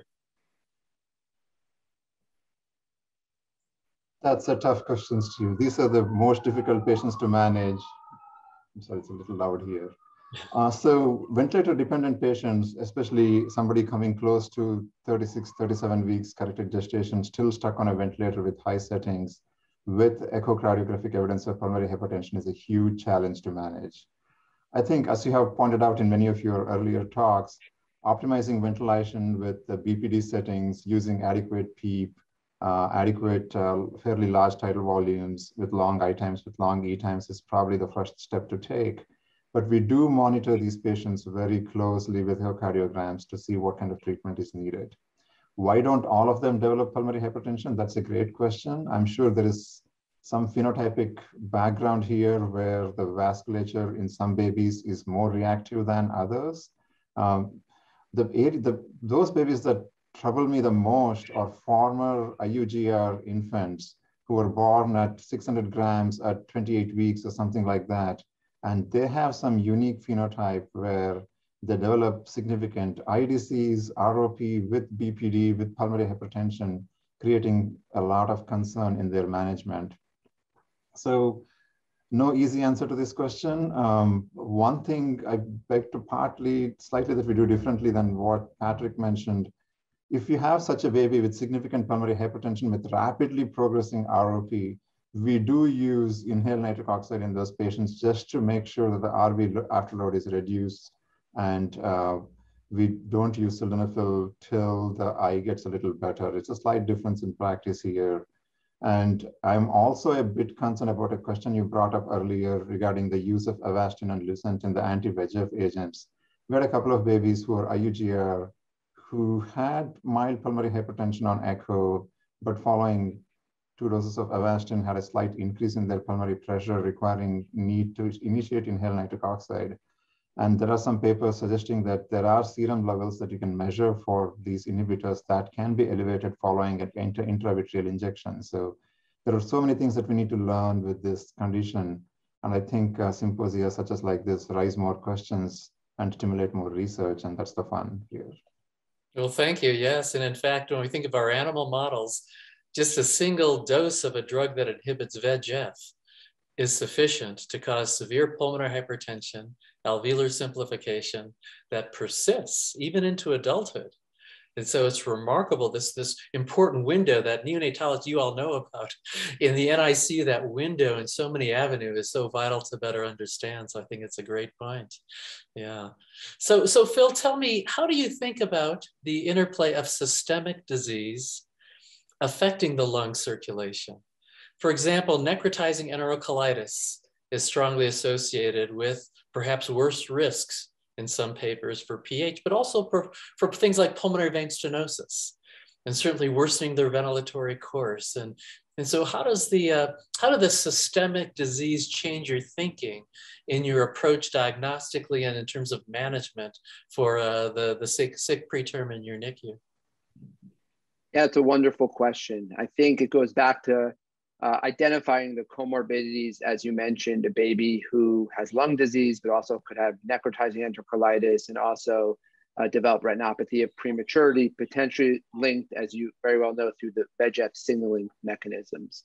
But I think, I always learn from Alan Jobe that some of these children can live in this inflammatory state, and how the inflammatory milieu impacts the lungs and the gut and the brain is important to consider when you're talking about the treatment options.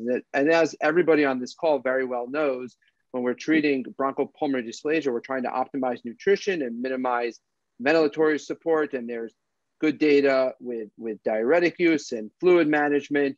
But really, it always comes back to the steroid question, and steroids could be asked in terms of acute pulmonary hypertension and late pulmonary hypertension, but really trying to understand how it impacts the inflammatory milieu.